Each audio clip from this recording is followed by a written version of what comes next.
Good morning, and thank you all for coming. I hope you got a little bit of breakfast, and it's unfortunate we can't have coffee in here, but I'm sure you can go out for quick shots and come back. But you've got a really exciting schedule today, and I don't think anybody's going to be napping. So I'm Bob Korstad. I'm the Associate Director of the Cook Center, the Samuel Du Bois Cook Center on Social Equity here at Duke, and I'm also a Professor of Public Policy and History. And I want to welcome you to this Capstone conference for the Global Inequality Research Initiative. The Cook Center is new. We were just kind of officially founded this summer, I guess. And it's a group of scholars from a variety of disciplines across Duke's campus and actually extending out into the larger world who are working on issues of inequality in both the United States and other places, as you'll see. And we've got a number of initiatives. I'm the director of an initiative on poverty and social justice, which has a particular interest in these issues in North Carolina and in Durham, and we're in the midst of beginning to look at the way in which public policy and individual action have created inequality in a place like Durham. So, we're really working from the kind of larger global issues, some of which we'll be talking about today, to really looking at very individual actions and decisions that have been made by policymakers over the last 100 years or so that have created inequality in a place like Durham. Racial, class, gender inequality. So it's a very interesting sets of discussions, and I think you're going to have that same experience today. Just thanks Salima for organizing, putting all this. Laura and others who've, I guess Nina, you're another one of the people who've been in charge of putting all this together, and it's. I know it's a lot of hard work and effort. The staff of the Cook Center is fabulous, and you can thank all of them for the hard work they've done in doing that. So, on behalf of Sandy Darity, who's our director and who's on sabbatical this year, I want to welcome all of you to this conference. So, thank you, Selena.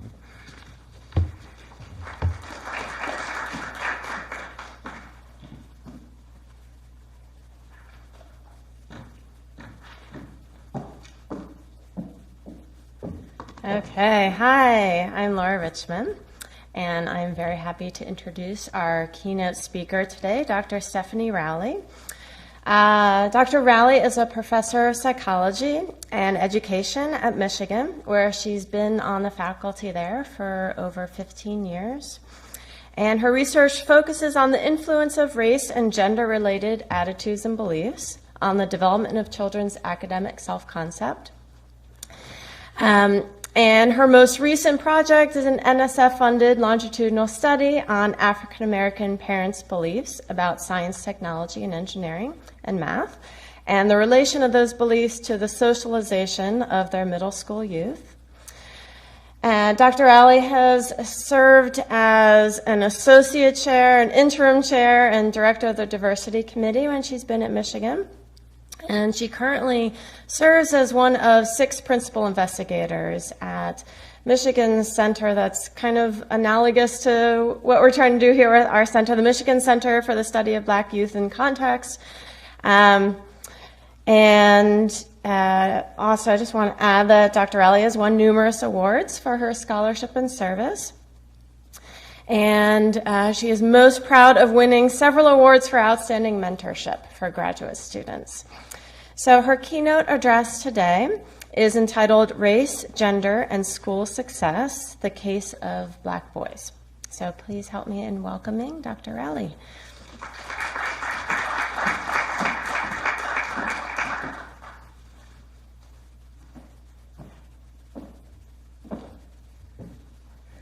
Good morning, everyone. It's funny, the screen says something different than what's up there. So I'm really excited to be here today. So one of the things that Laura did mention is that we went to graduate school together. And directly after my time at UVA in graduate school, I taught at UNC Chapel Hill for about 3 years. So in a lot of ways, I feel like I'm coming home. And so it's really great to be here. So in the bio, Laura mentioned that I do a lot of work on Black parents, and I'm really interested in how their experiences, their worldview, their thoughts about race, ethnicity, and gender in particular shape what they do with their kids. And so when I got the invitation to come here today, I thought I could present some of my work on parents, but that really I had been doing some work with some of my graduate students. So this is part of a few different papers that I've been doing with some of my students, taking a step back and thinking about Black boys in particular and the ways in which the research that we do on Black boys actually, I think, in a lot of ways shapes their identities, their outcomes, their development, as well as the way that others see them. And so what I thought was that we could take this as a case study in some ways, so the case of Black boys as a case study for thinking about issues of race and gender and inequality in the ways that we do our own research. So one of the things that for me stands out about Black boys is just the sheer volume of attention that they've been getting in the news media. So this work, I should say, started before this, the Black Lives Matters movement and a lot of the attention around police brutality. But even at that point, there was special focus on Black boys. So I call Black boys the special issue. That is, last time we checked, there were something like 15 different special issues of journals on Black boys and countless reports on the development of Black boys in particular.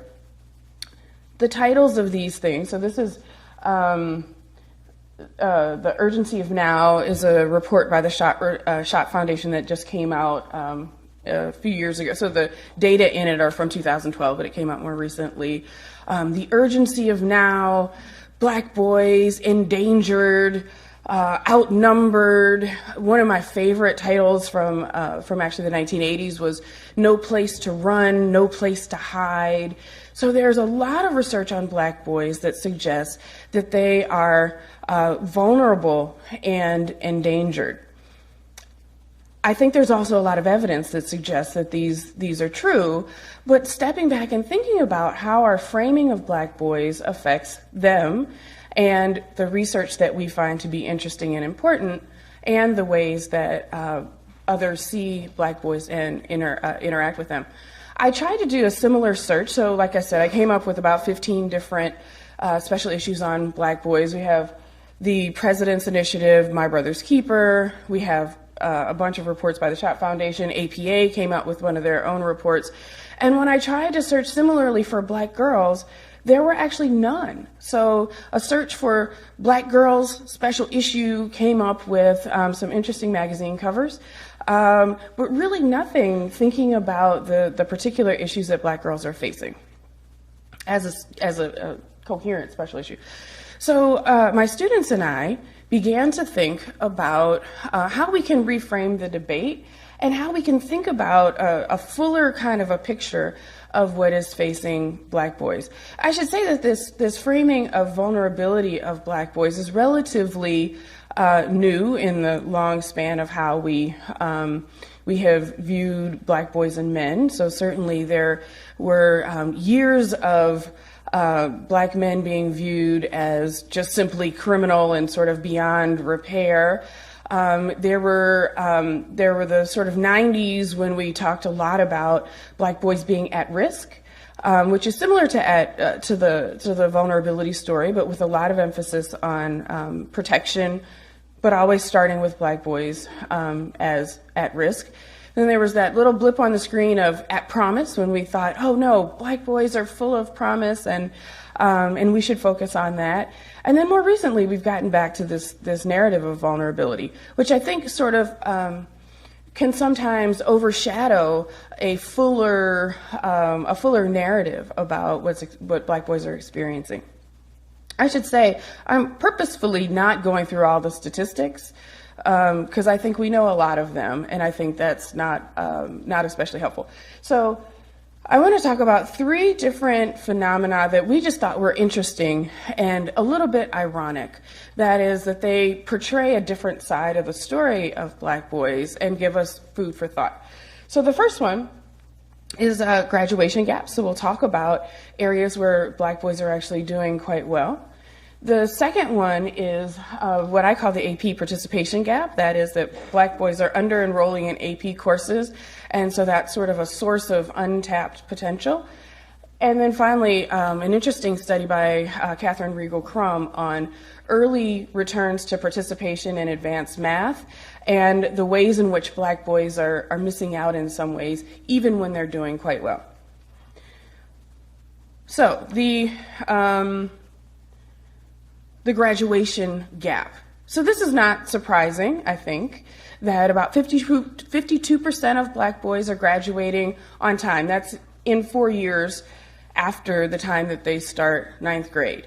Something more like 75% of white boys are graduating on time. If you follow these numbers out, if you look at 5- and 6-year graduation rates, they actually get much closer, but Black boys are taking longer to graduate from high school on average.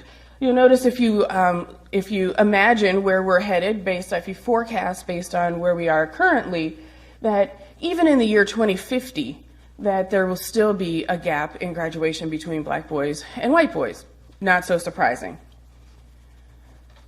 I think that, and these data are from that SHOT report, The Urgency of Now. So I think it's not so surprising that graduation rates for Black boys vary according to geographic location. So you'll see across the kind of Rust Belt states, there are really low levels of rates of graduation. Northeast and out west, Black boys tend to fare better. And in the deep South, they're not doing so well. Not enough people in North Dakota to say. Not enough Black people in North Dakota to say. But the interesting thing about this report is that they then broke down graduation rates and gaps between Black boys and white boys, which I don't see as like the best way to think about this, but it's one way to think about this, according to state. And these are the top 10. So one of the things that I was a little shocked about was that there's some negative numbers. So there's some places in the United States where Black boys are graduating at a higher rate than white boys. The same for Latinos here on the right. And there's some places where there's relative parity, right? We're within 5 points or so. So thinking 25% point difference in the nation, but in these states, there are some either reversals. Any thoughts about this? Like, what's going on here? What is the uniqueness of these particular states? There are not a lot of Black people. So why would that matter? What are the things that... So you had the achievement of even a few Black people proportionally, right? And the numbers look higher in terms of proportion. So it may be easier to achieve pretty good numbers if there are only 12 and one actually. Other thoughts about what might be going on in these states? It's kind of early for participation.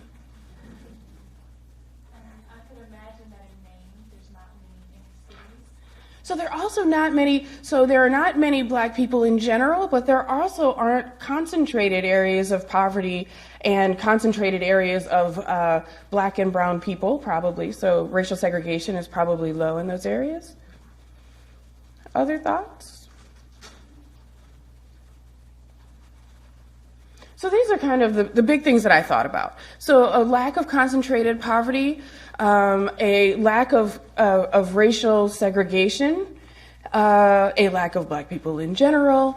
Also, these, on average, were the more affluent states, right? So if we're thinking Northeast, we're thinking about places like Oregon. These are places where poverty in general is probably pretty low. The other thing is the graduation rates for white boys is also quite high. So not only are black boys doing really well in these states, but it's also the case that white boys are doing well, which suggests that maybe there are really good schools there. So I'm thinking that perhaps if we could get black boys outside of concentrated poverty and racial segregation and in schools with really good resources, that perhaps we would see something different. So the second thing, our second ironic finding, was that there is a sizable AP participation gap. So why does this matter? Okay, so well, first of all, I should interpret the graphic, which is saying that 72% of black boys who qualify based on their PSAT scores for taking an AP course are not taking those courses. So 1 in 4 black boys who are qualified to take AP courses, I mean, first of all, who's ever talking about black boys who are qualified for AP courses? But the second thing is the fact that the vast majority of these kids are not enrolling in these courses suggests that there is a potential that's not being tapped, right? So first, we know that kids who take AP courses have higher grades on average, even controlling from the baseline. Second, they're more likely to graduate from high school. They're more likely to go to college, to complete college, to not need remedial work in college, to get better SAT scores later. In essence, if you're in a class where teachers are challenging you and where you're surrounded by other kids who are doing well in school, you're likely to improve your academic outcomes. So taking an AP course, I mean, there's something about getting the credit, but there's really something about being physically in that class that is associated with positive outcomes. So if we said that 75% of kids who are eligible to take these courses are not, then we're losing that opportunity for black boys. So again, we don't have, these were literally food for thought, so we don't have lots of answers, but why would you imagine that, and I should say that somewhere around 40% of Asian boys and about 50% of white boys are not taking AP courses that they're eligible for. So we have an issue in general that students aren't taking the most rigorous courses for which they're eligible, but black boys certainly stand out as the group that is least likely to take these courses. So why do you think this is? Why is it that black boys aren't enrolling in these sorts of courses? It's not cool. That could be one thing, yes. They're not identified. So who identifies people for AP courses? Varies across all schools. It could be teachers, it could be counselors, it could be parents, it could be the boys themselves. But for some reason, people aren't seeing black boys as the sorts of people who should take these courses, whether it's the black boys themselves, because maybe they're not getting support. There's certainly some really interesting work by Stinson that suggests that even though we know that this acting white phenomenon is not a widespread everywhere phenomenon, that there are certainly social pressures for all kids, but especially for black boys to not engage academically at times in context. Thinking I'm here in Sandy Center, his own work. So there's certainly social pressures. There's a lack of identification, so teachers may not see black boys as, so if you come to class, if you're not feeling welcome in the space, and we know that black boys tend to feel least welcome in the space of school, then teachers may see your behavior as a lack of engagement or interest, and so they don't see you as the sort of student that they should pass on. There have been some really interesting studies where people have used only objective measures to place people in advanced placement or honors classes or gifted programs. And it turns out that actually being in those courses helps the students, and that their behavior and engagement often turns around by virtue of being in those sorts of classes. It could also be parents, right? So I've actually, in some of my own work, some qualitative work, found that black parents are really afraid for their sons, and they're afraid for them to be vulnerable. And if they're sending them into this course that's going to be difficult for them, they may have fears that this is going to further leave them further vulnerable. So I don't have any actual answers, but more, again, food for thought. And then finally, returns on course taking. So we know that if you don't take Algebra 1 by 9th grade, then you're not going to be on course for taking advanced math courses in high school. Advanced math course taking, so being able to get to the advanced math or pre-calculus level, is oftentimes a baseline for college admissions to selective institutions. So if you want to go to college, then you kind of need to have advanced math. And in fact, some people would suggest that you should be taking Algebra 1 in 8th grade as an advanced math course even then.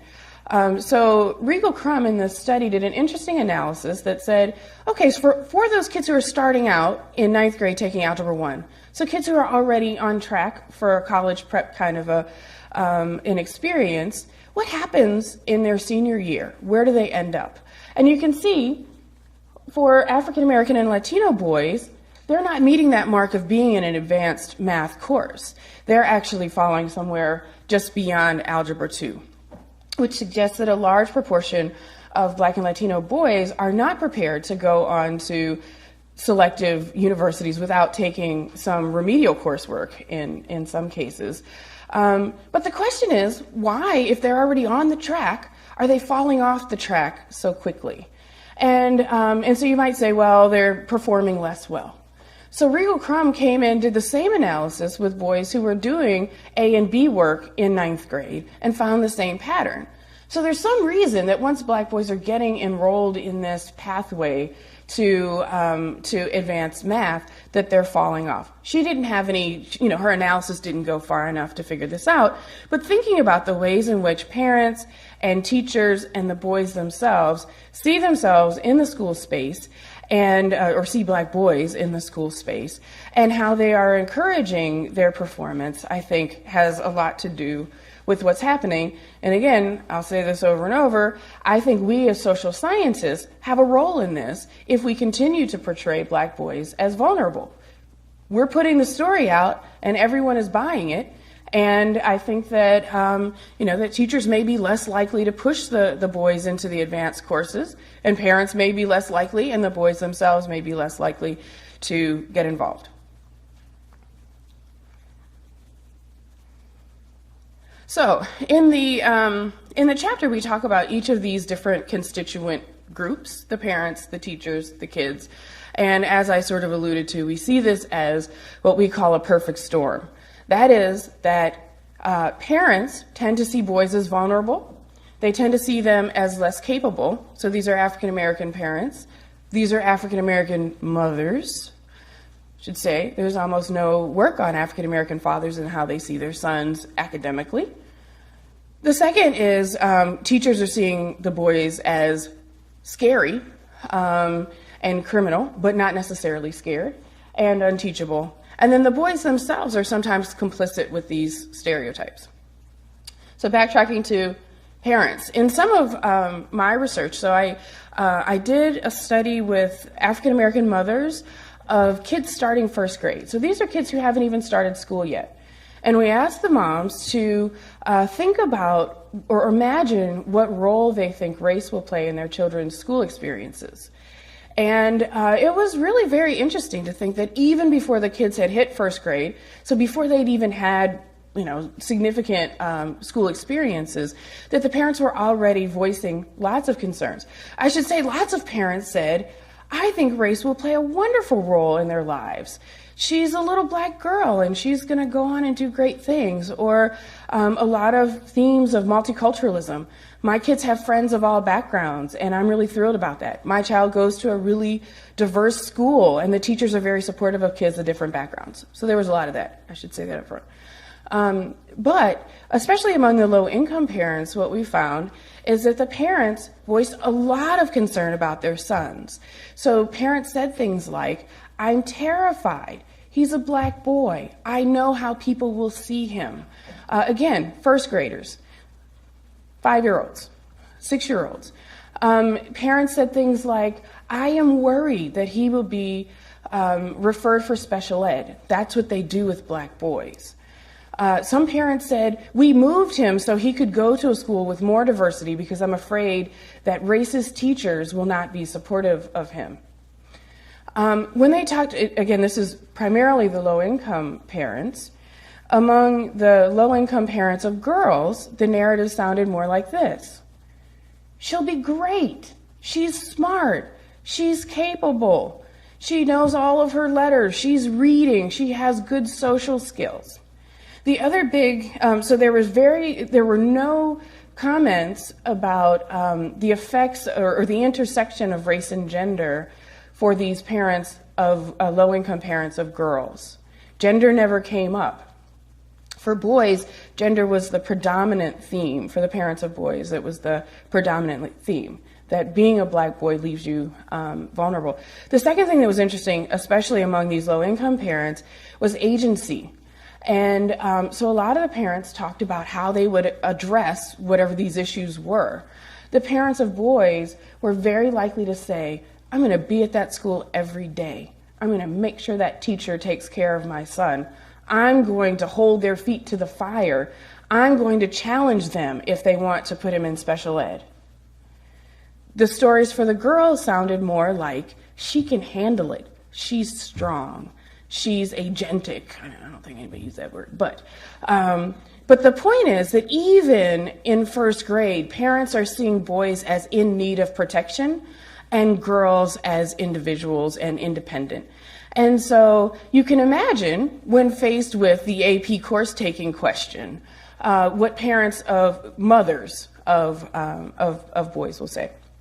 And some other work that actually was done here in Durham with a collaborator of mine, Beth Kurtz-Coast at UNC, we found that when we survey, again, black mothers of middle and high school students, that the mothers actually have lower expectations for black boys than for black girls, controlling for their actual performance. So regardless of their actual performance, black mothers expect their sons to go less far in school. So there's some indication that parents are reducing their expectations, that mothers are reducing their expectations of black boys, given their views of the world.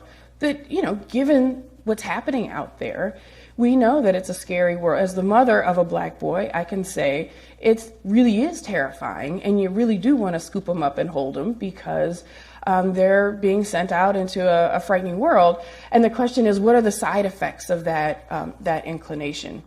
I keep harping on the black mother thing. So some of Jelani Mandara's work suggests that fathers also have some level of permissiveness with daughters and seeing them as vulnerable, but there seems to be an amplified effect for mothers and black boys. So if we had more fathers in the research, this narrative of vulnerability might not be quite so strong. The other thing, though, is that in all American families, but especially black families, you're likely to have, the mother is likely to be the sole parent in the household, not necessarily the sole parent who is affecting outcomes, but certainly in the household. And so that's the narrative that black boys are more likely to be getting. And also just the fact that moms are more likely to be involved in the schooling process, and school involvement amplifies those effects. Second, teachers. So at the Center for the Study of Black Youth in Context, we have a very large study. Part of it was qualitative, so we did interviews with parents, teachers, kids, administrators, community members, etc. We did some shadowing of kids in the schools. And what we found really supports a lot of other research that suggests that teachers are least able to kind of connect emotionally with black boys. So we know that the vast majority of teachers in the U.S.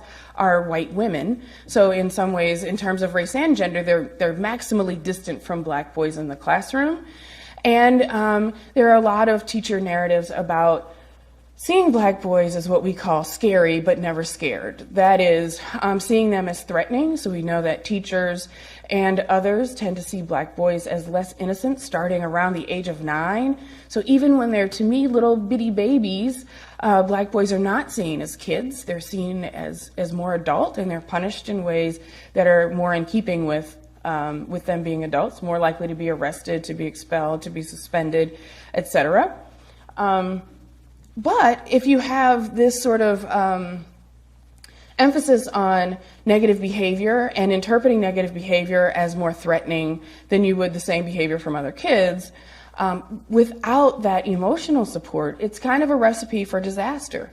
So one of the things that's happening in the U.S. is, something like almost half in some places of black boys have been suspended from school.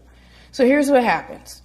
Black boys are engaging in behavior, so the ACLU has shown data that there are no racial differences in terms of the rates of classroom misbehavior and school misconduct between black boys and white boys and other kids.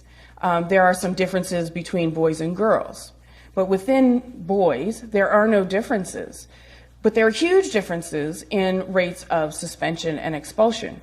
So again, black boys are engaging in the same behavior that others are engaging in, but they're getting harsher punishments for them. So you get suspended from school. You're viewed as scary. You spend a week at home.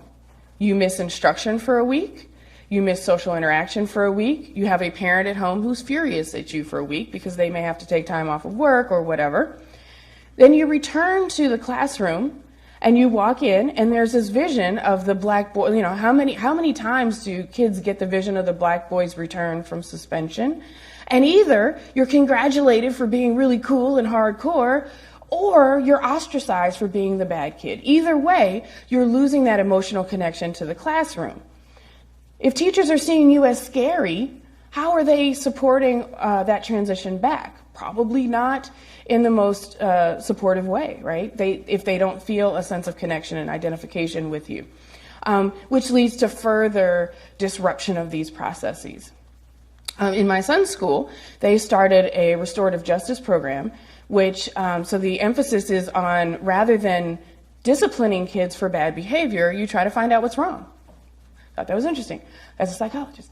So you find out what's wrong. You sit down with the kids, you talk about the conflict, you have the kids work out the conflict together, and you restore the relationship.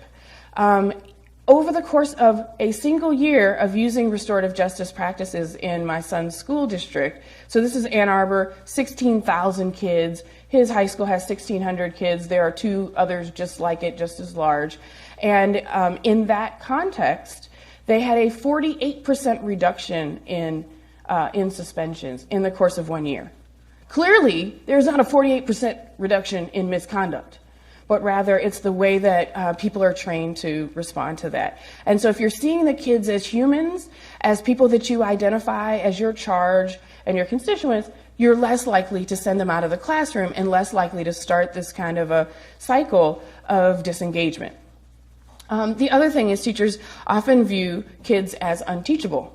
That is, they need special education, often in these soft categories that are things like emotional disturbance or, so where there's not a diagnosed learning disability necessarily, but where teachers feel like they could use some extra help, which again further segregates black boys. And teachers in the classroom often report, in our own study, teachers often reported that they just felt like they could not reach the kids academically. And so again, you have black boys sort of marginalized in the classroom.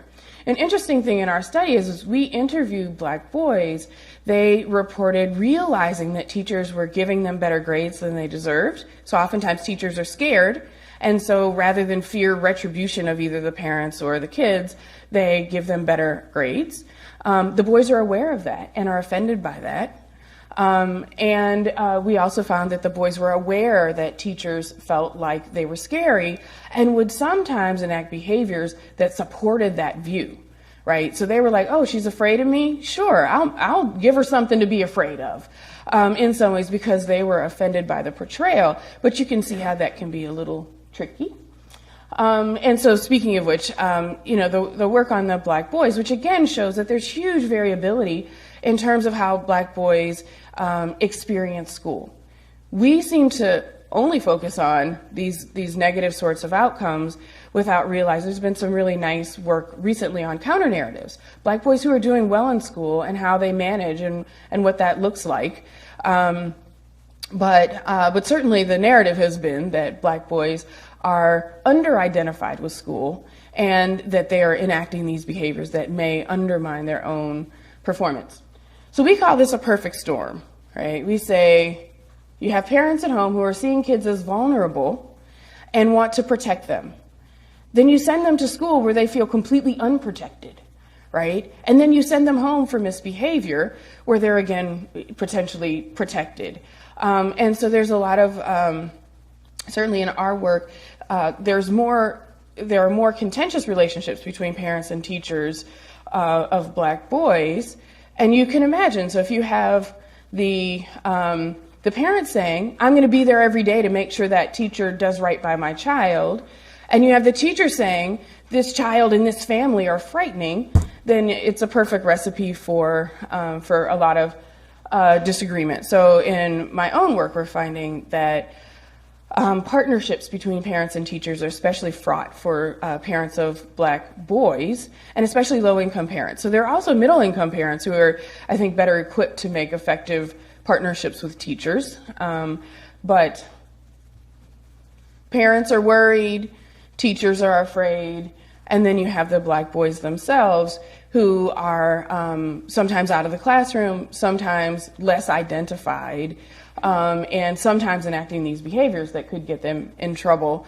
And so it just feels like the whole system is set up with this kind of view of black boys that is not healthy and also incomplete, right? So we don't have these pictures of positive outcomes for black boys. So, conclusion. There are contexts where black boys are doing well.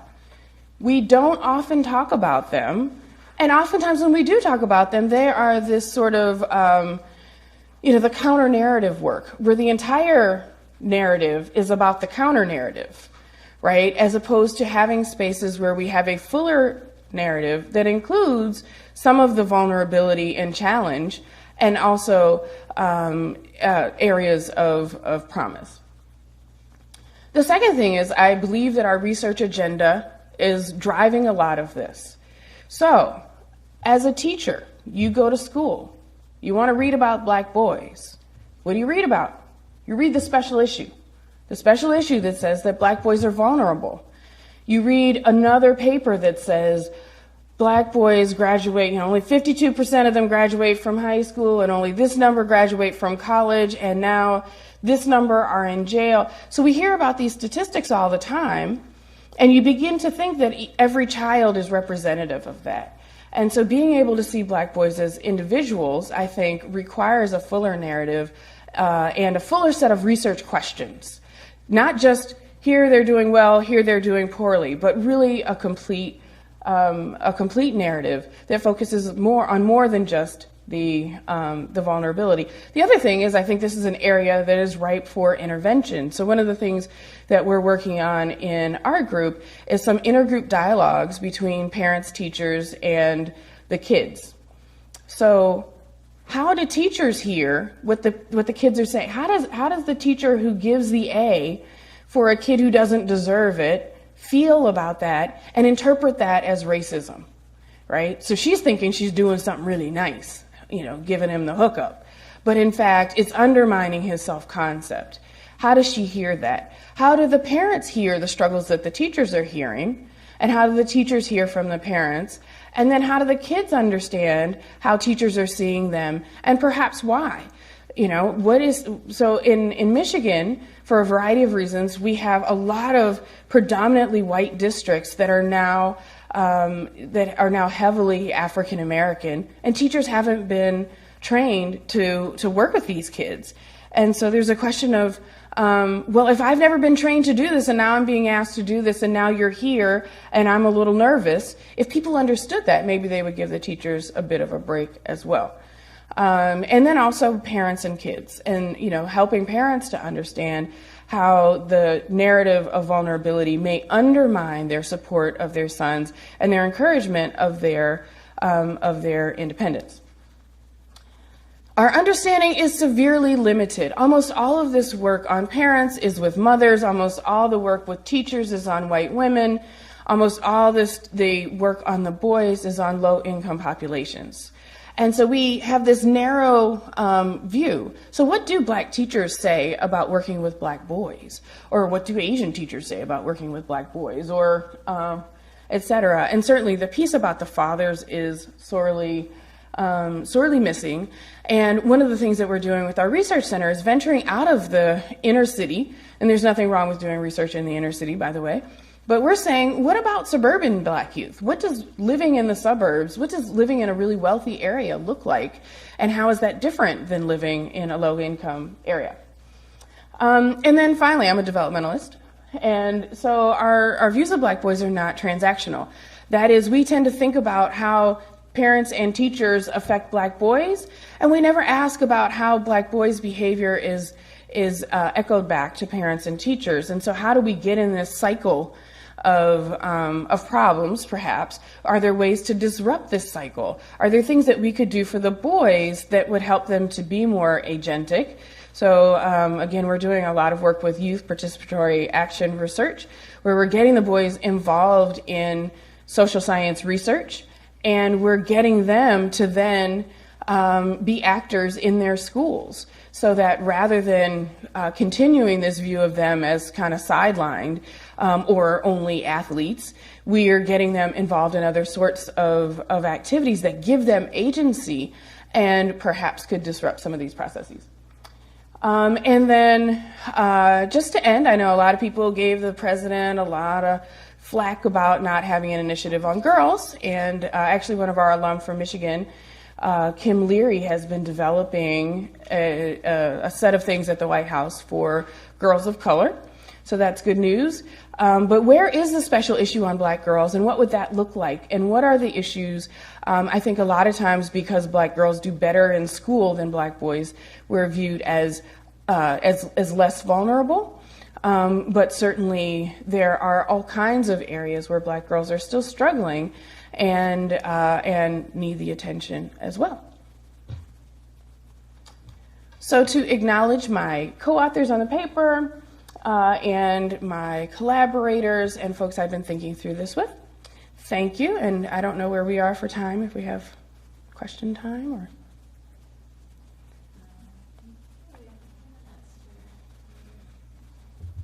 Questions? Yes.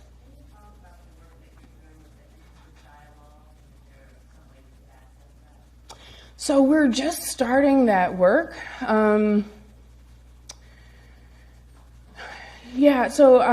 former postdoc of mine, Shayla Griffin, actually wrote a book that I think includes some of her similar work.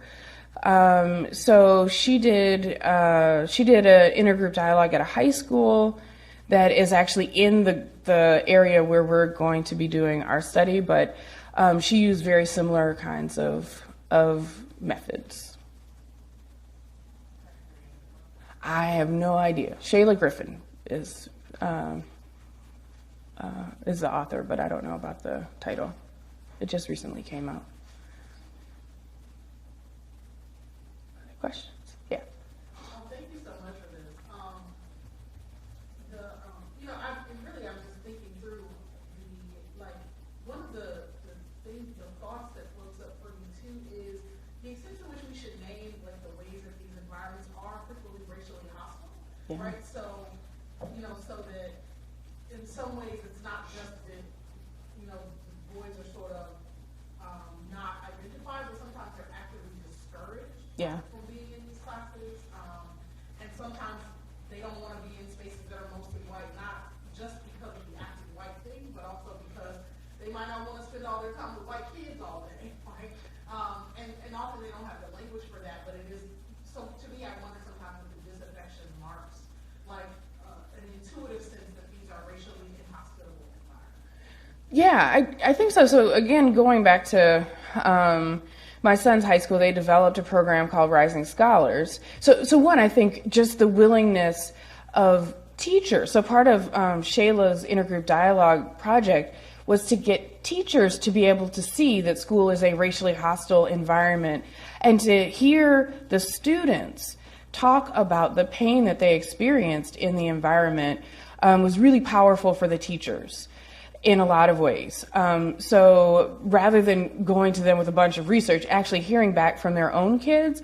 In one case, there was a Middle Eastern boy, an Arab American boy, and he was recounting to his teacher the time when he was in her class, this is in a group, when the kids in the class called him TikTok. referencing the sound of a bomb, suggesting that he was a suicide bomber or something like that. He was the only Arab American kid in his class. And the teacher was fully aware that this was happening. And her response was, well, kids will be kids. They tease each other.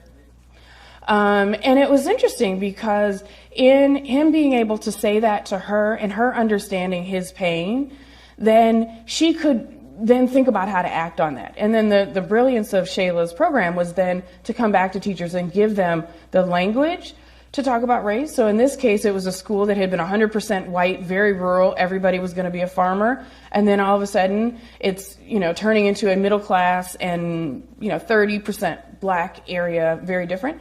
And so giving them the tools, the language, the awareness, the permission. Because I think the other thing is that the teachers were afraid to enter into that without the skills. So I think that naming it as racially hostile is really a great and important and critical first step. And then coming back and giving teachers the tools to talk about it. Most teacher education programs will have like one multicultural education class, and it's like, oh, we're all different and diversity.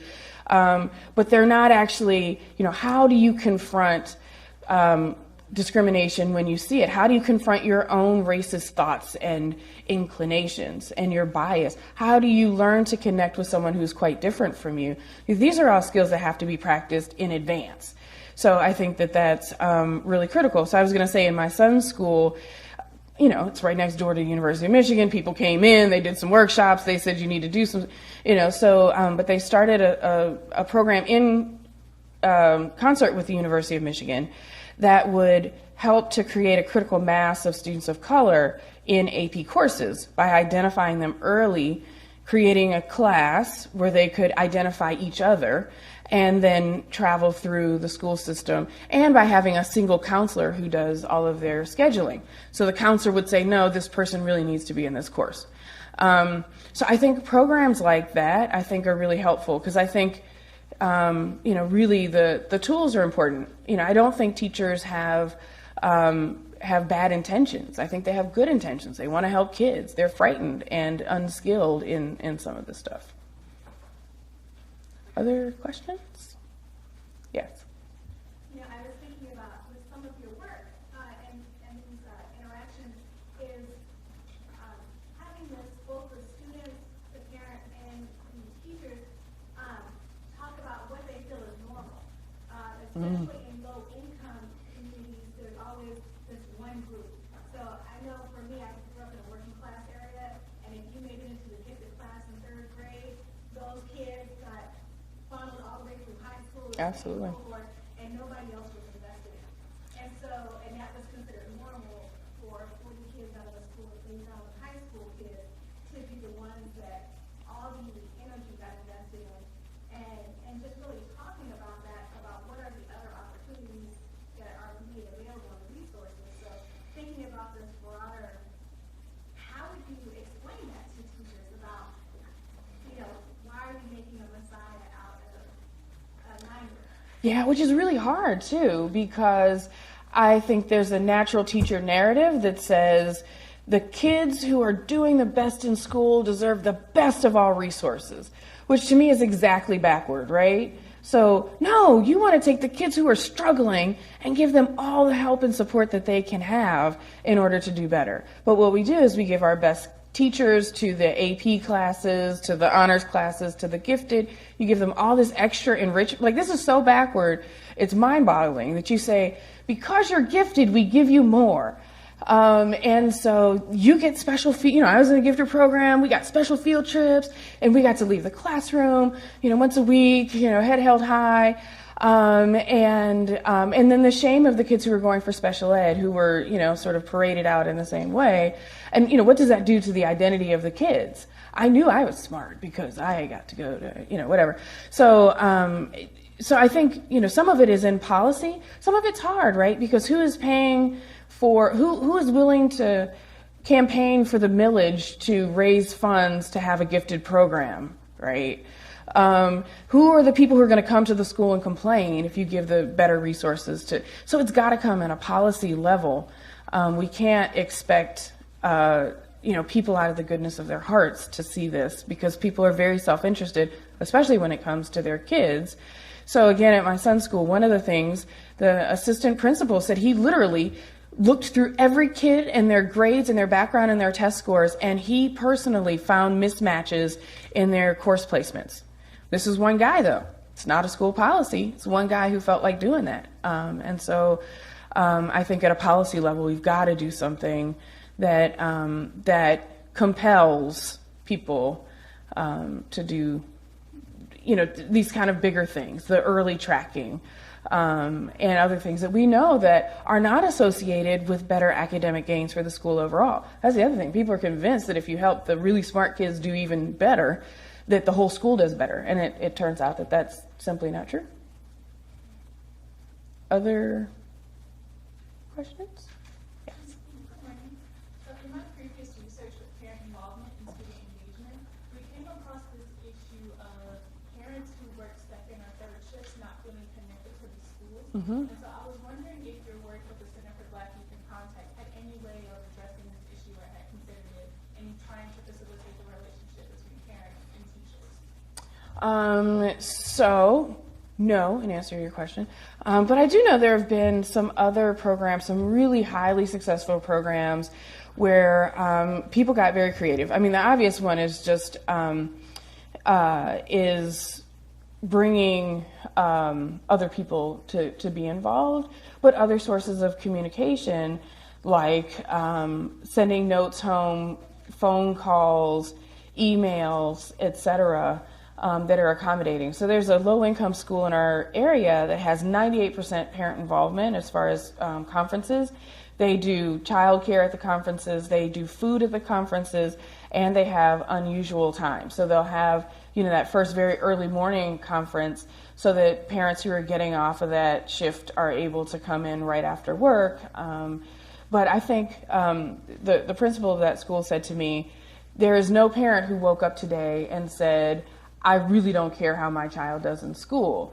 And so she said, how do you meet those parents halfway? And she said part of it was really just communication and letting the parents know we are willing to work with you in whatever way we can to accommodate your schedule, your childcare needs, etc. So I think, in this day and age, there are tons of different kinds of communication strategies, come in on your day off. The other thing is making those parents feel like there's a space for them. So I've known principals in our districts who've done things like coffee with the principal. So they explicitly invite those parents who are least involved for coffee. Parents often are able to figure out a way to do that because it's like, oh my gosh, the principal's calling, and wants to hear what I have to say about stuff. Phone calls home that the principal does to let them know that their kids are doing well in school and those sorts of things. But it's tough. But I really think that if parents see the schools trying to meet them halfway, that they seem to be really responsive. Other questions? I think that's it. Okay, thank you.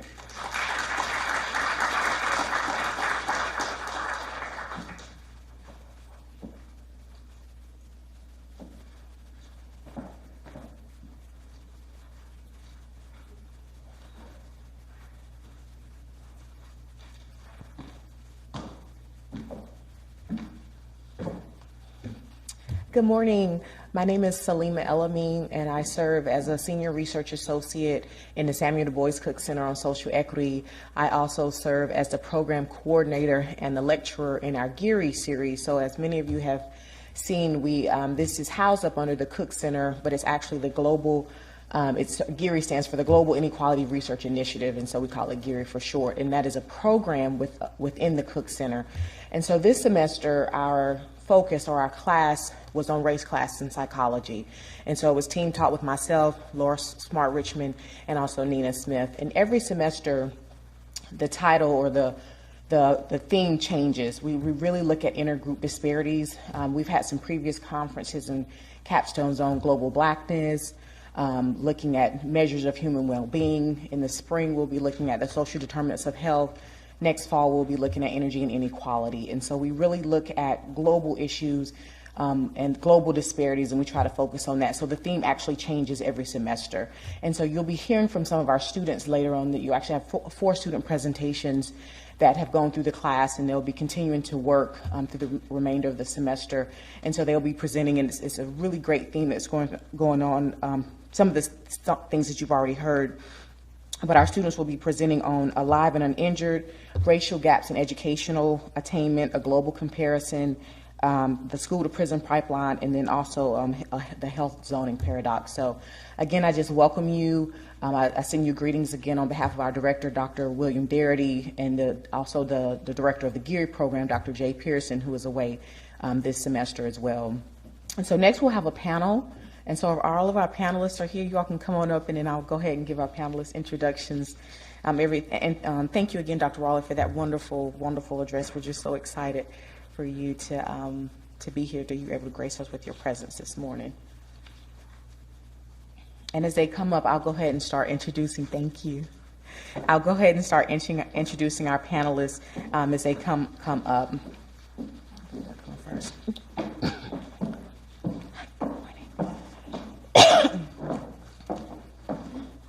And so the first panelist we have is Toni Kenthra-Haja, and she's a postdoctoral associate in the Department of Psychology and Neuroscience and the Fuqua School of Business here at Duke. Her research actually examines the subtle cues that affect social perception and judgment in intergroup contexts.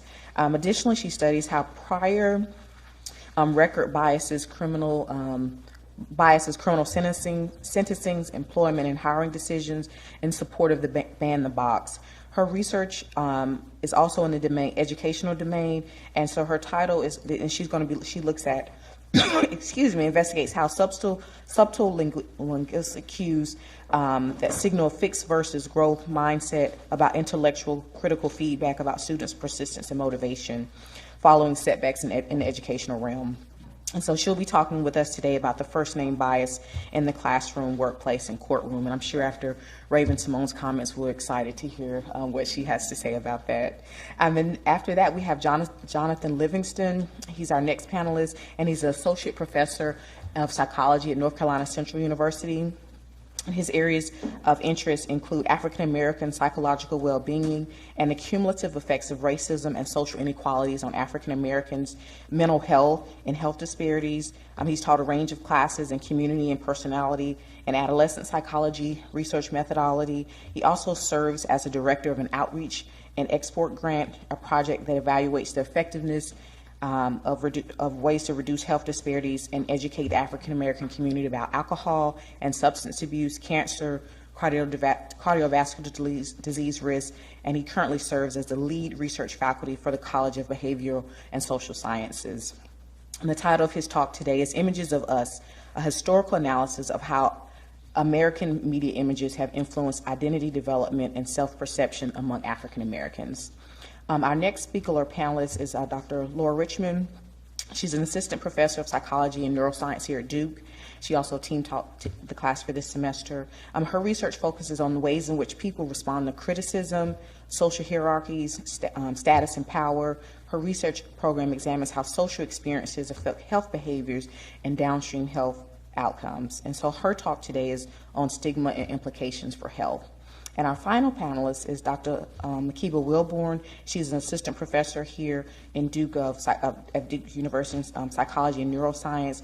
Her program of interest examines children's gestural and language development from a social cultural perspective. Specifically, her research focuses on individual differences in early cognitive and language development in children from various racial, ethnic, linguistic, and economic backgrounds. And so she'll be talking today about talking Black doesn't mean I don't want to learn dialect variation, not motivation influences on low-income and African-American children's achievement. So please join me in welcoming our panelists for the Race, Class, and Psychology Conference. Thank you.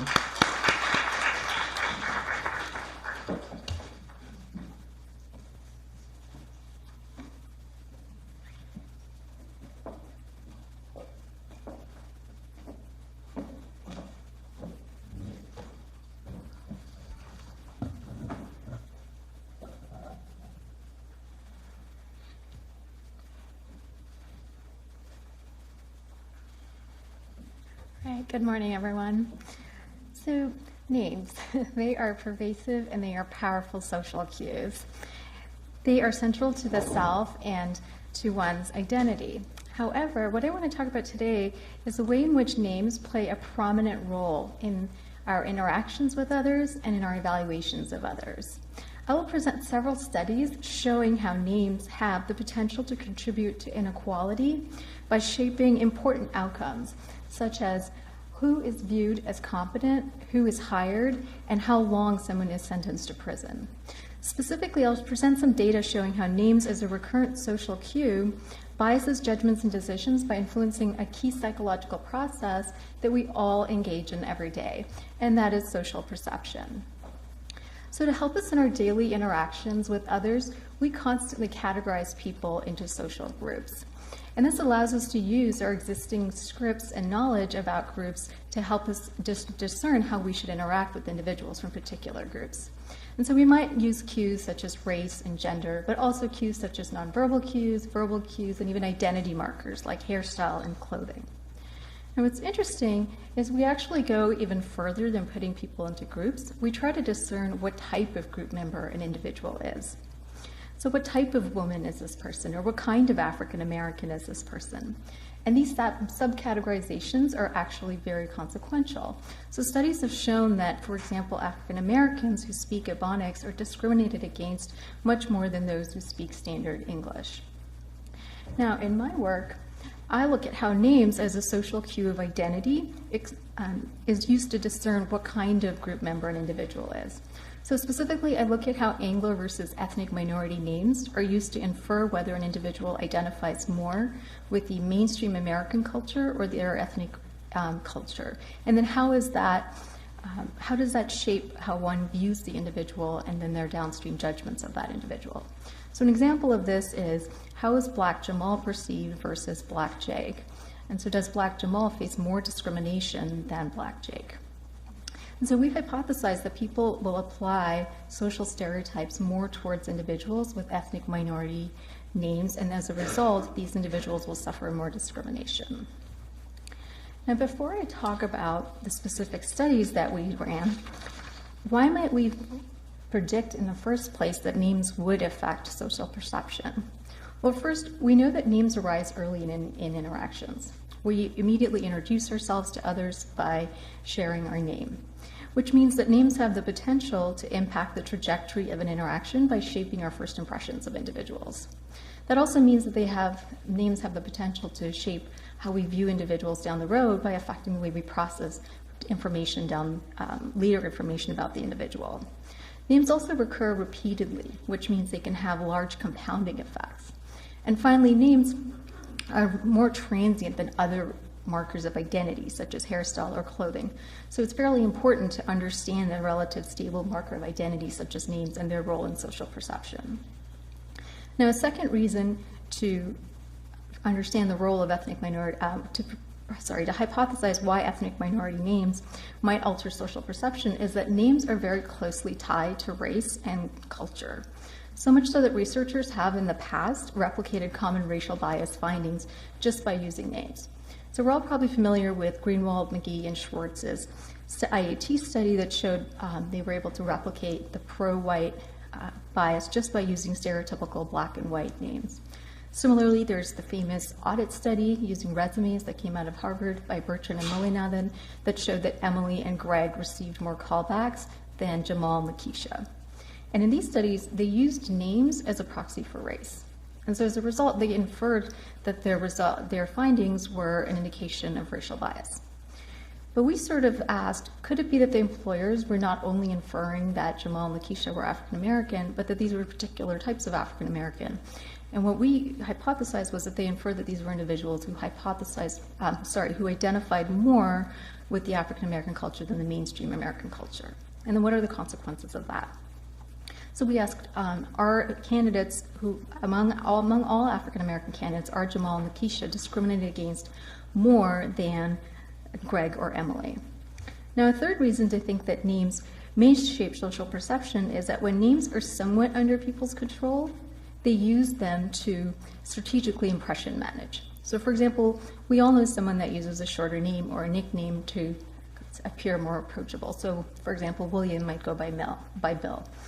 And for a long time now, a couple centuries, minorities when arriving in America have taken on more American-sounding names to counter ethnic stereotypes. And today, we still have the phenomenon of individuals whitening their names on resumes to sort of get a foot in the door to get an interview. And that's more a reflection of the system than the individual. And this is also something that happens in the other direction. So people can take on more of an ethnic minority name to signal identification with their ethnic minority culture. And a famous example of this is, of course, President Barack Obama, who went by Barry up until college. And these are examples of how individuals can use names to self-present and identify in different ways. So today I'm going to talk about actually two studies, just to save on time, and one archival study that look at how Anglo and ethnic minority names affect racial stereotyping and as a result down the road affect how they bias judgments and decision making. And in particular, I'm going to focus on how Black names affect the judgment of African American individuals. And I'm going to look at this across three contexts: the school, the workplace, and the courtroom. Now, where might we expect to see these effects the most, to see the first name bias? Well, following from social cognition research, we know that when something is ambiguous, we rely on other cues to help us figure out how to discern someone or how to perceive someone. So for example, we predicted that ethnic minority names, or just names in general, would be used more when an individual has a cultural affiliation signal that is more ambiguous, such as they're an immigrant, they are bicultural, or an ethnic minority. And insofar as names are linked with social stereotypes, we would predict from past research that names affect judgments when people are led to feel objective, and this follows from past research, which I will talk about a little bit later, as well as when they hold relevant biases, which I'll also talk about later, such as prejudice, and also when the stereotypes at hand match the judgment at hand. I'll also talk about that a little bit later. So to begin, study one, we looked at whether names could facilitate explicit stereotyping, and especially in the judgments of students in the classroom. So here what we did was we asked white American participants to read short descriptions of 12 different college students who were either white American, African American, or European American. And we manipulated their name, so they either had an Anglo name or a European name. And then we asked them to rate their competence on these two measures, which we then standardized and created a measure of perceived competence. And what we found was that, as predicted, the ethnic minority names led individuals to see the college students in line with the intelligence stereotype of their group. So we see here that among African American students, those with ethnic minority names or Black names were seen as less competent than those with Anglo names. And that's just unfortunately the unfortunate stereotype around African American students, which of course we know also is not true. And then there's that we see that the ethnic minority names for Asian students leads to them being viewed as more competent than when they have an Anglo name. And the stereotype around Asian American students is that they're more competent in the domain of intelligence or in the classroom.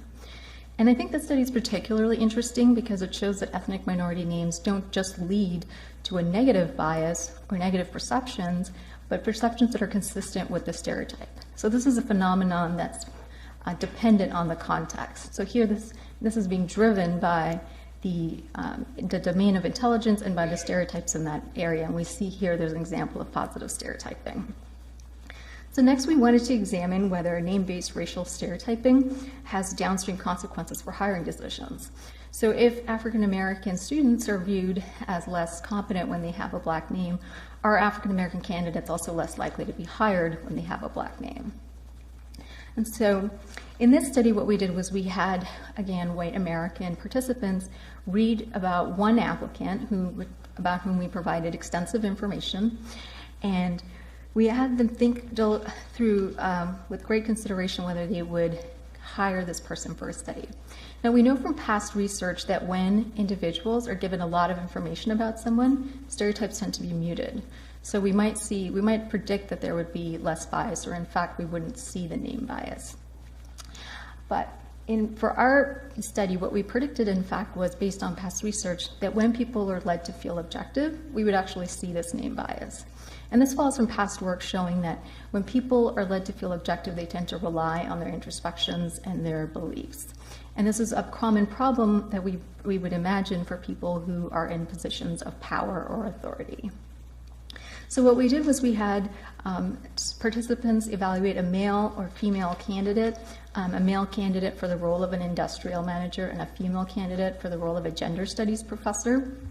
And we asked them to read through the description carefully, and we told them that their decision would affect their reputation in their field as well as the future of their job in their either department or their company. And I'll just show you quickly the type of materials that we used. So first, we led half the participants to feel objective, which is a condition in which we predicted that we would see this name effect. And this here's just a couple of examples of the type of items that we use to lead people to feel objective. And then here, I want to show you just some study materials that we used. This is a description of the female candidate. So you'll notice that she's described as someone who has a lot of, she's well published but doesn't have a lot of service. And similarly for the male candidate, he has some strengths and some weaknesses. And then they're asked to evaluate the applicant on a series of characteristics, and this is meant to mimic the process of deliberation, which happens in hiring situations. And finally, they make a decision on 3 items. And so what do we find?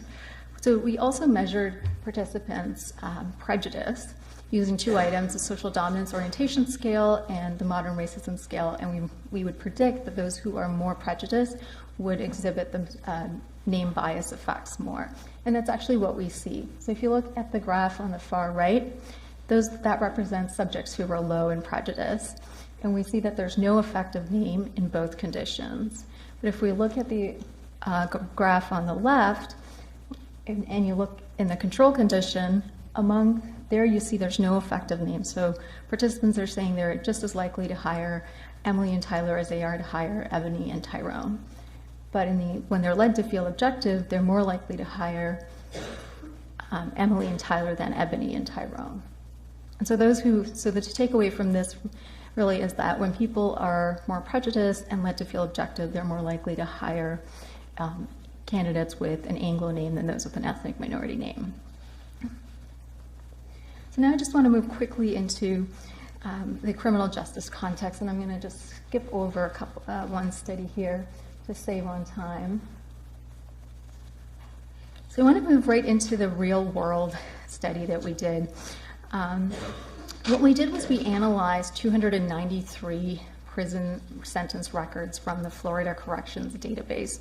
And we were interested in whether how stereotypically Black the first name was would predict the sentence length that was given to African American defendants over and above the actual legal variables that should predict their sentence. And so the way that we did this was we took out all the first names of the inmates' records, and then we asked white Americans to rate how stereotypically white and Black each name was. And now we didn't tell them that these were the names of inmates. And then because this was negatively correlated, we created a different score. And then we also hired a JD graduate to help us code in all of the appropriate legal variables as per the Florida Criminal Punishment Code. We put all of these into our data sheet as well. And I'll just mention that Florida is a really interesting state to do this study in because they use a score sheet. So judges, district attorneys, defense attorneys, probation officers, everyone is required to fill in score sheets that identify the legal severity of every crime the individual has committed and add up these and to add up the scores, but also there's rules around how these scores are added, and there are minimum scores for each level of punishment, which is meant to reduce the bias. And this came about as a result in the 80s when they were shown that there were major racial effects in sentencing. So to find effects over and above these score sheets is pretty interesting, I think. And this is just to show that how we went about choosing which regression model to use. So this just shows that in the base model, where we were looking at just the legal variables that we coded, does it predict sentencing? And so if it doesn't, then that means we're on the wrong track. And so what it shows is it did. So the next thing was, well, when we put in how stereotypically black or how distinctly black is the name, does it predict sentencing over and above the legal variables? And that is in fact what we find, and significantly so. So when we control for criminal history, which includes things like the most severe charge that the individual is facing, their prior charges, the number of prior charges, the number of current charges, when we include all of those variables, we still find that there's an effective name. Now what's an interesting question I often get is, what about last names? Do they sort of function in the same way? Now for the group of in particular for the group of African Americans, we predicted that it wouldn't because there's a special history. I think last names for African Americans aren't as distinct from white Americans as it is for other groups, so it doesn't signal race as much, and so we didn't predict that there would be an effect. And this is partly due to the history of names being passed down, and so we didn't see that effect. And finally, there are some studies showing that how Afrocentric the features are of inmates can predict the sentence that they're given, how long the sentence is. And so we put that into our model to see whether that would take away the effect of first names. We find that names predict over and above that effect as well. Finally, what might be some alternative explanations? So what might be driving this effect? Why might it be that first names are predicting the length of sentences? So one thing that we know is that there's a systematic bias in the legal system surrounding the way drug crimes are punished. So we know that crack cocaine crimes are punished more severely than powder cocaine crimes, and the group that uses each crime is different. So to remove that systematic bias from our data, what we did was we looked at just the non-drug crimes to see if we still get this effect of names. And in fact, we do. And then there's the famous question of social class. So we know that names have been shown to be associated with social class. We know this from the famous work for economics, which has shown that certain names are more common in certain socioeconomic class backgrounds. So what we did was we took out all the names again of these inmates, and we had white M-Turkers predict what they would guess as a socioeconomic background of the individual based on the name. And then we put this into the model. And what this tests is, why is it that, for example, a black Jamal is receiving a harsher sentence than a black Jake when the criminal history is the same? Is it because the district attorney or the judge is perceiving that he's poor, or is it because he's perceiving that he's more black? And now if it is the case that it's because he's more poor, then we should see the first name effect go away. And that's not what we find. So we see here that the first name effect persists. And so what we conclude from this is that what's driving this first name effect in sentencing is that first names are signaling identification with culture. So it's really a race effect and not a class effect in the context of first names in criminal sentencing. So it might be a class effect in other contexts, but in criminal sentencing it seems to be more of a race effect. And this is sort of consistent with work in system justification that shows that people use stereotypes like poor but honest and poor to justify the system, the status quo of the system. And this here is just a graph plotting the size of the effect. So at the mean level of each of the covariates, I've plotted names that are 1, 2, and -1 and -2 standard deviations on the variable of how black the name is. And these names are actually pulled from the archival data that we used. And so what it says is that a Lionel would serve a criminal sentence that's about 1.1 years longer than Jesse. And that's actually 405 days longer for having the same criminal sentence and committing the same crime, just because of his name. Now I'm just going to share with you some findings we found also in our data. There was no race effect, which is predicted. There's a net neutrality sentencing law that we would predict. And interestingly, there's no effective name for white inmates. So there is a tendency for white inmates to have black names. And we tested whether, in fact, a white Jamal might receive a harsher sentence than a white Jake. And we don't see this, which says that this is an issue of intersectionality. So it is particularly a black inmate with a black name that's perceived more negatively and suffers those consequences. So it's not that the name itself carries this inherent negative bias. And finally, the last finding led us to start our project on Ban the Box, which showed that criminal history is much more damning for African American inmates than white inmates. So if they're a repeat offender, an African American defendant sentence goes up significantly, but not for a white inmate. And so we're looking into that more with some experimental studies. So I'm just going to say one more point and then end there, so that our other panelists have time to speak. I just want to say that sometimes this research is taken as, should we all take on Anglo names? Is that the point of this research? And I will say absolutely not. I think when we study bias, often the first step is to understand it, to sort of capture the effect, to show where it's occurring. And then the next step is to understand the mechanisms. Why is it occurring so that we can intervene? Also, there's a lot of research showing that there's value in identifying with your in-group, and that can lead to meaning and can protect the self from threat in intergroup settings. So we heard a lot about what it's like to be a black student in a white environment. And there's actually a working paper in economics now showing that African Americans with black names live longer than African Americans with a white name.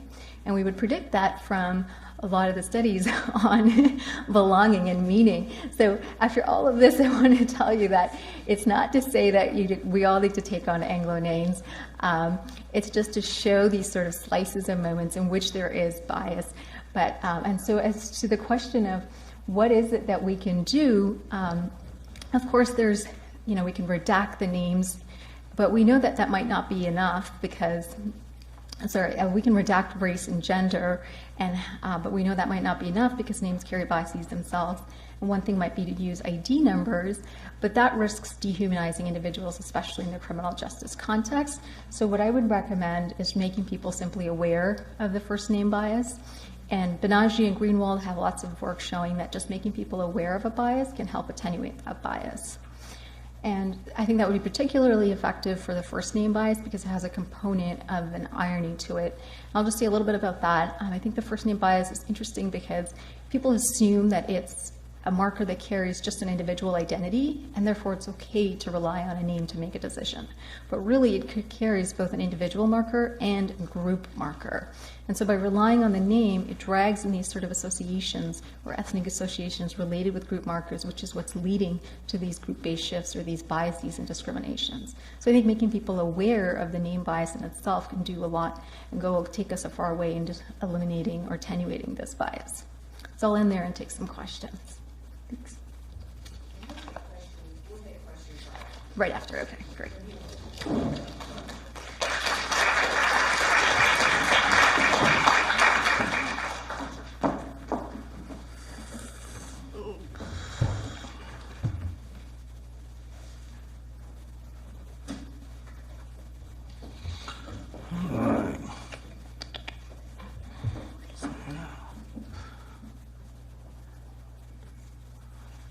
Okay. I'm going to go to another piece here. Is there any way I can access the PC from here? Can I access my data stick from here?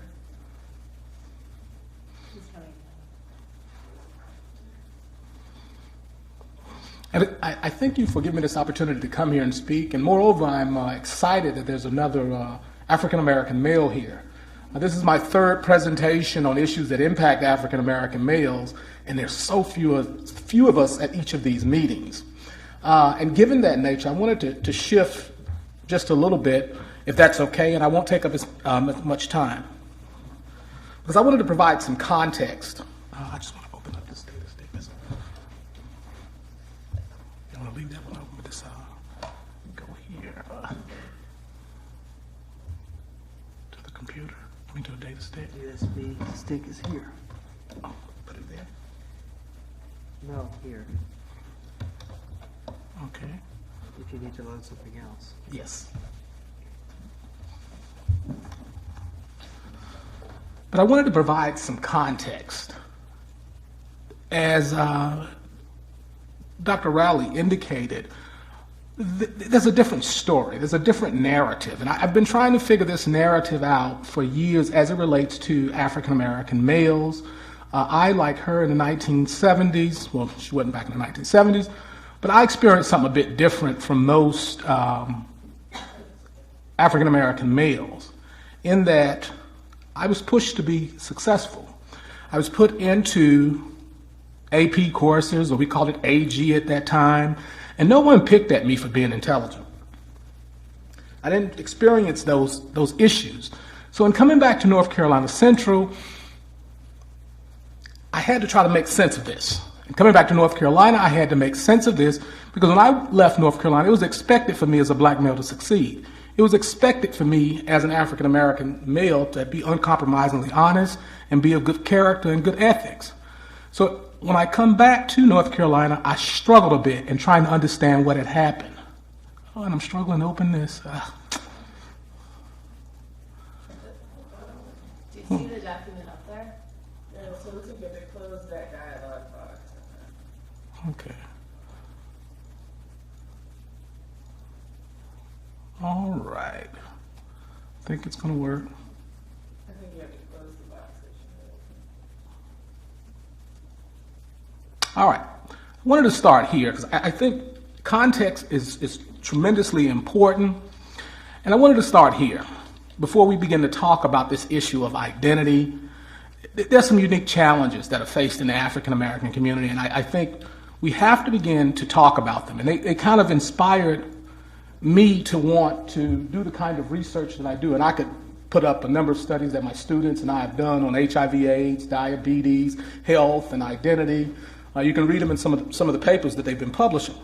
But right now, I think we're at a state of emergency. We're at a state of emergency where when we're looking at issues that impact African Americans, we have to look at them from a structural perspective, in that we have disparities in regards to health. When we look at cancer, HIV/AIDS, diabetes, we see disparate rates. Now, we focused a lot on sub-Saharan Africa and this particular issue. Some research that I've looked at over the years, looking at how we moved from this sarcoma corposa disease to that of advocacy and education. But we noted how it adversely affected African Americans, in particular, the inability for policy to kind of tease at those issues that were important. Moreover, media, and I'm going to talk about that in a little bit, how media shapes perceptions, how media effectuates policy, how media shapes how some African Americans conceptualize identity. I could do a whole lecture on how this book adversely affects our understanding of HIV/AIDS and black women, in particular black women's sexual behavior, but that's grist for another meal. What we do know is that after that book came out, we begin to see substantive increases among black women 24 to 35 years of age. Now again, this teases at issues of sexual negotiation, it teases at issues of identity, self-esteem, are all wrapped up in here. So we won't go over that. And moreover, when we look at breast cancer, we see disparate rates, that even though white women have higher rates, we see mortality higher among black women. The same malady when we're going to look at diabetes, and diabetes is at pandemic levels, in particular among people of colors, and in particular anywhere those golden arches have set up. I'm not saying causation. I'm just saying it's a peculiar correlation. How about that? And we look at it, when we look at North Carolina, who it adversely affects African Americans. Even though whites rates are increasing as well, we have to understand the long-term impact upon this. And that many of the African Americans in Bladen County, Asheville, small cities like Rocky Mount, they're having their legs amputated. And again, we have to talk about this in terms of policy, research, advocacy, how they conceptualize identity and community. That if we're really going to heal some of these issues. So when we look at health in particular, we find disparate rates across HIV/AIDS, cancer, heart disease. We are at a state of emergency. As I say to my students at North Carolina Central, we sick. We sick, and I fundamentally believe it's up to psychologists and social workers and those who work in the helping profession to heal it. These disparities in health, some suggest, begin in the womb. that we've seen disparate life expectancy since the early 1900s, where average life expectancy for American was 39. Here we see African Americans 33. 2010, we see disparate rates. Average age of life expectancy for a black man in North Carolina is 64 years of age. I'm always mindful to let my students know if you're going to find one of us, you better hold on. We may not be around. This is the data, and it's not to depress you, but I have to provide this context so that you understand this. It begins in the womb, in particular because you have a number of low-income and middle-income black women who don't receive adequate prenatal care. And so we've seen increases in maternal mortality and infant mortality. And it's no secret when we look at the data on the number of our children born into poverty, number of our children born in without health care, that this is an issue, that these health disparities, these disparities in health continue to impact us. And more importantly, how does it impact the child's ability to learn when they come from these so-called vulnerable communities, at-risk communities? The language changes every 5 years. I'm fascinated how it changes. Just say you're talking about Pookie, Raheem, and Lisa and them from my community, because then I'll get it. How does it impact their development? How does it impact their ability to be successful? Again, we look at these mortality rates. It's been consistent. I'm interested in the data in 2020. When we look at homicide and wellness and suicide, 143% increase in the African American community. Many suggest that it's among the 16 to 24-year-old age cohort. Moreover, when we look at issues of homicide, that since the 2002 and after 9/11, homicide rates have increased substantively in African American communities. Chicago is not the only place where we have a large number of young men being killed. Again, we're at a state of emergency. Moreover, when we look at unemployment, since 2002, many suggested that we went into an economic recession. And by 2008, we begin to talk about bailouts and America having a cold. Well, if America had the cold, understand clearly that black people had the flu. That real household income went down $700 to $1,200 per month. But expenditures began to increase. So we have these families that are stressed, even middle-class families are stressed. And when we look at this poverty, as I made a decision to leave Michigan and come back down south, I noticed something quite peculiar. These disparities in income were quite prevalent in the very place I was going to go to school and take my children and begin to do research. When we begin to look at many of these major cities, we find that many of the African American men, 40 to 50%, are unemployed in these cities. And much of this is due to deindustrialization that began in the 1970s. But these unemployment rates have been consistent, these disparate unemployment rates. That even among your first African-American president, people touted him, black men were catching hell, okay? They were unemployed, underemployed, dead beat, and dead broke. Rates twice that of some groups. By 2010, we find this 16% rate here in the U.S., and it began to scare me. It scared me because this is my age cohort here, where we were in college in the 80s. I remember days we could not find jobs. We'd have days where we would get together and go on a job hunting adventure, putting in applications. But there was an alternative at that time, and it was crime in the streets. The rates for young men now are getting just as high as it was in the mid-'80s. And I think we all know what happened in the mid-'80s with many of the young men. So I'm concerned about these particular issues. Moreover, when we have high rates of unemployment, when we have concentrated poverty, we have communities of persistent poverty, meaning intergenerational poverty. And these are pictures, this is America, folks. And understand clearly I'm first and foremost an American. My family has served in armed services for years. You cannot have an economically viable country if you have a group of young people growing up in persistent poverty communities, no matter whether they're Latino, Irish, Black, Jewish. You can't have a viable country. Issues of income, not only just issues of income across race, but issues of income across gender are issues that we have to begin to address. Why is it a woman should make 75 cents on a dollar for that of the same work of a male? I consider it one of the most important issues that we have to address, in particular in the black community, because most of the children are raised in homes by who? The mother, okay? And so these disparities in income across education, these disparities in income across gender are issues I'm hopefully that will be addressed. And this income inequity, again, as I made my decision, God, it's been 15 years ago. Whew, I'm getting up. To come back down south, I had to get a clear picture of what I was dealing with. The first 5 or 6 years here, I spent more time trying to learn, make sense of what I was seeing. Because when I left this community, I believe that my parents, Pentecostal, and the people in the community gave me the best of what it means to be a black male. But when I came back here, I saw peculiar things. I saw issues of housing and transportation as it related to mental health and health, where African Americans who lived in Rocky Mount, African Americans who lived in Rayford County, Benson, had to come all the way to Carolina or Duke to be serviced.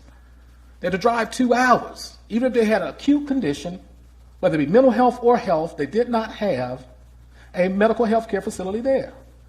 So generations of people isolated by economics and geography in these small cities in North Carolina. Children living in toxic communities, in particular communities where you have a high degree of cancerous emissions and toxic emissions. Rates of asthma in these communities have grown substantively. Lead poisoning. Since 1978, the U.S. government has suggested, HUD, and the Department of Health and Human Services, that we should not have it in homes, but you can find it in homes right here in Durham. And we all know, as psychologists, as behavioral scientists, how it adversely affects a child's cognitive development. When we look at education, let's be clear on where we are. And I don't give this to you as students to depress you. I hope it energizes you. I hope it makes you want to change, because these are the things that made me want to change. When we look at education, as my colleagues indicated earlier, the suspension rates, expulsion rates, 40% of our young men functionally illiterate. Again, you cannot have an economically viable nation if you have a group of young people not educated and not engaged in wanting to be intelligent. When we look at this in regards to special education, disproportionate number of our young men in special ed, and all of our men, special ed has become a male issue. Not just African American males, but we have a disproportionate number of white males in there as well. And so these inequalities, how do they impact education? How do they impact self-perception and how young people see themselves, in particular African American males? When we look at the higher ed context, it is no secret that at many of our historically black colleges, it is at a 60-40 ratio or a 70-30 ratio. Hakeem, Ladero, they're not there. They did not make it out of high school. Maybe it's because of their name, maybe it's because of racism, structural inequality, other choices, but we do know that this is an issue. The question we have to ask is, where are they? For every one young male that walks across that stage that we get through there in 4 to 6 years, I know that 6 will enter the penal system, whether it be probation, parole, or house arrest. They have a clear picture on where we are. And this issue of incarceration has been consistent among African American males since the 1970s. Prior to 1970, most of the individuals incarcerated were white males. After 1970, we saw a substantive increase. And I'm going to talk about that in a minute, because I want to give my my other colleagues some time. But again, we see these rates increasing, even in areas around the country where you don't have that many African Americans. Over 50% of those who do live in that area are in some form of the legal system. That's a public health issue for me. And I always let my students read this 13th Amendment, be real clear. And this here begs at this question: is this the new slave system? A number of books have come out on this particular issue. Understand clearly, in major cities like Houston, San Francisco, New York, and Chicago, when they have a group of young black males and Latino males failing by the 4th grade, they know to build prisons. Because through logistical regression, they can predict that they're going to need more beds. So this prison to school pipeline, where young men are coming from that of special education, or they're at risk, or they're uneducable, whatever name, it's always a new name when it comes to black males. Here we find them moving toward incarceration. Now, I'm a psychologist. I'm more concerned about the dynamic impact, that we're removing a generation of young men at their most productive age. Moreover, What is the economic viability of these young men? They're already faced with the issue of having an ethnic name with African-centered features or whatever that means. But now we're talking about reduction in employability. How does it impact the children? How does this impact the relationship between the male and the female? How does it impact the community? These are questions that we have to begin to tease at. And someone sent me this book here, The Night Dad Went to Jail. The person wasn't obvious enough to put a black person on there. So I get a brown rabbit. I guess that makes it look more less threatening. But I clearly understood who he was talking about. These can't be our children's earliest memories if we're going to have healthy children. The stress that it puts upon women, that some have done a phenomenal job, but they shouldn't have to by themselves. The stress it puts upon families, the decrease in political participation. It adversely not only affects the individual, but the microsystem and the entire community. And this also contributes to poverty, that this cycle becomes intergenerational, that it starts itself over and over again. Now, in much of my work, I've tried to address it through health disparities plays, tried to address it through doing research on identity, trying to address it dealing with policy and legislation. But a few years ago, I had a young person come to me and said, Doc, we have to look at this thing from a historical perspective, and that many of the young people that you are dealing with now are impacted by imagery. That it's the imagery that's impacting them. A number of students have come to me with theses on the impact of media images. And I said, okay, I need to really look at this, because maybe this may be one way to explain some of what's going on in my community.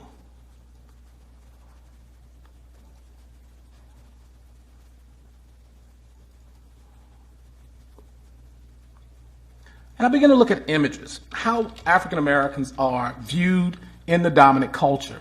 To what degree, if in fact we're going to change some of this, should we start with the individual? To what degree can we begin to look at the impact of media influences? And a number of students have done interesting theses on this issue. And I had to go back and read some of the earlier stuff, Mead and Cooley, social looking glass theory, and how this imagery, the images of African American men and African American women have been shaped by the dominant culture. Whether or not we are acting, do we conform to these self-expectations? And these are almost 100-year-old theories. Erickson was one of the first to suggest that forming identity for African Americans in the American context is quite difficult, and that the structural challenges that we talked about earlier adversely impact them, as well as the perceptions that the dominant culture. So with my students, I began to look at some of the early images of African Americans, how they were portrayed, and whether or not is policy shaped from this, or our notions or how they're treated within the judicial system, do they come from this imagery? And we begin to look at this history of imagery as it relates to African American. Here by the 1910, we see this beast of burden, this dangerous black male, constantly compared to an ape or somebody who's going to hurt you. And it was really fascinating going through it. My students I learned from y'all. Y'all didn't know that, did you? And you see these Sambo caricatures and Step and Fetch It caricatures. How did this impact identity, self-perception? How did this impact one's ability to think that they could be somebody in the 1920s and 1930s? I fully understood why my grandmother didn't let me watch TV. By the 1930s, we begin to see this dichotomy among black males, and we begin to look at black male perception, that either he is an athlete or he is a musician. We still see it play itself out today. By the 40s and 50s, and if I'm moving too fast, I wanted to not take up too much time. By the 40s and 50s and 60s, we saw very positive images of African American men. These were the images, unfortunately, that I remember, and they showed strength. They showed men who were concerned about their community. They showed intellect, that it was okay to read, that there was nothing effeminate about being intelligent. There was nothing less than manhood or less than being down about going to the library and burning a candlelight. Those were the images I got. And so by the 1970s, something began to change. This also coincides with what many suggest is a time period where you begin to see shifts in incarceration, shifts in unemployment, and increases in divorce and single-parent home in the black community. That we had two dichotomies. Throughout the media images, we had this black savior in the community, and then we had these individuals down here who engaged in illegal activities or drugs. And I remember Irv Joyner saying something to me. He grew up doing he's a bit more seasoned than I am. He said, Doc, after these movies came out, he said, your students are onto something. After this movie came out, you had brothers who wanted to be revolutionaries, now wanted to be drug dealers and hustlers. Irv was about 70 years old. This is really fascinating. So then I began to spend a lot of time asking students about this imagery. You know, I discovered Google and what's that other one? YouTube. And I went to World Star Hip Hop one time. I lost 5 hours of my life. I won't go back again. But I wanted to get the impact of this imagery. You know, how does imagery impact identity? How does the dominant imagery impact decisions about eating, dating? And so I really got into it. And so I saw this imagery here. And my son kind of helped me conceptualize this one from the 80s and understand, although many of these men represent an androgynous look, they're heterosexual. In the middle here, this young man here said something that some suggest destroyed his career. He said that in Hollywood and in the music industry, the only way that an African-American male can make it in the music industry, he said it in Rolling Stone's 1989, his name is Terrence Trent D'Arby, is that he had to look effeminate. It's like, interesting. Because I spent most of my time in the library. We didn't have a TV. I didn't have a TV until I got married, man. I just wasn't into it. And so by the 1990s, I began to revisit this imagery. And the movies Boys in the Hood and Menace to Society, and how guys who didn't even know where Compton was would walk around with Compton shirts on and try to act like kids in Compton. And again, you have to tease at the question, to what degree does the dominant perception of society, the caricatures that are put on in media, adversely affect African Americans' conceptualization of self, impact interpersonal relationships, and more importantly, their belief that they can become somebody? So the students kind of pushed me to begin to look at this. They begin to look at this. What is the impact of imagery? Do young people internalize this imagery, and how does it adversely affect the community? And we saw this image in the 1990s, which was a peculiar period for me because guys with guns and ponytails and bows, it just threw me off. I really didn't know how to process it. I still don't today. I still don't today. And we saw the imagery in 2000. And this imagery has been consistent. When I first came to North Carolina Central, I tell people all the time, at this time, there was a movie that had come out called State Property. And young men had come out with a line of clothing that said state property on it. They would wear these do-rags, and they would wear these boots. And I'm familiar with it. You know, I had to visit cousins and stuff in places that they shouldn't have been in. So when I came to Central and I began to walk around the South, I assumed that there was a school-to-prison program. It wasn't. These young men were wearing these clothes because this was fashion. Now, I'm a psychologist. And when we say the term insanity or behavior is insane, it is behavior that is a threat to yourself and others. And walking around, looking like a prisoner, young man, it ain't cool.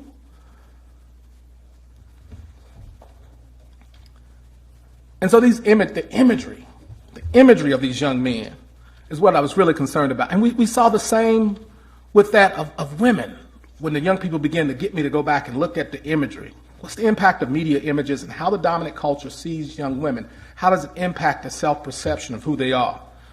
In the early 1800s, it was this dichotomy. Either one was a sapphire who snapped their hands, or it was this asexual mammy who believed in Jesus and ran the house for the master.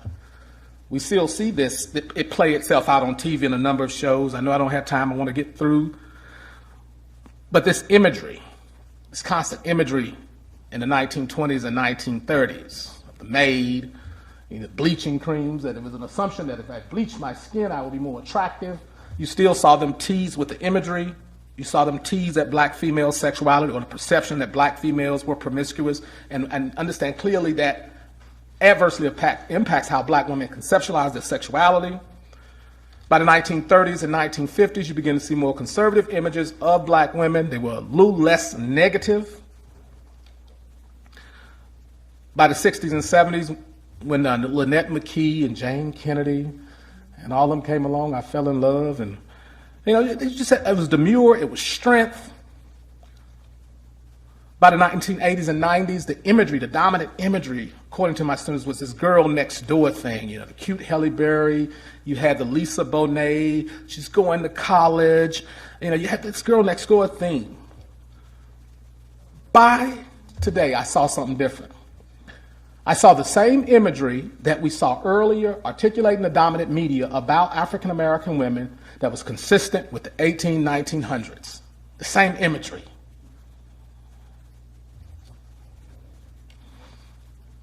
And we see these notions of this diva come through. She's about her money. I think she's a boss or a diva or something like that. I'm still trying to read hip-hop songs. A lot of reading to do. Or you got the gold digger. And you see it come through in the dominant media. I find rap music very misogynistic. I really do.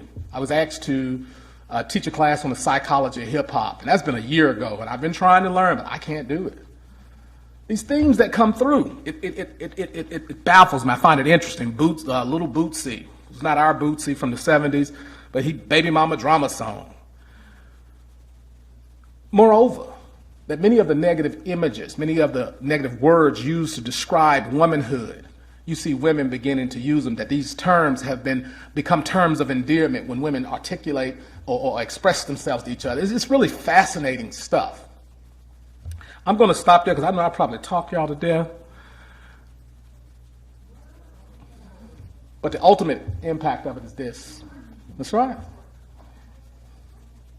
How does this imagery, again, impact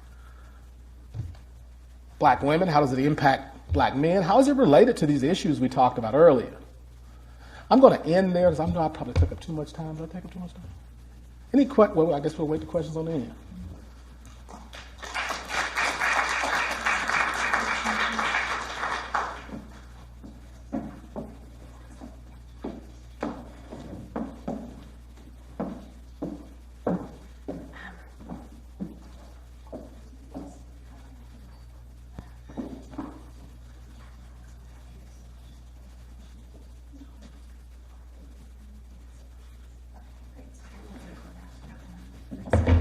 Signal.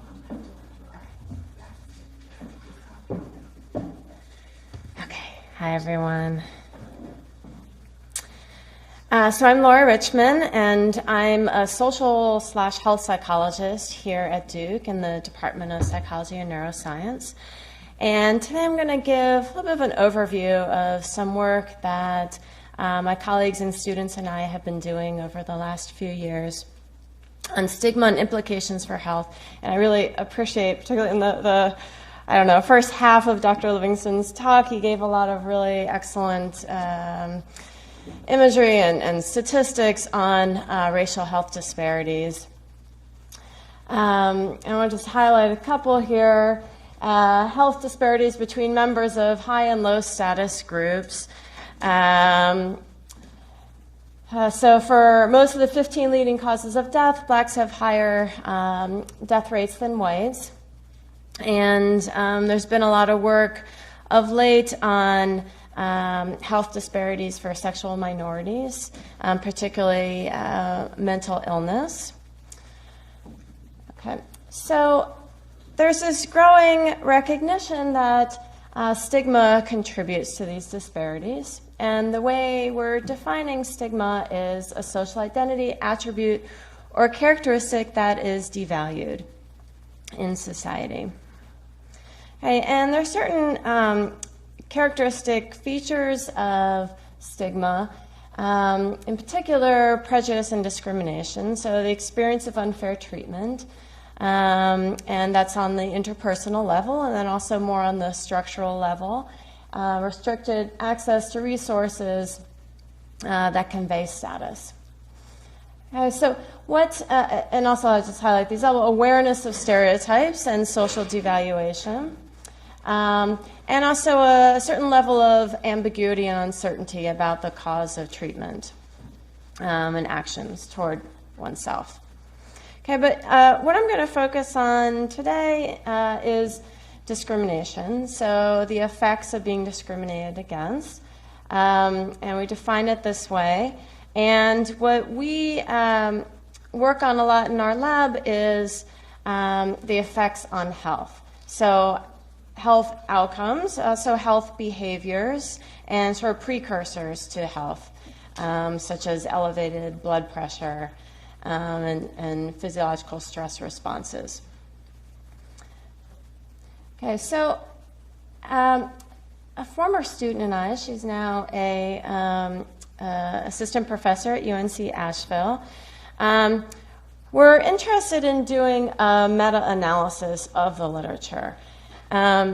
So there had been some research synthesis on the literature on discrimination in health, much of which was finding this relationship between experiences with discrimination and poor health outcomes. But the findings were just, or I should say the studies were just located in different fields. Public health, psychology, sociology, behavioral medicine, and there hadn't really been a good synthesis of the literature. So really trying to understand what the strength of the effects were and identify some potential mechanisms. So that's what we tried to do with our research synthesis. And I want to just show you this model that we're using to kind of guide our synthesis. So one is this direct pathway. So what is the strength of evidence for this pathway between discrimination and both mental and physical health outcomes? And then we wanted to try to see what the strength of evidence were for some of these other pathways that we work on in our lab. So this relationship between discrimination and heightened stress responses. And I show the solid line is what we gathered in our synthesis, and then the dotted line are relationships that are already well established. So we know elevated stress response is related to poor health outcomes. So we didn't, in fact, examine that in our synthesis. Okay, and then discrimination and health behaviors. And so I'm going to talk some about these different pathways today. And then we also focus on these we call moderators, so factors that could modify this relationship between discrimination and health behaviors and their stress response. And the ones that you see a lot in the literature are social support, the way in which people cope with these experiences, and identity. Okay, so this meta-analysis, so it's this quantitative integration of research studies that examine discrimination and health effects. And we were able to gather 192 studies that spanned this time between 1986 and 2007. And I should say that this synthesis was published in 2009, and we are actually now, I would say, a third of the way done in doing an update to this meta-analysis. And it's interesting, we're finding very similar patterns. There's some differences in the types of discrimination that are being measured now, and I can talk a little bit about that. Okay, and then importantly, we were focusing on a particular type of discrimination that we call interpersonal discrimination. And so many different identities for which people could experience discrimination, but it was this particular type where people either indicated their past experiences with discrimination, so we call that perceived discrimination. So, receiving a questionnaire that's asked you the extent to which you've experienced different forms of discrimination in different locations. Or experimental work where discrimination is manipulated in the lab. So people experience discrimination in the lab, and then we measure their responses. Okay, so the outcomes for that first pathway identified, the outcomes that we were able to gather, so that studies have been done on, are these mental health outcomes and these physical health outcomes. So a lot of cardiovascular health outcomes, diabetes, and respiratory conditions. And the mental health were diagnosed mental illness, and then also just reports of well-being or distress. Okay, so in answer to that first pathway as yes, so we found the significant effect of discrimination and worse mental and physical health outcomes. And this was both for mental health and for physical health, with the effect being a little stronger for mental health. There are more studies that actually have been conducted on mental health outcomes. Okay, so let me talk some about these other two pathways. So the stress response and the health behaviors.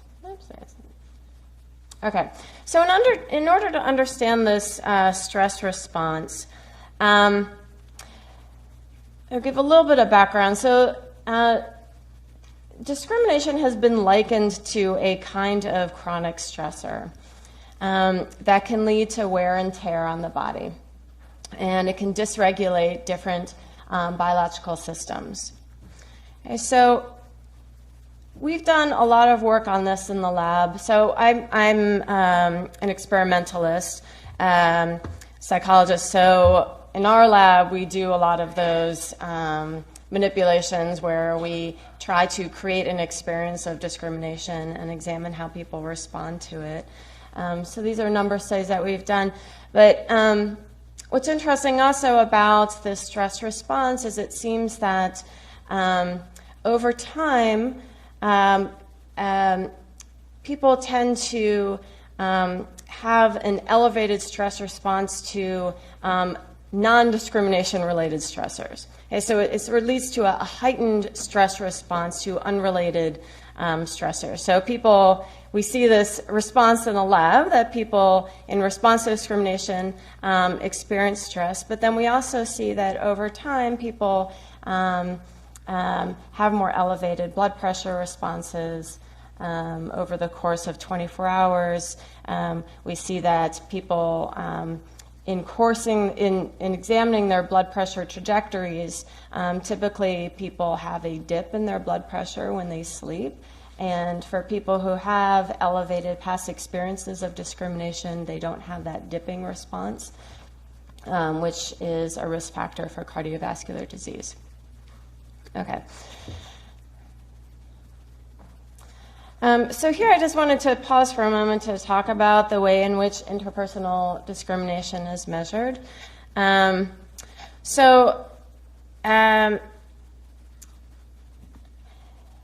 It's a subjective measurement in this literature. Okay, so people are asked to indicate their experiences with discrimination, and that there's some criticism that's then leveled on this research in the sense of how do you really know that people are experiencing discrimination? Right? So perhaps certain personality traits may make people predisposed to see discrimination in ambiguous situations. So these are the criticisms that arise. So I'll tell you some about how we address these issues, how we address these criticisms. But I just wanted you to know, so this type of discrimination, there are different terms that are used. So the interpersonal discrimination, there's perceived discrimination. So I might sort of flip between these different terms, but I can return to this issue. Okay.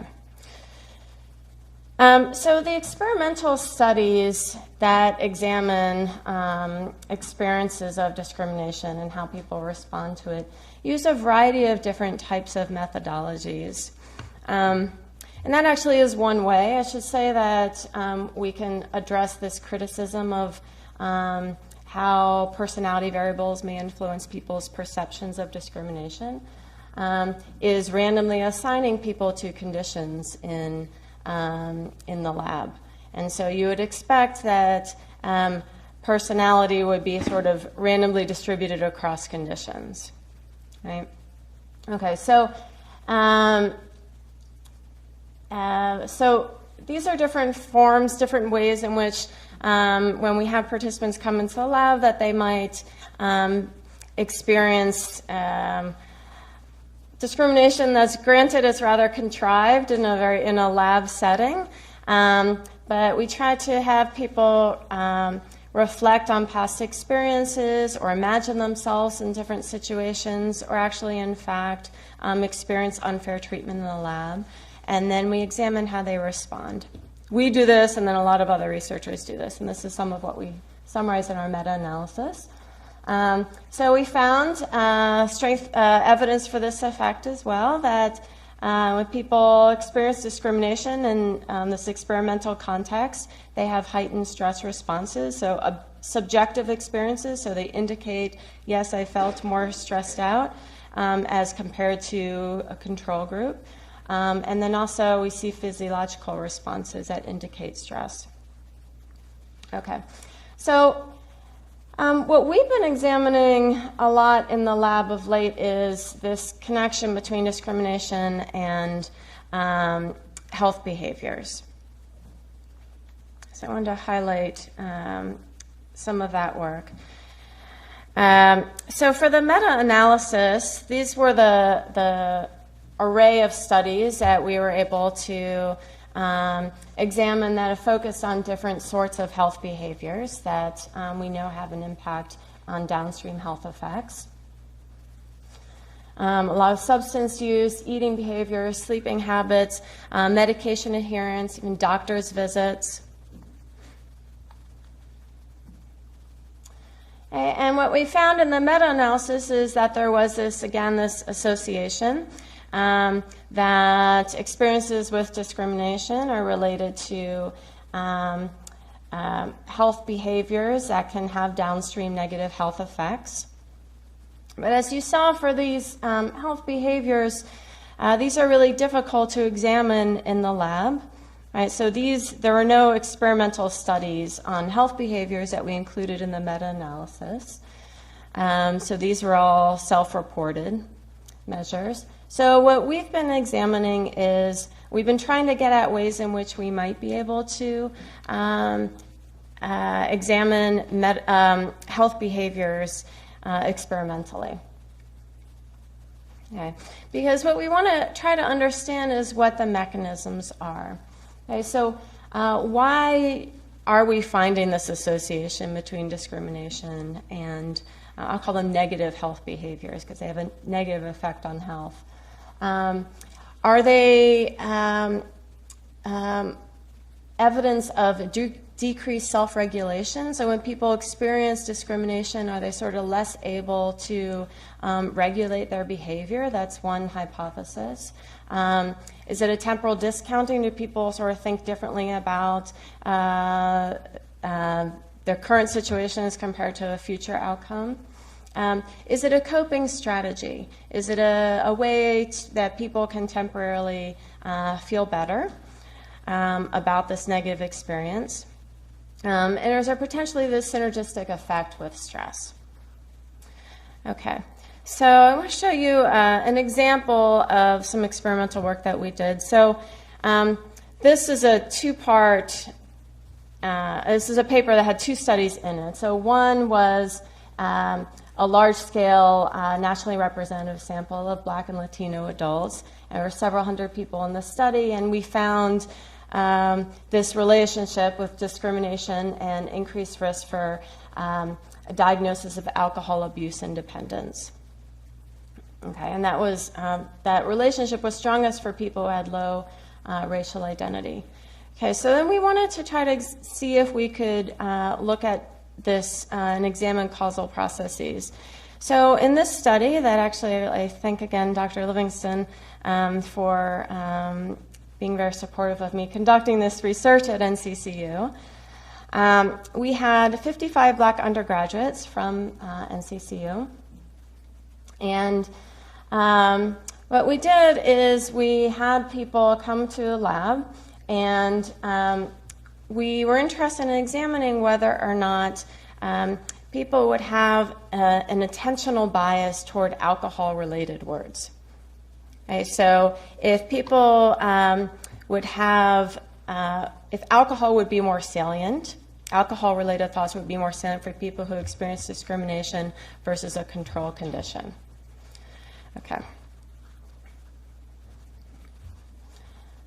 So I'll just show you this graphic that my postdoc did that I thought was kind of neat. I'm not even quite sure how she did this, but so this is how the task works: is that people are sitting in front of a keyboard and they're told, they see words come up on the screen, and then they're asked to press Z or press this slash mark. So Z if it's a word, and that backslash if it's a non-word. Okay, so lights. So they press the Z, beer. Okay, so the alcohol-related words, and then a non-word. Okay.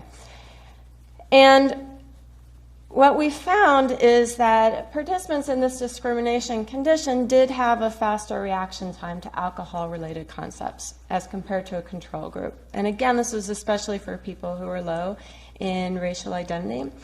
So it's kind of a weird outcome measure in some ways. So, alcohol-related words are more salient, so what? Well, in the addiction literature, there is an association between this sort of cognitive accessibility, we call it, and behavior. So if people have increased cognitive accessibility, they are more likely to engage in the behavior.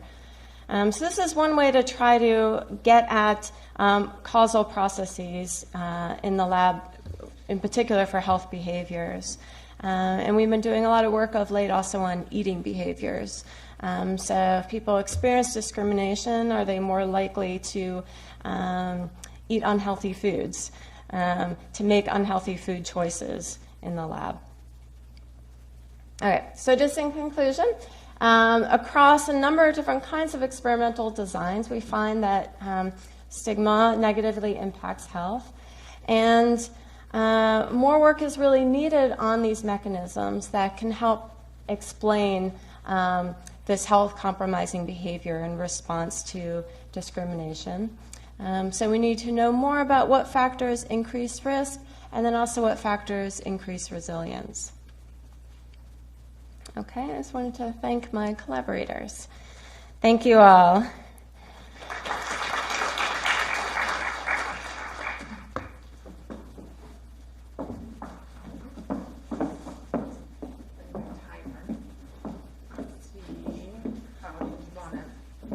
I'll do the best I can. I'm a pretty fast talker, but hey. Okay, fast talk. Get it? Fast talker. Okay. Okay. Let me reset. So I have my timer. Okay. So does the clicker have a laser pointer? I think so. No? Maybe? It's the red button. The red button. Good. Okay. Perfect. Thank you. I don't like going last. I always rethink, especially after these incredible talks. So if it looks like it's going bad, I'll see if I can do like a backflip or something. I don't know. And you can watch me go to the ER. Okay. So today I'm going to talk to you about some new work that I'm doing in collaboration with my students and in collaboration with NSF grant sub-award with Central. And so the title of my talk today is Talking Black Doesn't Mean That I Don't Want to Learn. So what does that mean? Well, it's clear there is a clear problem in the United States. There's lots of issues going on currently, particularly pertaining to race, and particularly pertaining to race, education, health disparities, income disparities, incarceration rates, health disparities. So the problem we have when we look specifically at African American children in the context of education, Dr. Rowley's talk earlier today highlighted the complexity of the problem. And as a developmental psychologist, what I love to tell my students, which makes them all give me the face, is development's messy. It's transactional. It's messy. It's rarely clean. And once you figure something out at one age, then you have to start all over at the next. So what we know about the problem is that there is a gap And this achievement opportunity, it used to be called the income gap, it used to be called the achievement gap, and now folks are looking at it more in terms of an opportunity gap. But regardless of what we want to call it, it is nonetheless a gap between African American children and their white peers, and that persists throughout adulthood and has really costly, clear, costly outcomes. So what we need to do, and I'm a developmental psychologist who studies infants, which is also another reason why it's a little weird I'm on this panel, but the reason why is that we see the gap as early as 18 months in terms of language development. And I'm hoping to present a good case today why we actually need to spend a little bit more time talking about how people talk. So what's the achievement gap? And I'm going to kind of go through this quickly because I don't think that many people are going to want to, throw down about this. But it's this observed and persistent disparities between low and middle income children and adults. We do see a gap regardless of race in terms of income, okay? So if you are a lower income child within a racial group, you often have access to less resources, less opportunities compared to your same race peer who has a middle income, okay? So the effects of income within race look similar. Less resources mean less opportunities, less achievement, less, regardless of racial group. When we start looking across or between racial groups, we see clear disparities and intersectionality of race and income. So we see persistence in the gap. Oh, I broke it. No, I didn't. Okay, is it time for me to just flip it? Okay, so many people think the gap has gotten better, but recent research out of Stanford has argued that in fact it has widened. I know when I teach my developmental class and when I teach my race and culture class, I have students who they cannot believe it. We spend 20 minutes having them try to prove me wrong. And I let them do it and we talk about it and then I just keep throwing up data. Boom, boom, boom, boom. And finally they have to acknowledge that since Brown v. Board, things haven't actually gotten better. They feel like it's better because they have more brown peers in their classes and it has to be better. It's not better, and in fact, it's widened. It continues to be one of the primary forces of economic and educational disadvantages facing African American children in the United States. Primary, woo-hoo, that flip was going to come early. Stephanie, catch me. Primary forces, and I want to make sure you keep that in your mind as we continue down the talk. So, what causes the gap?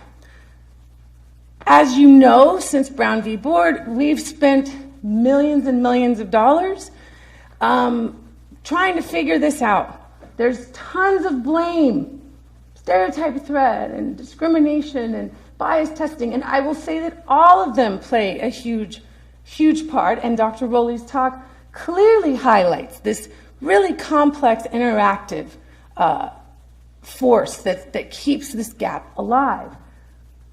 But what we know is over 6 decades, the blame game isn't working. It's not working. And let's be honest, if we really wanted to solve and close the gap, we could have already.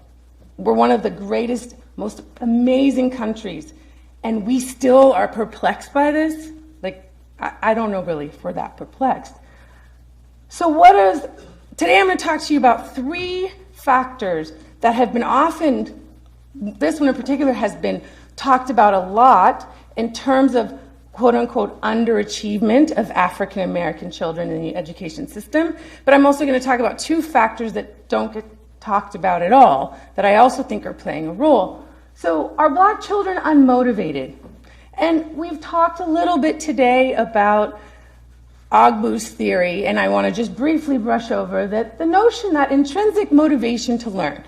I'm going to talk a little bit about intrinsic motivation. I'm going to say that I am not a motivation researcher, but what I do know is that a lot of work has been done on extrinsic motivation, which means I want my peers to think I'm smart, or I want to get goals or rewards, external factors motivating a student or a child to do well or act a certain way or behave a certain way in school.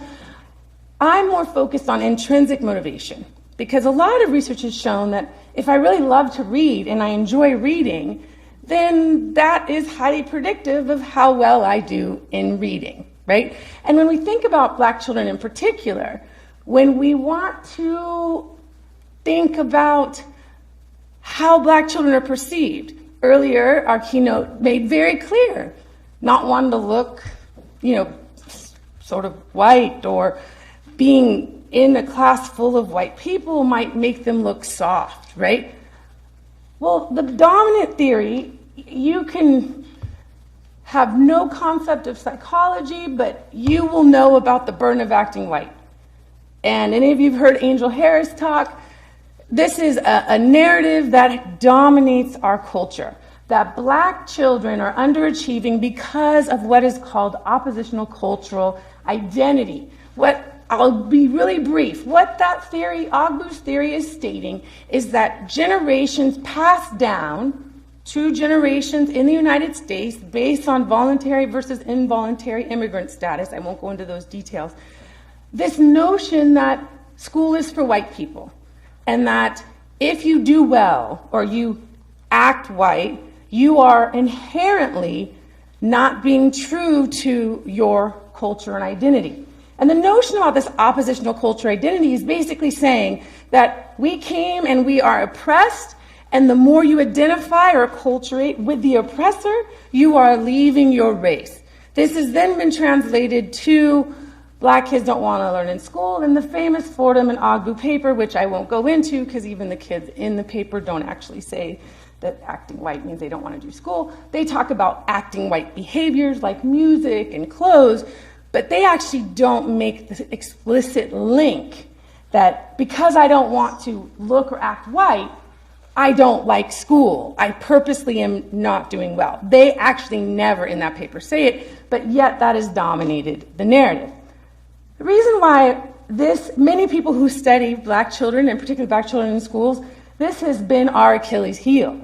Because many Black educators, Black teachers have actually bought into this notion that Jamal is acting a certain way and not doing well in school because he wants to, because he doesn't want to look white. Not because of the factors Dr. Rowley talked about, right? But because he just is choosing not to be smart. Again, Dr. Livingston made that clear that that's very confusing to him because that's not the narrative that's going on in Black homes. So some of the factors that Fordham and Ogbu talked about, like going to the opera, it was 1986, so, but the students talked about acting Black and acting white, and one of the things that they talked about was talking Black or speak proper. And I'm going to go back to this because many of you in this room have been told, you need to speak proper English. And people make the comment about standard English, mainstream English. And I'm going to challenge that a little bit today because standard is pejorative, mainstream pejorative, proper. And if you ask someone from London, I don't know if they would consider us Americans so proper in our English. Just saying. Okay. So what role does language play? Because this notion is, now I want to make this connection. Ogbu is saying that one of the factors that Black children who have this oppositional cultural identity issue is that talking Black is a reflection of not wanting to look white or behave in a white manner, which then is why they don't want to do well in school. You guys follow me? So talking Black is a clear marker. Michelle Obama, I remember when Barack's first term, had this beautiful, talk, and she said, people always tell me you're talking white. I don't know what that means. And I just want to do well in school. And I was like, oh, she bought into it, right? And we hear this narrative all the time. And if I say this, many of the Black students in this will, oh, you're so articulate. I can see some of you already stretching, right? So we have this notion that the way a Black child, a Black person talks is a marker for intellect. Clear, right? And we go further to say that the way a Black child talks is a marker for their motivation in school. Okay? So what does talking Black mean? I just wanted to highlight, here's, look at a poor excuse for failure to pass. That first sentence is enough, right? There's the talking white was associated with the Carlton. It's not unusual, right? And then there's this Ebonics debate. And this one I found, and that was particularly problematic to me. You actually speak Ebonics, kill yourself. And what I will say with this particular narrative is it doesn't just come from white people, okay? So what does this actually mean, though? Because if I ask people what does talking black mean, everyone thinks they know what I'm talking about. But then whenever I ask students, and I'm going to give faculty, ask them to say what that means. Is it vocabulary? Is it syntax? Is it tone? Yo, yo, what's up? Is it style? This is what people haven't actually figured out. Many people think, oh, you're talking black, but that sentence was completely grammatically correct. Every word was pronounced correctly, but there was a style, a tone, a flow. That was grammatically correct. Was I talking black? Right? So what does it actually mean from an academic standpoint? Well, very famous linguist from Penn wrote this book a long time ago about language in the inner city. And here's what I want to challenge folks. Many people think that when someone is talking black, that's basically the same idea as someone having a Southern accent. And we have the same negative stereotype for Southern drawls, right? You're ignorant. Now, I have one Southerner. Any other Southerners in here have a Southern accent? Okay. When you are with them Northerners, you've adjusted your accent, correct? You have a mindset about it, you're aware of it, and you may, if you go in and you're meeting with a boss or you're a group of white executives, you're going to work on your accent, right? But Thanksgiving's coming up, huh? Come on in here, get your plate, mama, right? How would your mom react if you went in and said, hello, Mom, can I have a plate of food? It wouldn't go well, right? Yeah, because it's the language of home.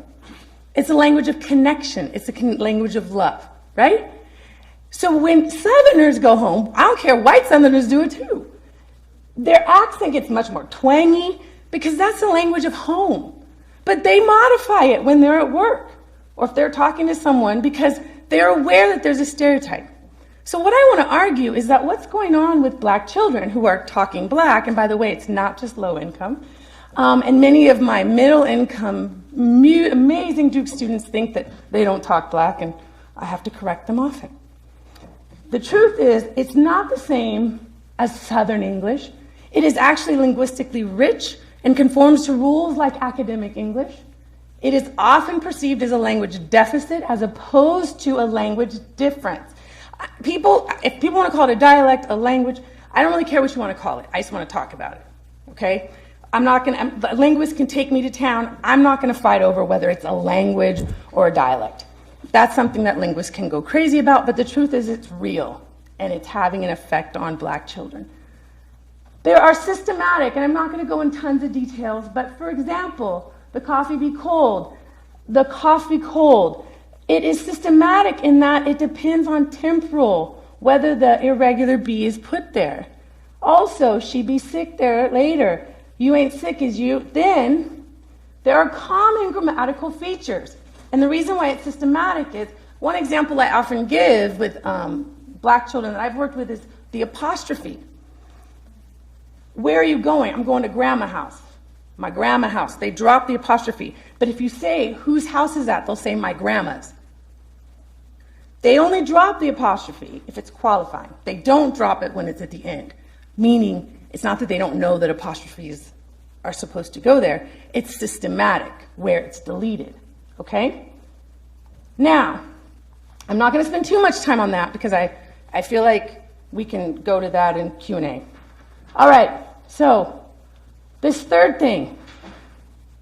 So I'm going to make the case and show you a study that we've done that looks at these interrelations. So if talking black should influence academic motivation, if Ogbu is correct, but I'm also arguing that talking black influences the way academic vocabulary is acquired.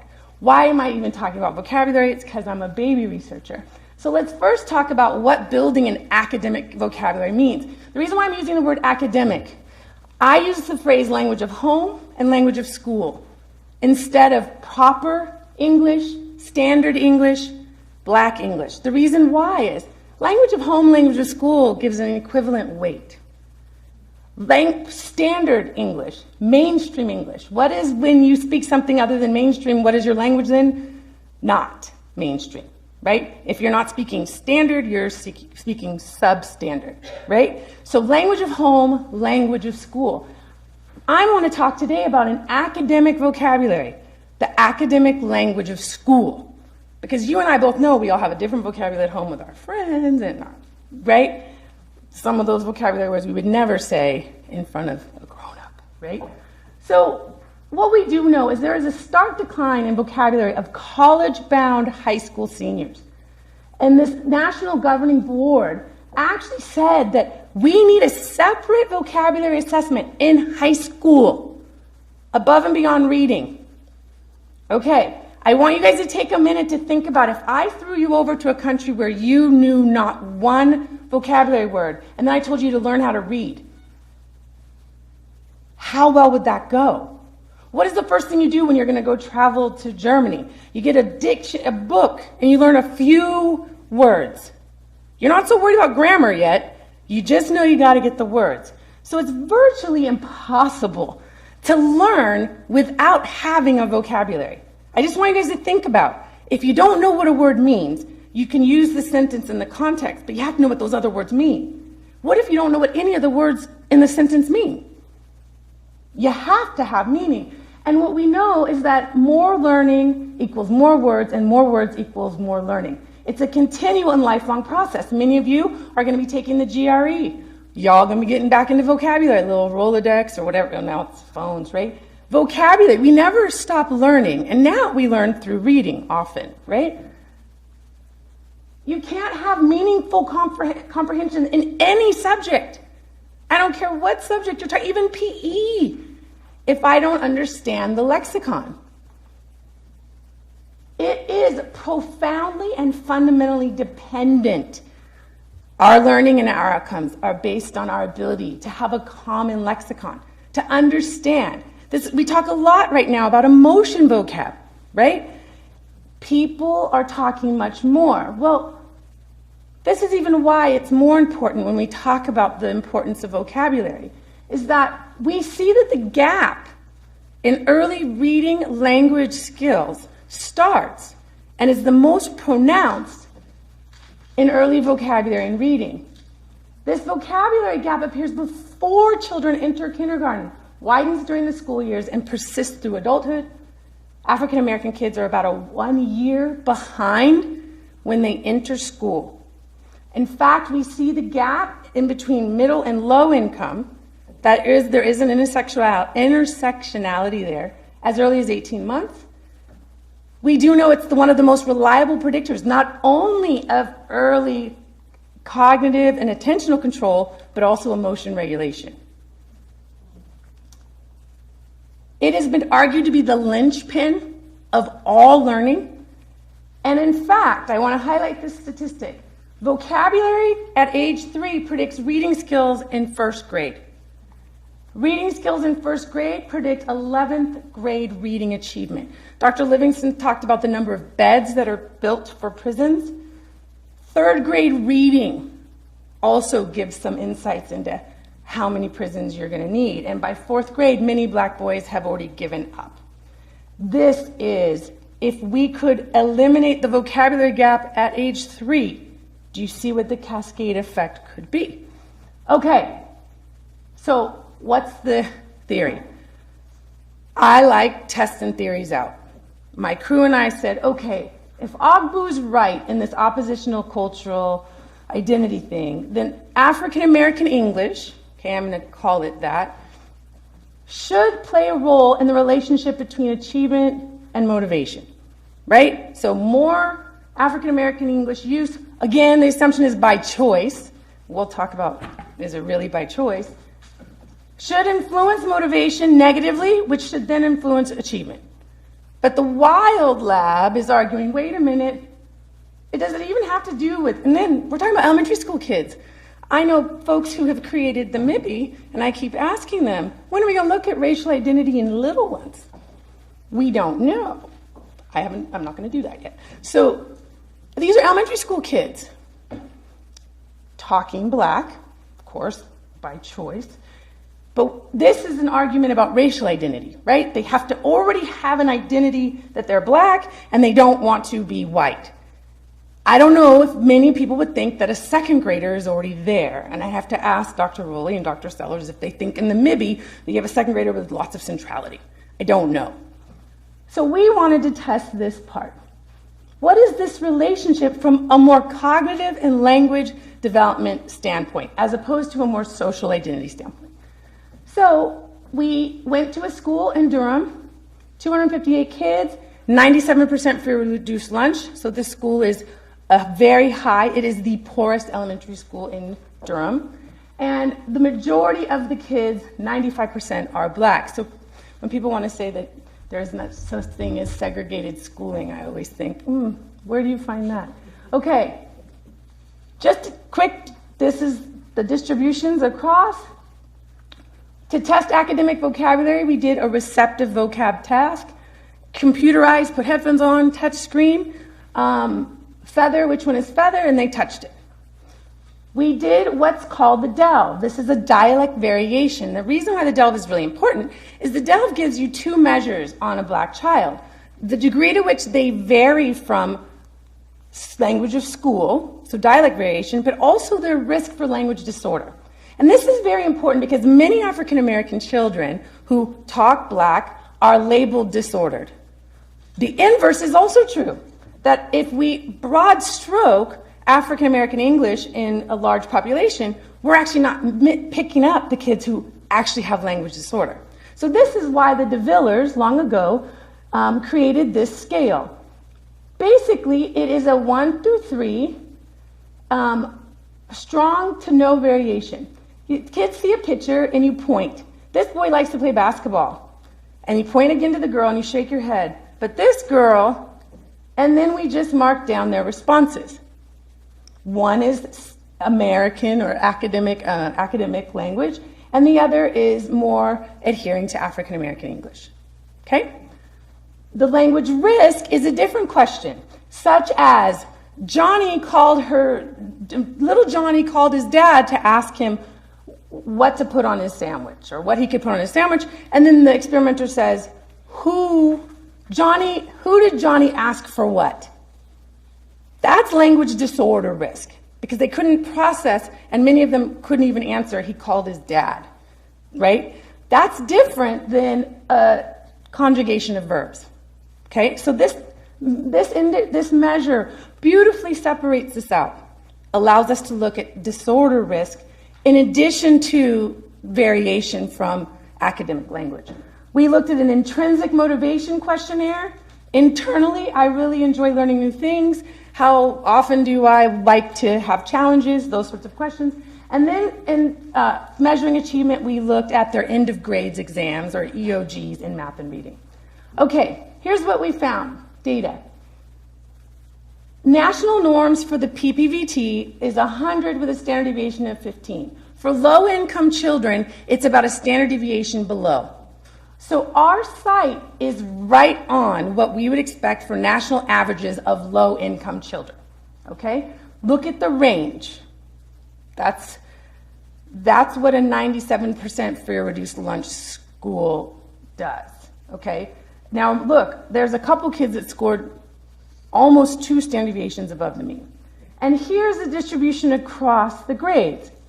What's important to note here is it's not like 5th graders are better. Okay? Now, here is the distribution of kids who scored either high, moderate, or low.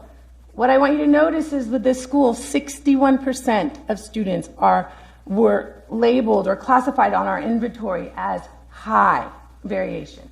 Okay? I also want to highlight here, look at where the majority are starting.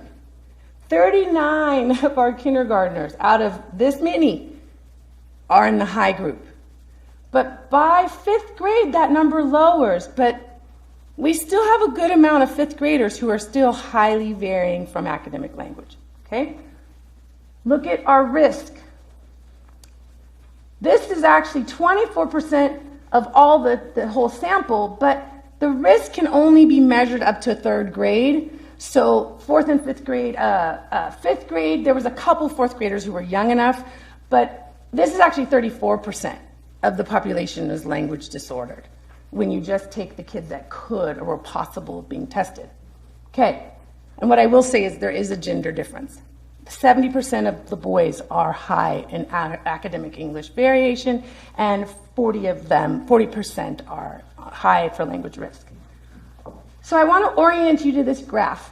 This here is the standard academic vocabulary score. Remember, it's 100 for national norms of non-poverty, 15. And then poverty is about 85. Here is the risk for language disorder, and here are the kids, the red, the purple, and the orange are language variation. Here's what I want to highlight. What seems to be the biggest issue is whether you're at risk for language disorder. What I want to highlight here is see the high African American English, the kids who have strong variation, see them? They're at the national average for their income level. We have, this is an interesting dip here. We're not quite sure what's going on here, but see what happens here? If you are a high-risk kid for language disorder, it really doesn't matter if you are not using African American English. Your score is lower. So why does this matter? Well, here are just our high variation. You know why I showed this chart? Because it was like 69%, 61% of my samples here. Look at what the relationships are. Vocabulary predicts reading. Makes sense, right? And this is for our high African American English speakers who do have significantly lower PPVT scores compared to the other peers, okay? But this is, look at the motivation is not there. But now let's look at risk. See what's happening here? The high risk group is significantly lower than all of the other groups in their academic vocabulary. Obviously, they have a risk of even language processing at all. That is predicting and related to their motivation. But look, so what's happening? One more. Okay, go back. What's happening? Reading motivation, let's go back here to my high. Here's what else I wanted you guys to notice. See motivation here? Motivation here. So for the kids who are using a high African American English use, their motivation to read and math is not at all related to how they do on math and reading. This is different than any other population that's been studied at the moment. Meaning, usually intrinsic, remember that slide? Motivation to learn predicts my outcomes. Not for these kids. So, what does that mean? What I will tell you is this. When I looked at the motivation scores of fifth graders in this school, and I compared them to national norms on the same measure of middle-income white fifth graders, they did not significantly differ in their motivation on all of the indicators. Meaning, these fifth graders are not less motivated than their middle-income white peers on the same exact measure.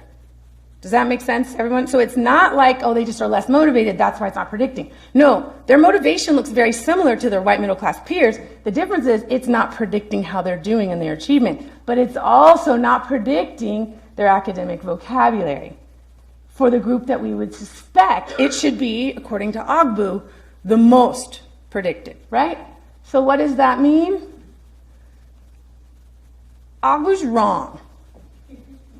The reason why is the degree to which a child uses African American English is not related to their motivation, and in fact, isn't related to their achievement. It's related to their vocabulary development, which then predicts their achievement.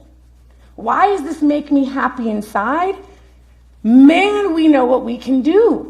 People have been trying to do this for a long time. All these motivations, come on, let's bring in basketball players, we like to read. It's not working because the kids are motivated. It's not showing up in their grades. What do we need to do here?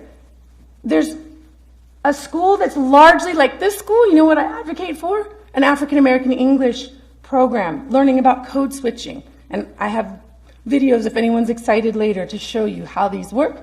If you have a multiracial school, you know what you would do? Increase academic vocab, because they're related. You fix one, it boosts the other. So what are my conclusions? Dialect variation or African American English is not related to motivation for African American children, and in particular the group that's the highest at risk, poor black kids, not related. Take that out of it. Second of all, the high African American English kids, their vocabulary, their academic vocabulary does matter, and it mattered for reading. That makes sense, just like I said. How do you learn to read if I don't have the same lexicon, right? Motivation is not related to achievement, which is something educators really need to think about. We aren't doing something right with assessments. If a kid who really loves to read, equally to their white middle class peer, but that's not predicting how well they do on their test, you know why? Because of this, and academic vocabulary. So why is this a problem?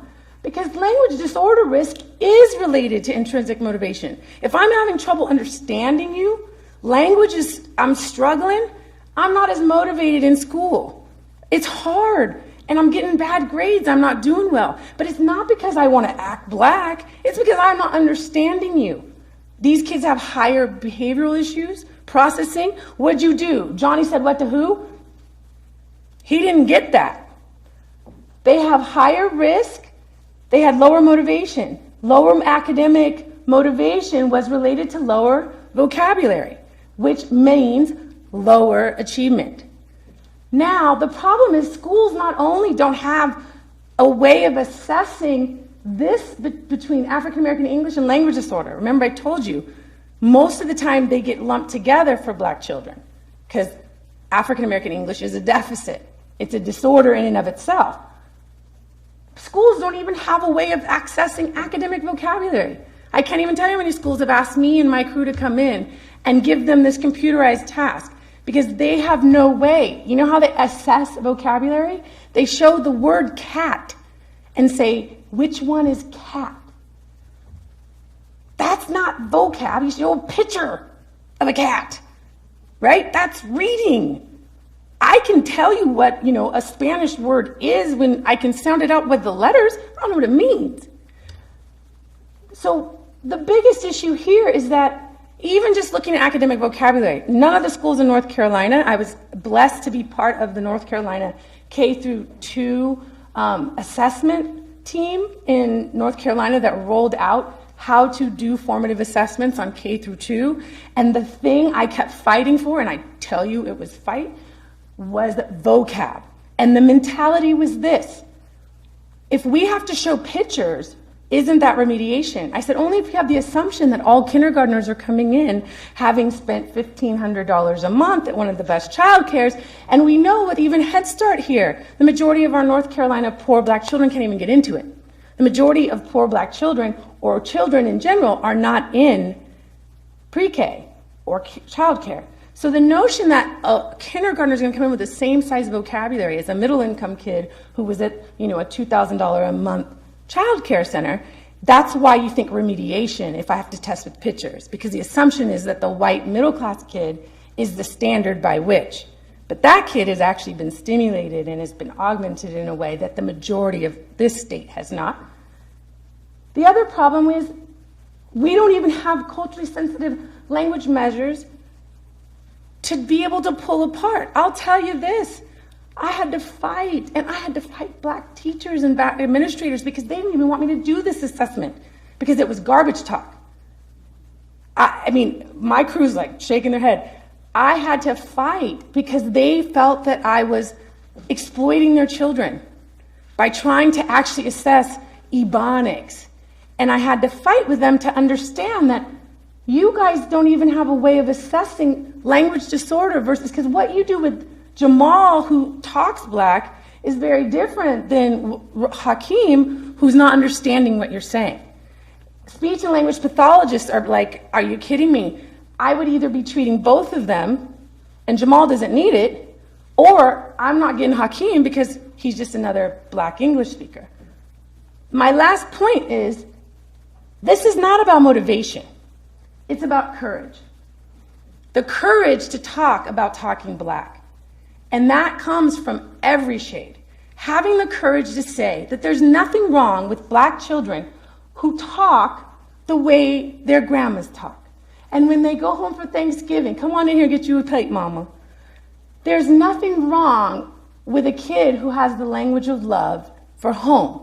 What we're not doing is teaching Jamal that there is a uniform language called school language that is the language of success in the United States, that he, when he walks in that building, just as if he was wearing a school uniform, right? We would never tell Jamal he had to wear his school uniform on the weekend. But when he goes on class, that uniform is the uniform of his success, and everyone who walks in that room wears that school uniform. But they get to be who they are at 5 o'clock when I'm no longer, or 4 o'clock when I'm no longer there. So instead of thinking of language as being proper, white English, mainstream, what I want is for people to see that the language of home and the language of school are equally valuable to children. And what we need to do as educators, researchers, parents, friends, is educate children that you have to switch. And learning both languages to navigate both settings successfully is the key to success in the United States. That, to me, is the number one hustle.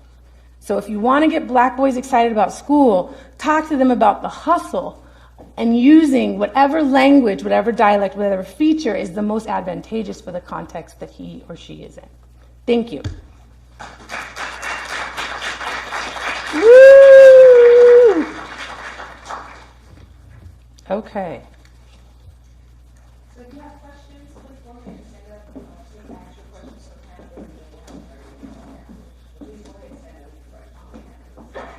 I'm not going to stand up because I think I can project. Thank you so much for this presentation. I really have a couple of comments I think that lead to a question. So, Dr. Wilborn, thank you for a really provocative presentation. The thing that I was sitting and thinking about, and and glad that you sort of kept on disrupting that Fordham Ogden thesis, is like the challenge for me is, I grew up in the Deep South in the 1990s. I'm from Louisiana, and I was told that I was acting white, and I was bullied heavily my entire childhood for, so it wasn't just about the Southern accent, it was also about blackness, right? But the thing that I have been trying to work through is about, like, what did that conversation between black youth who were language policing each other mean about how they were differentially perceiving the environment, right?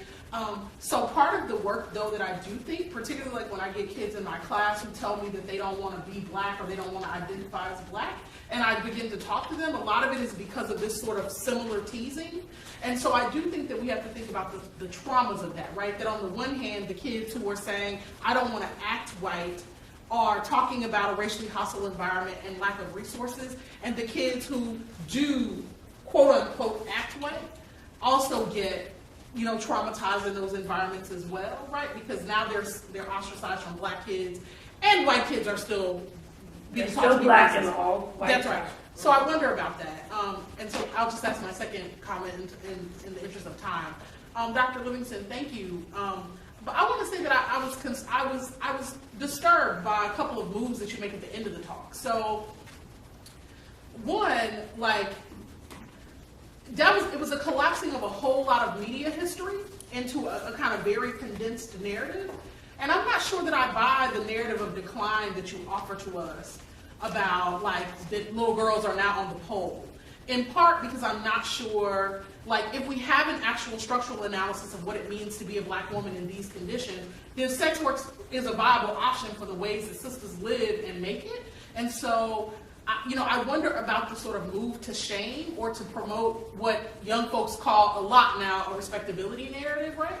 And I wonder what that means, particularly, like, like as you point us to the structural difficulties, I also saw you making moves that just as a colleague, I'm going to say are problematic in terms of like talking about effeminate men. Like, I think we can talk about a narrowing of masculine possibility without being antagonistic to men who present in all kinds of gender formats, right?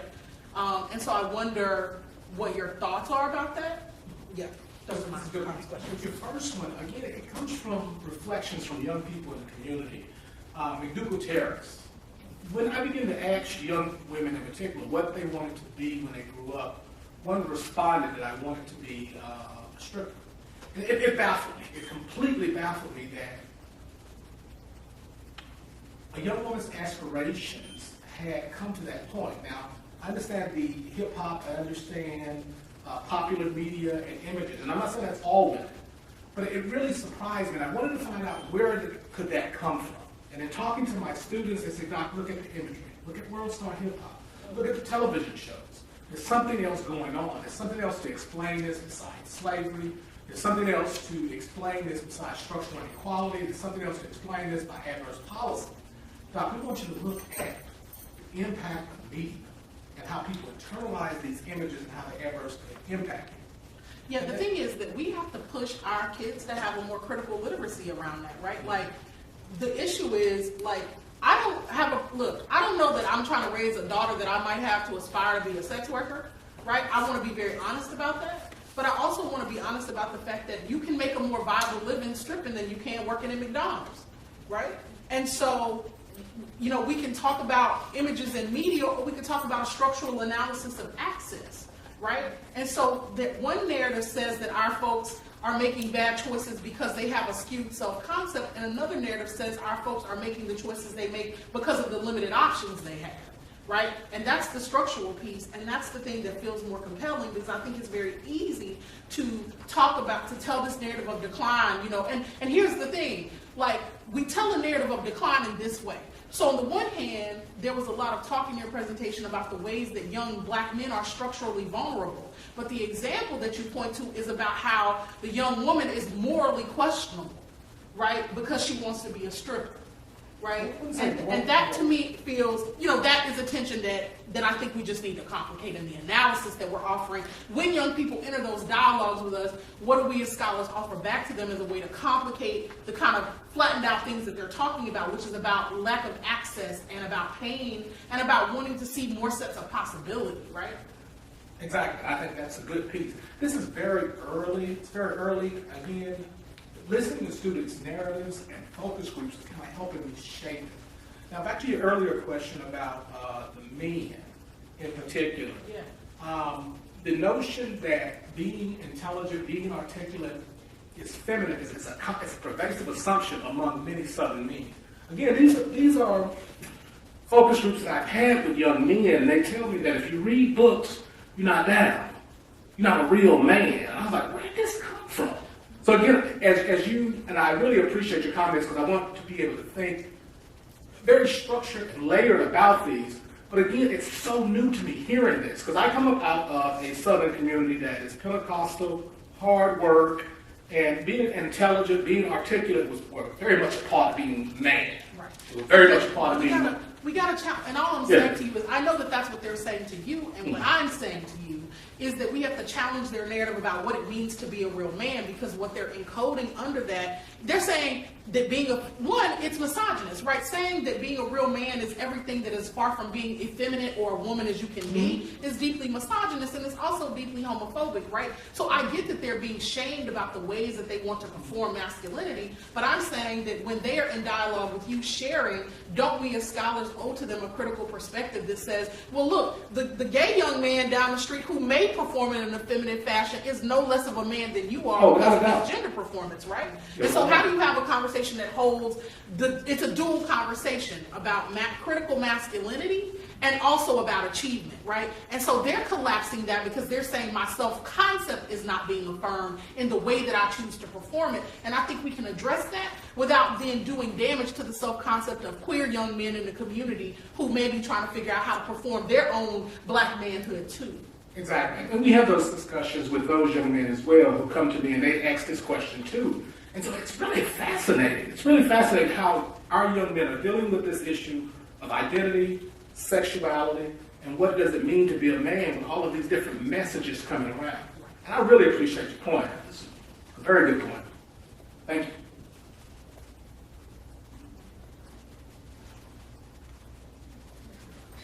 Well, we could just give our panelists and keynote another round of applause.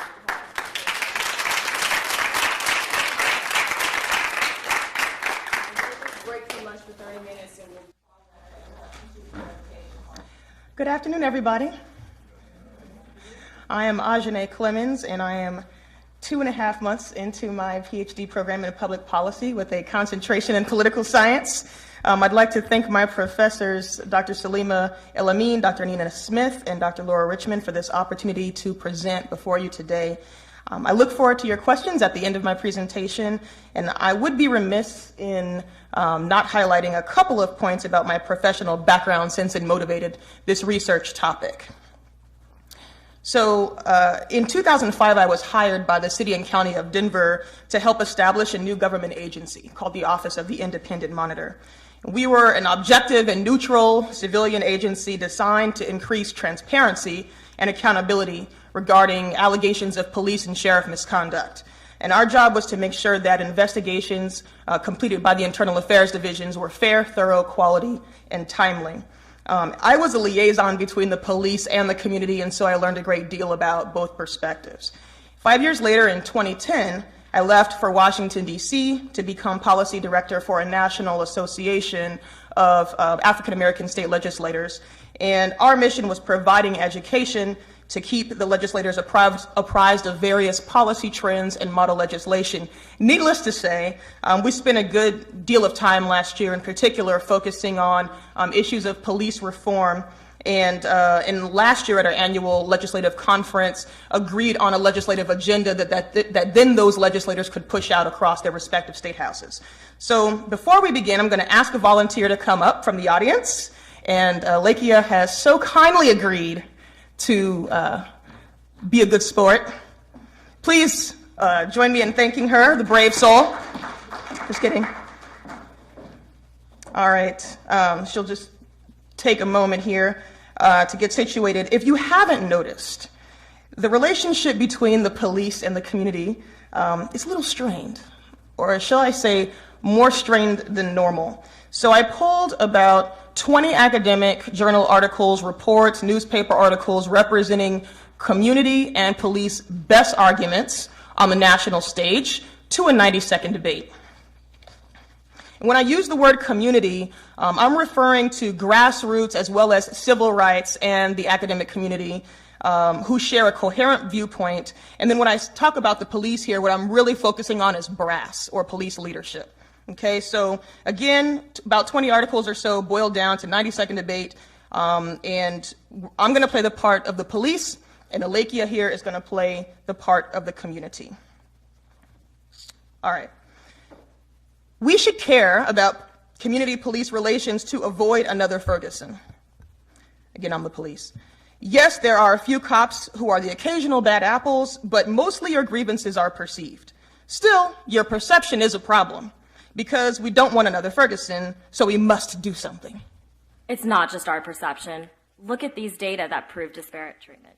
It's not that we pull you over more, it just looks like that because of your different driving patterns. So the cars pulled over don't necessarily reflect who lives in the community. That's not true. We've adjusted for residential patterns, and you still pull us over more. Well, that's because you're more likely to be poor, allow insurance and other car maintenance issues to lapse, and so you're more likely to be pulled over as a result of violations. It's definitely not that. You are pulling us over, searching our cars more, and finding contraband at a lower rate than you do whites. So clearly you are unfairly singling us out as supposed criminals, since you are so rarely correct. You live in high crime neighborhoods. Increasing pressure and surveillance is the best chance we've got of catching criminals and preventing crime. You're violating our rights by pulling us over without probable cause as individuals, searching our cars constantly, and stopping and frisking us on the street. Just because there are some people who have committed crime and live in that area doesn't mean you can ignore or trample our constitutional rights. These evidence-based strategies are for your safety and ours. You're the ones who call us, and we respond to your calls for service. Now, you're not letting us do our jobs to find them, and on top of that, you accuse us of being racist. We are not standing in the way of you doing your job. Violating people's rights is not your job. You're here to protect us, not to make us feel less safe. And the statistics bear out the fact that you're behaving in a biased manner. We are not biased and do not treat people differently based on their race. It is an unfortunate fact that poverty leads to criminal behavior. Yes, it is tragic that criminals prey on poor people who don't have the means to move to a safer neighborhood. We follow the crime, and the reality is that we make you safer whether you perceive it or not. So, consultant, since we're not racist but good people just doing our jobs, trying to catch the bad guys, how do we get the community to understand that we aren't doing anything wrong so they won't Ferguson us? Thank you very much, Alekia. Appreciate you. Oh. All right, so what do you all notice about the exchange? This is audience participation, by the way. You can throw out some answers. What about the path of the logic?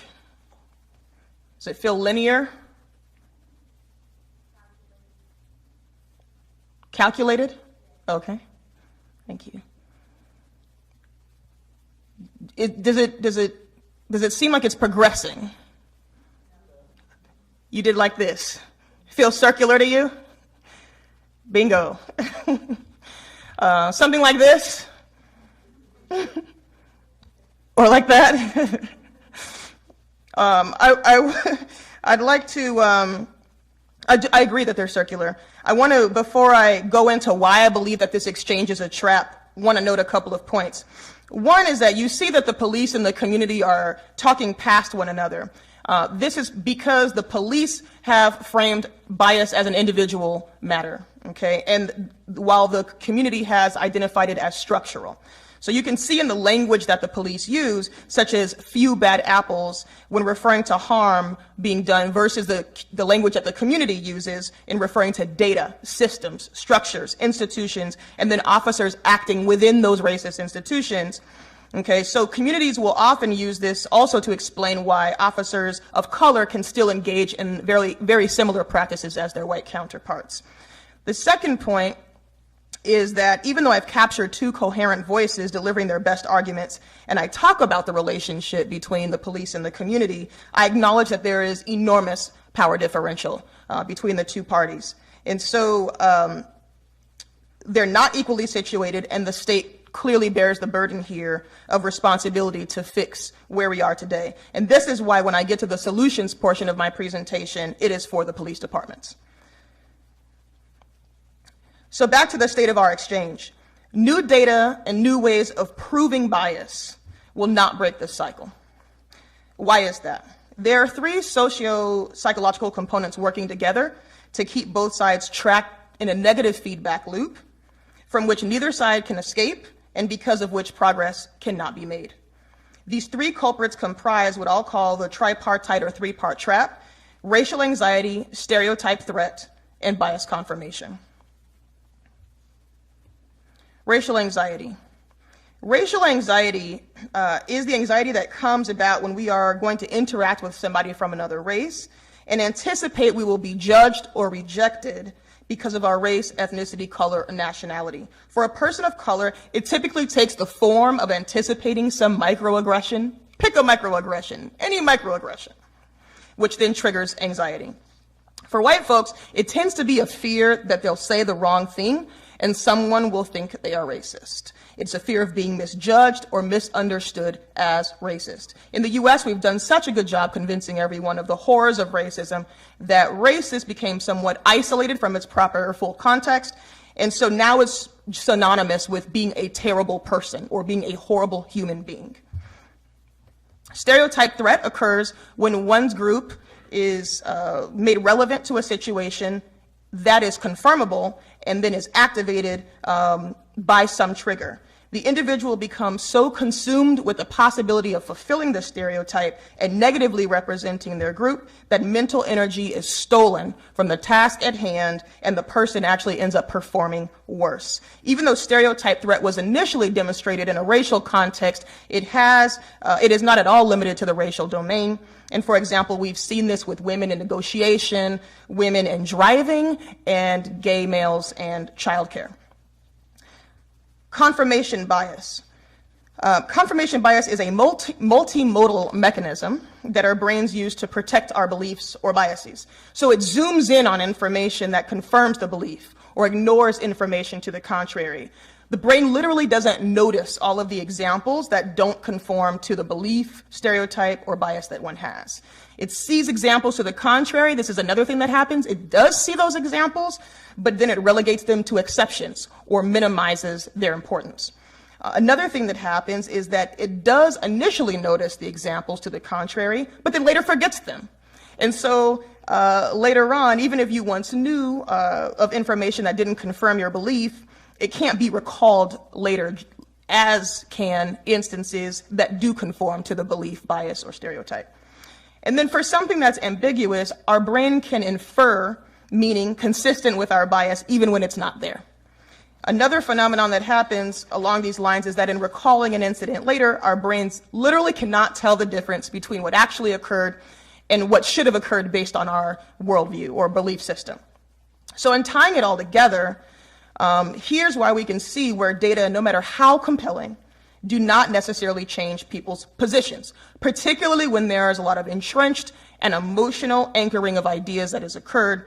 In other words, when people are very much invested in their positions. We also see how the national dialogue on policing feeds racial anxieties on both sides of the issue, and how both sides are negatively impacted by stereotype threat. These three socio-psychological phenomena come together and basically create a perfect storm for stuck. The good news, however, is that there are recommendations that researchers at Columbia University and CUNY offered as institutional interventions to stereotype threat. And so here are those. Contextual cues to ensure that the environment does not have race or gender-based triggers. Individuating. So this encourages people to recognize each other's unique characteristics. Affirming important values. When people focus on values outside of themselves, their identities are not as salient. Creating an in-group identity that includes men and women of every race and ethnicity, and then conveying high expectations and a belief in the capacity to meet them.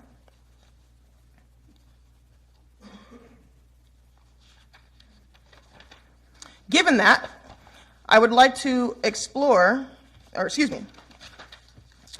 stereotype intervention recommendations suggest that we need to actually take a step back from focusing on race in order to induce a change in officer behavior, to interrupt the negative feedback cycle, and to make progress on police-community relations.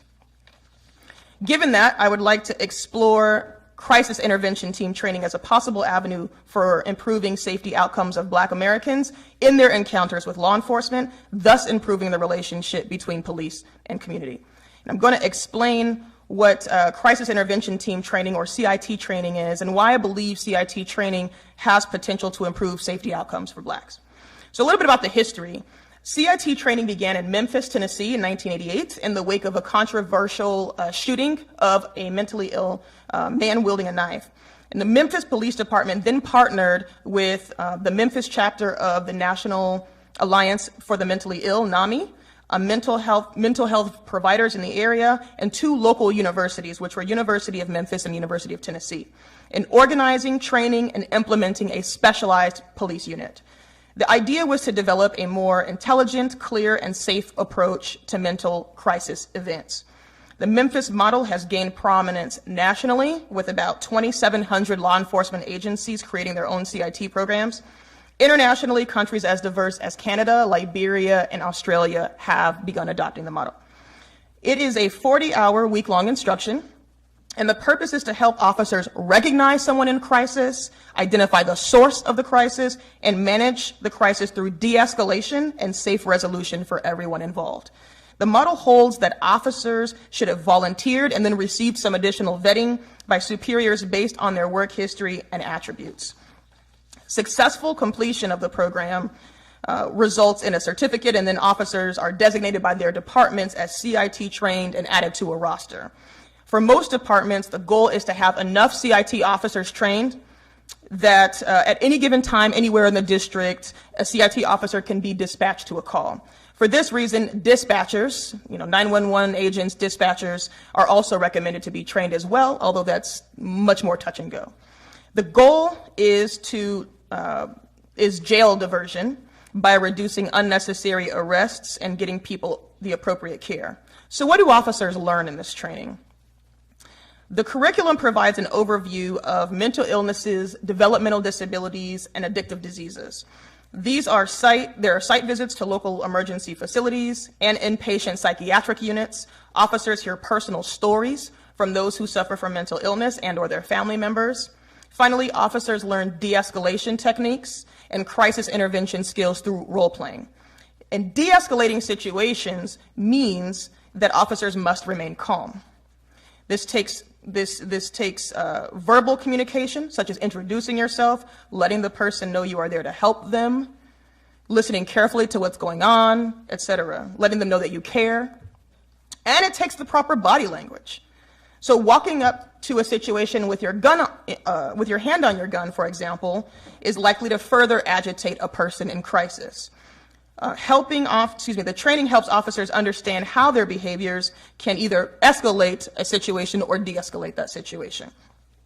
Other topics covered include mental health diagnoses, psychiatric medications and side effects, drug and alcohol abuse and dependence, mental health law, suicide prevention, legal aspects of officer liability, and community resources.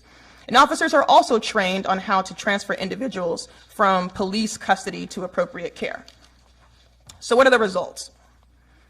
Memphis has claimed the following outcomes: reduced arrest, greater referral to care or treatment, fewer uses of force, fewer injuries to officers, improved knowledge, attitude, and confidence of those officers regarding their interactions with folks with mental illness, and it has saved quite a bit of money to the system overall. Nationally, the results are a little bit more complicated. So it's clear through the research that's been done that CIT officers certainly feel better prepared, that they record better attitudes, more knowledge, self-efficacy, and lower stigmatization regarding people with mental illness after training.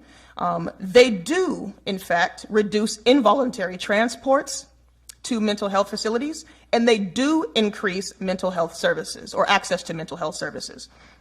What's not clear, where we see mixed results, are on effect on arrests, because several studies say that they do reduce arrests, and other studies have a null hypothesis, and the same with uses of force.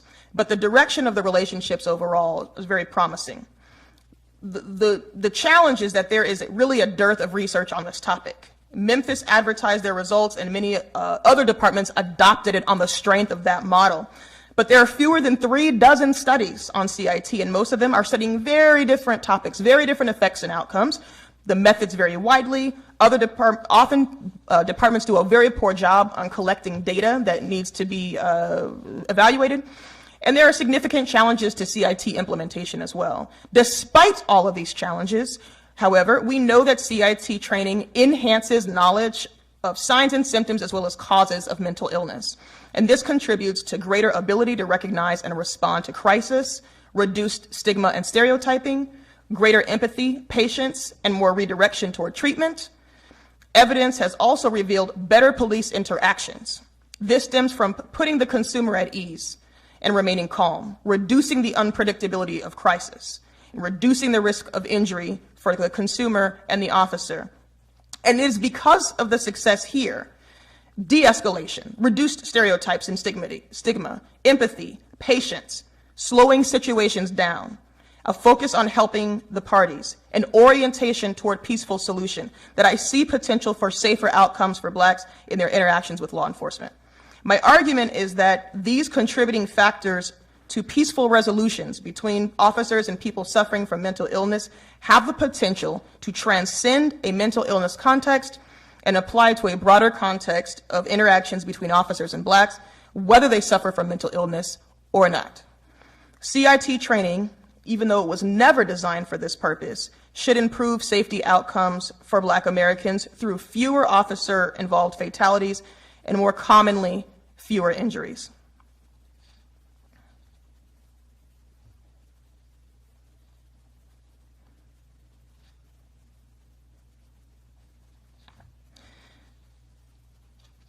CIT has never been evaluated for this purpose, but I believe, given the community police crisis, a relations crisis that we have now, this research is certainly warranted. In order to know whether CIT trained officers have the ability to deliver these kinds of results, we would need to know the following. Do CIT officers compartmentalize their training and only apply it to those they perceive as having a mental illness, or do they end up using their techniques across the board in their interactions? So, in other words, does every member of the public benefit from CIT training, or are those benefits very much concentrated to those battling mental illness? That question has never been answered by research or addressed. Do CIT officers have different personality types? Since officers largely volunteer for this kind of training and are usually not compensated for it, and since the attributes required for its success are not traditionally upheld as police work, we don't yet know how much the CIT training is responsible for better outcomes versus the kinds of officers who are attracted to this training in the first place. This has never been empirically studied through random assignment of officers to training and then following those outcomes. And then finally, are blacks contacted by CIT officers more likely than blacks contacted by non-CIT officers to end the contact alive and or without injury? For this, we would need to disaggregate by blacks with reported mental illness from those without a reported mental illness. And we would also need to disaggregate by instances when a CIT officer was requested and did come versus requested and did not come. But if this were true, these would be the benefits. On the law enforcement side, you would see fewer officer-involved fatalities and injuries, fewer physical and psychological injuries to officers, fewer lawsuit damages paid out, improved relationship with community that comes with a host of benefits, improved outcomes and image while preserving their ego, improved morale or job satisfaction, greater likelihood of scoring political victories on requests requiring popular or visible votes, such as increased funding for equipment. On the community side, we would see fewer fatalities and injuries to individuals and families, fewer psychological injuries to the extended community, in other words, vicariously what's happening to the rest of the community when one person is injured or shot, more appropriate resolution to interactions between officers and blacks, whether it's no arrest, whether it's a voluntary or involuntary commitment to a facility, or no action. And then increased trust, confidence, faith in law enforcement agency that comes also with its own host of benefits. And finally, a greater sense of safety and freedom as Americans. And with that, I will take questions.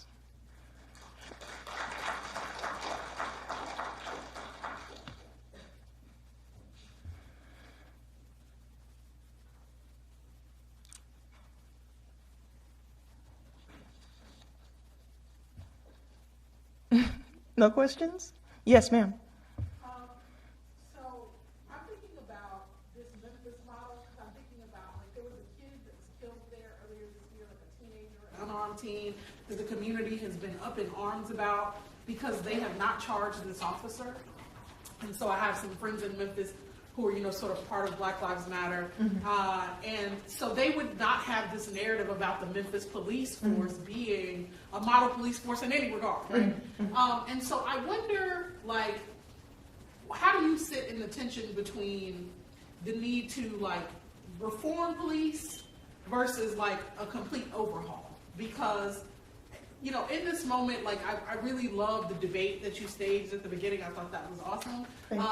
And there's real recalcitrance from the state, right? And so everyone keeps on doing that thing that you're talking about, where they keep on talking about, isolated incidents and most cops are good cops. And so so for me, I'm listening to you and I'm going, I don't know that most cops are good cops. I think most cops are probably decent people, but I think the system of policing makes even decent people do really bad, unjust things to other folks on the regular, right? And so how do you sit in the tension of that? And I'm really asking a more basic question, which is, do you really believe that we could reform the police? Because it seems like when we reform, they don't change. They just adjust, this is not a new conversation in some respects. So do you think we really can do it? Yes. I think it's a great question, or long questions, $1 million questions. I think it's going to be a long road. I agree that the way that the system came about was to benefit certain classes, certain folks, and systematically criminalize others and their culture and their lifestyles.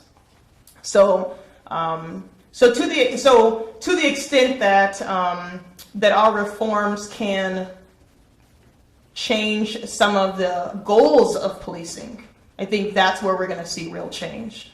And right now, there's not always agreement on what the goals of policing should be. So I think, the fact that we're having a very robust national conversation is helpful, because then at least we'll be able to push the needle on defining what the goals of police should be and getting agreement on that. And then the reforms have a much better shot of actually happening, because we know what we're aiming for. We see the vision, we know what we're aiming for, and then we can outline very concrete steps to getting there. But it's still gonna be decades to get to where we want to be, because just fundamentally the way that the system was constructed in the first place is inherently unfair.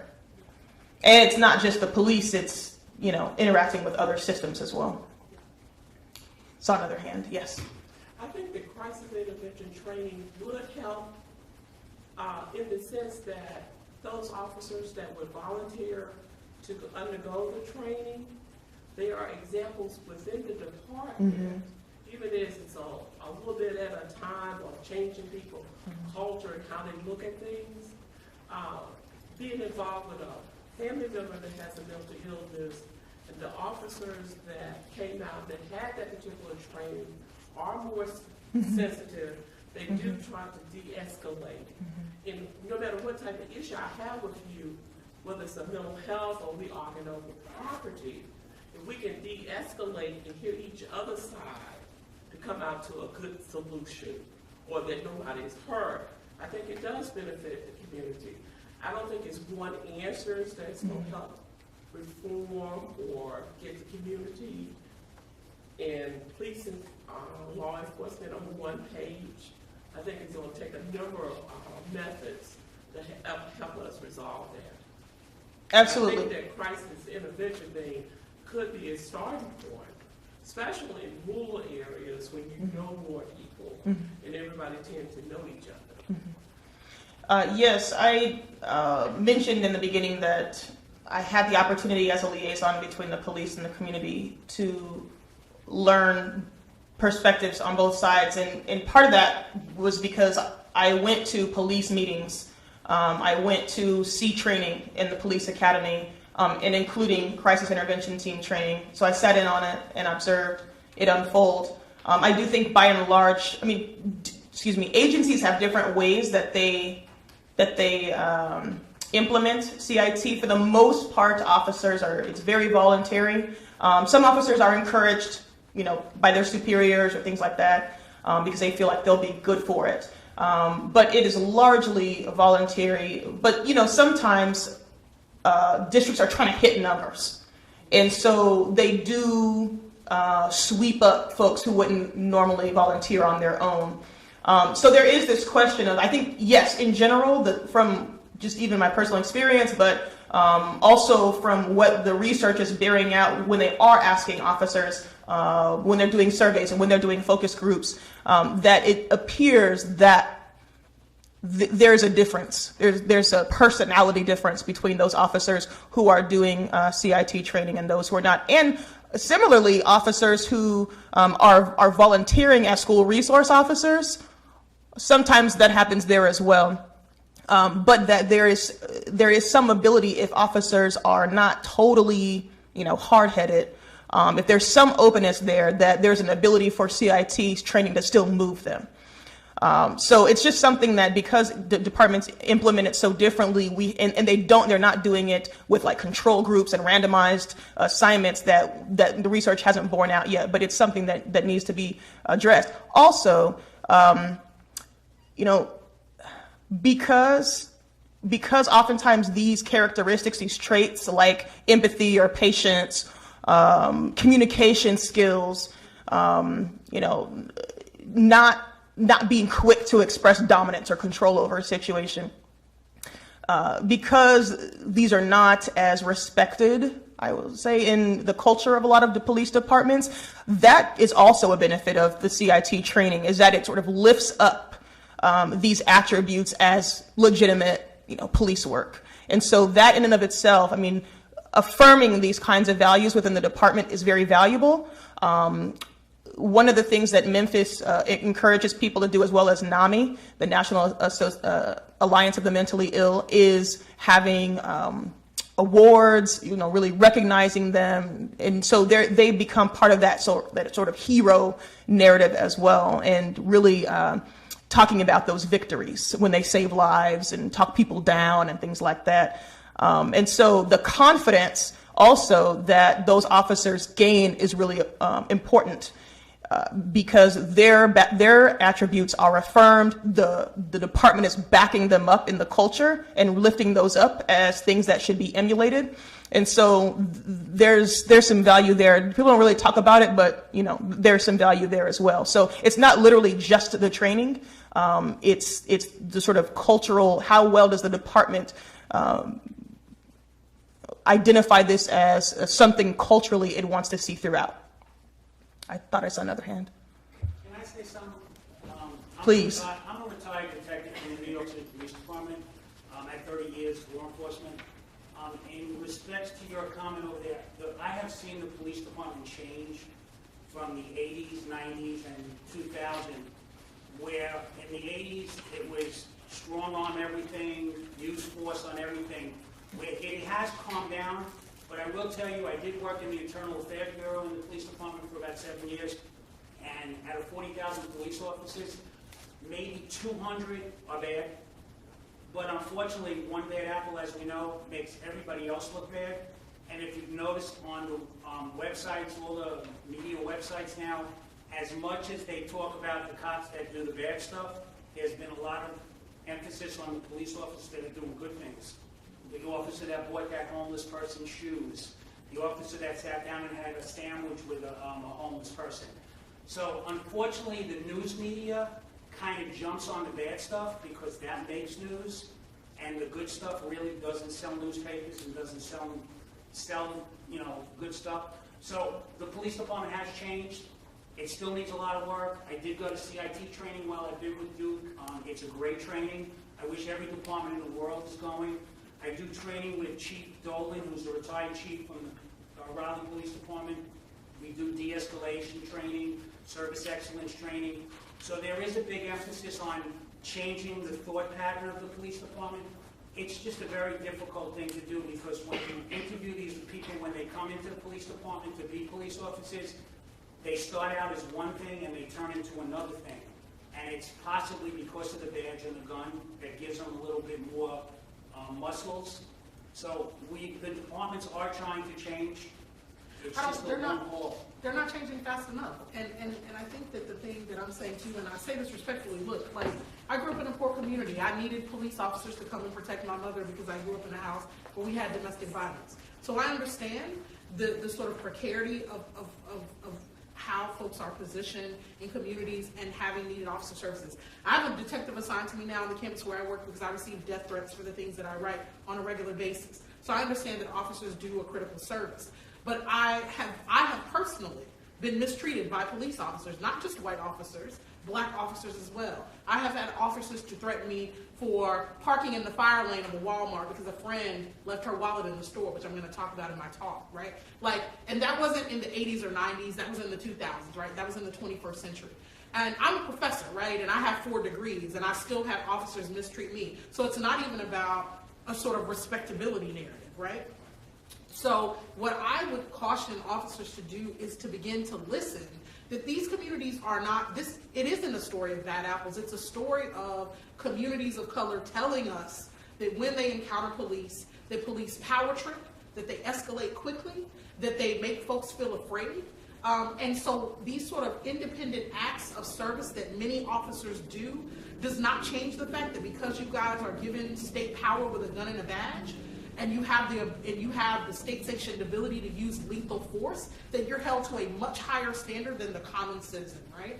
And so when I see young folks in the streets dying in and shutting down traffic, and I see bodies piling up, then that tells me that something is not changing quick enough. And when we talk about so what we know is that, like in every case where we've had video evidence this year of a police encounter where someone claimed excessive force, there were charges. In every case. In every case where there wasn't video evidence but the same charges were made, there were no charges. So it's not clear to me that the numbers that you cite are actually because the police really aren't doing as much harm, so much as it is that we don't have the kind of evidence that we need to prove it. And that becomes the challenge. And I need officers to really be able to hear that point without assuming that we're saying that you're of the devil and that you're terrible people and that you don't care about us, but rather saying there's a power differential and it shows up in really problematic ways, particularly in these vulnerable communities. And that matters. Thank you all. I am happy to discuss this offline, and these are issues that I've been working on for at least 10 years and very passionate about, and I very much appreciate your attention. Thank you so much.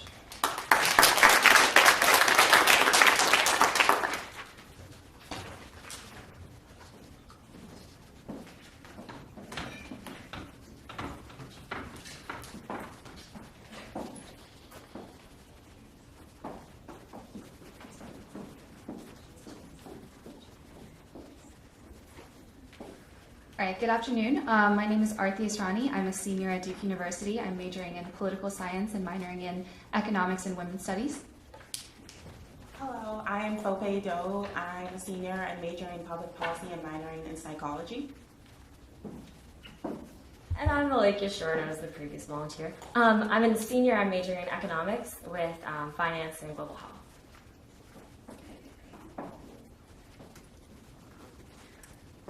Okay, so our research question was twofold, really. We wanted to first look at 2 case studies, South Africa and the United States. And we know these 2 countries as places where there have been racially based tensions. And so we wanted to look at those racially based tensions and do a comparative analysis of those, specifically with respect to how these tensions affected the education systems as it relates to whites and blacks in those 2 nations. And then after looking at those 2 countries, we wanted to look at a third case study, Rwanda, which has been lauded as one of the most successful education reforms in history with respect to the genocide and rebuilding the education system to benefit both males and females. And we wanted to see whether these educational reforms could be translated to the achievement gaps between whites and blacks in the United States and South Africa. So it's, sorry, I'm going to move this mic down. Ajane was a little taller than I am. So most of us are familiar with the historical context of the civil rights era in the United States, but I think it's very important to just briefly cover it so that we can use it as a comparison to South Africa and Rwanda. So the civil rights era took place from 1954 to 1968, roughly. The goal was to secure legal recognition and federal protection for African Americans in the United States. This was very much characterized by nonviolent protests and acts of civil disobedience, such as the Montgomery bus boycott, the Greensboro sit-in, and the Selma March. All of this and legal action resulted in the Civil Rights Act of 1964, which legally banned discrimination based on race, color, religion, sex, and national origin. This was extremely important because it ended racial segregation in schools and public spaces. There was also an additional Black Power movement that took place, and this caused lots of inner city riots in Harlem, Detroit, and Watts. Some notable leaders were Martin Luther King Jr., Malcolm X, Rosa Parks, W. Du Bois, and many more. Specifically with respect to education, so there was a decision in 1896, Plessy versus Ferguson, which ruled that the concept of separate but equal was deemed constitutional. This was overturned in 1954 by Brown versus Board of Education, in which the Supreme Court ruled that the concept of separate but equal was inherently unconstitutional because separate educational facilities are inherently unequal. So this was the beginning of the integration between traditionally Black and traditionally white schools. And one of the prime examples of desegregation was the Little Rock Central High School, Little Rock 9, they're called. In 1957, there was a group of 9 African-American students that were integrated into a previously segregated white school in Little Rock, Arkansas. And racial tensions heightened to the point where President Eisenhower actually had to call in the National Guard. So that's just some background information on the history of racial tensions with respect to education in the United States. All right, so for some historical context in South Africa, I'll briefly cover the apartheid era and the education system under it. So the apartheid regime lasted for 40 years, from 1948 to 1994. So basically it was a system in which the privileged minority, the white South Africans or the Afrikaners, ruled over the Black South Africans. So it's a system of racial segregation and systematic oppression. So after that, you have the anti-apartheid movement, and then you have Nelson Mandela becoming president in 1994, which effectively ended the apartheid era. But important things to highlight was that under the apartheid era, the education system for Blacks and whites differed. So you had Bantu education for Blacks, and so basically it was inadequate, it was underfunded, the teacher quality was bad. And then for whites, you had quality education, so they had access to funded resources, great quality teachers, and even international involvement in terms of their education. And then under that, you have the Bantu Education Act of 1953, which legally segregated Blacks and whites and coloreds and other races into different schools. And so the government mandated racially discriminatory curriculums. And then you also have in 1991, in anticipation to the integration of schools, you had the Model C schools that were formed. So basically all white schools were converted into the Model C schools, so that these schools made sure that white South African children had access to quality education and essentially kept the Blacks or like any other races out of these schools. In 1996, it was outlawed, but as I'll explain later on, they still exist, but they just don't exist in name. And so in 1996, the South African Schools Act basically ended apartheid era school structures. So you had the integration of Blacks and whites, well, supposedly the integration of Blacks and whites into schools, and also established the basic right to education. So there was universal education, and the act stated that every child between 7 and 15 had access to the education. And so you had the formation of general education and training programs, so it's grades 1 through 9, and it also abolished the Model C schools. And also you have Chapter 2 of the Constitution of South Africa in Section 29, the state's responsibility to give South African children education is established, and also the need for the government to redress the historical inequalities in education. So to avoid sounding more like a middle school history lesson, we're going to look more into the ramifications of what these two racially based tensions actually caused in our world today. So if we look at the achievement gap in the United States, this is looking at children ages 9, and you can see that while both whites and Blacks are achieving consistently, the rate at which whites are achieving has slowed from 1973 to 2004, whereas the rate that Blacks are achieving is increasing. So the gap is definitely closing, but the point that we want to emphasize is that there is still a gap with a score of 23. Also, for South Africa, looking at the number of students that completed grade 7 or higher, we're looking at blacks and whites. So in 1995, right after the apartheid ended, you see the white South African children have like basically 100%, so there's no room for improvement there. But you see the black South African children at 60%, and then in 2006 they climbed up to around like 70%, and it has increased. However, you still see there's a gap there, and you see that, as I will explain later on, there's increased funding to poorer and which are black schools, but you see the rate at which the grade 7 or higher completed is still slow. So, we're highlighting the fact that there's still a gap. And then if you look at the gap and how it affects more tangible concepts such as matriculation rates. So this is a graph that shows the average freshman graduation rate in the United States. Overall, we can see that 81% of students from public high schools actually matriculate into institutions of higher learning.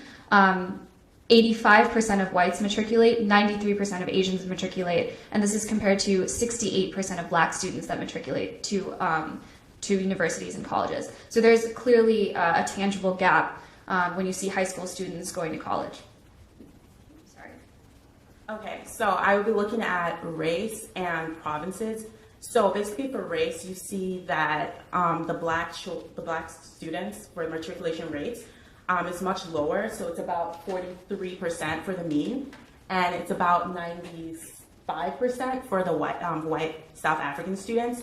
And you see definitely that there's a gap. And even if you look at other races, you see that whites tend to have the highest means for matriculation rates. And then going to provinces, as I will explain later on, the provinces are the ones that structure the education in South Africa. So you have some provinces that were not as affected by the apartheid era, and they already have the structures in place. So you see Gauteng and Western Cape, and how they have higher means, and that's because during the apartheid era regime, they already had structures in place, and so that translates to matriculation rates even nowadays and in the early 2000s.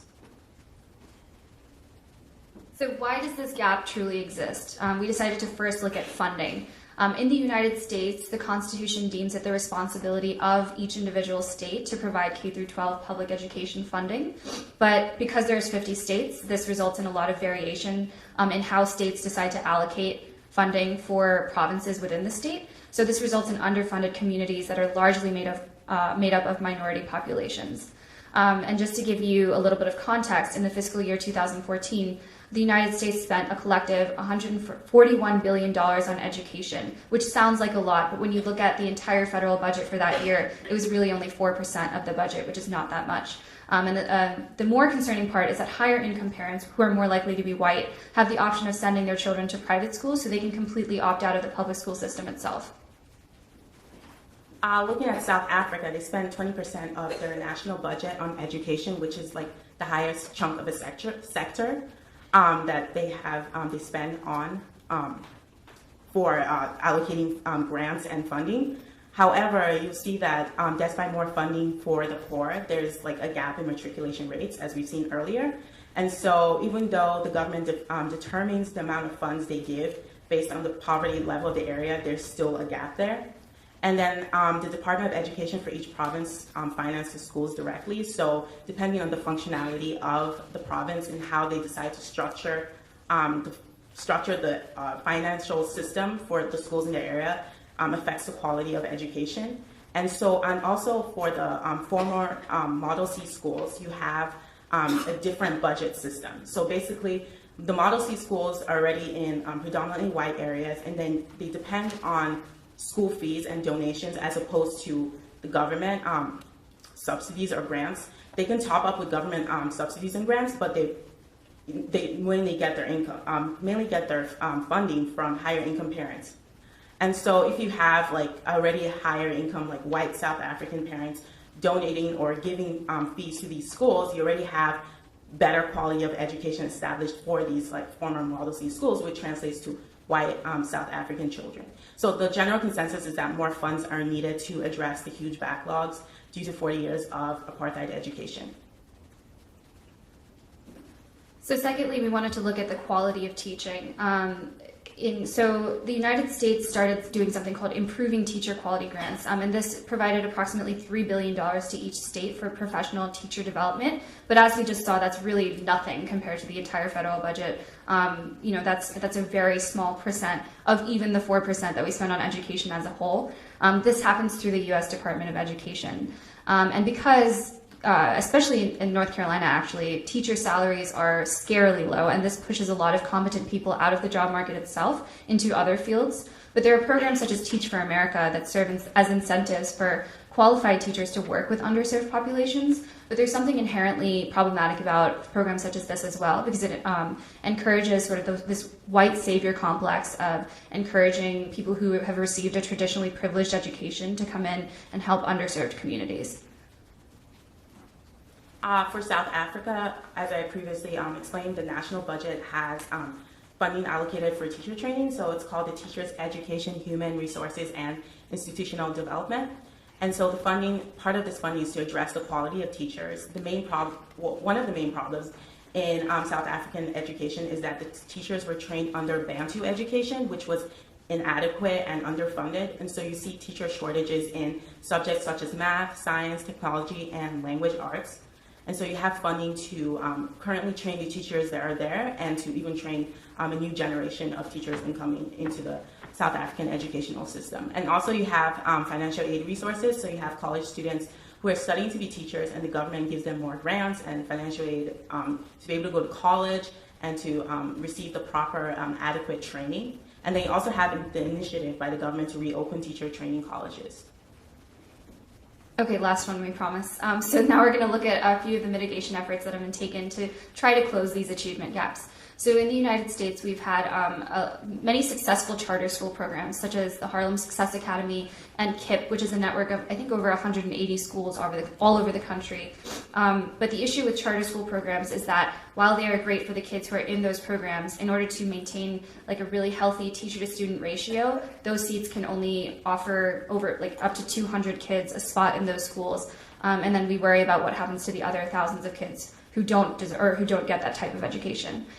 We've also seen efforts to have busing systems in order to try to desegregate schools. And this occurs in the way where we transport students from minority neighborhoods into well-funded schools in predominantly white neighborhoods. But this sort of backfired in itself because a lot of white parents decided to take their children out of these schools and either transfer them to private schools or move to a different county entirely.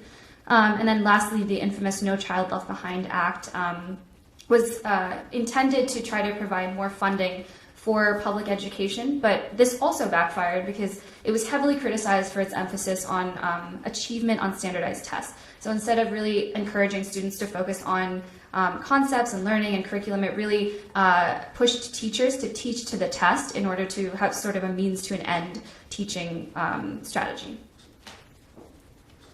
For South Africa, there has been increased national education funding, as I've said now, and especially on poor, which are Black schools.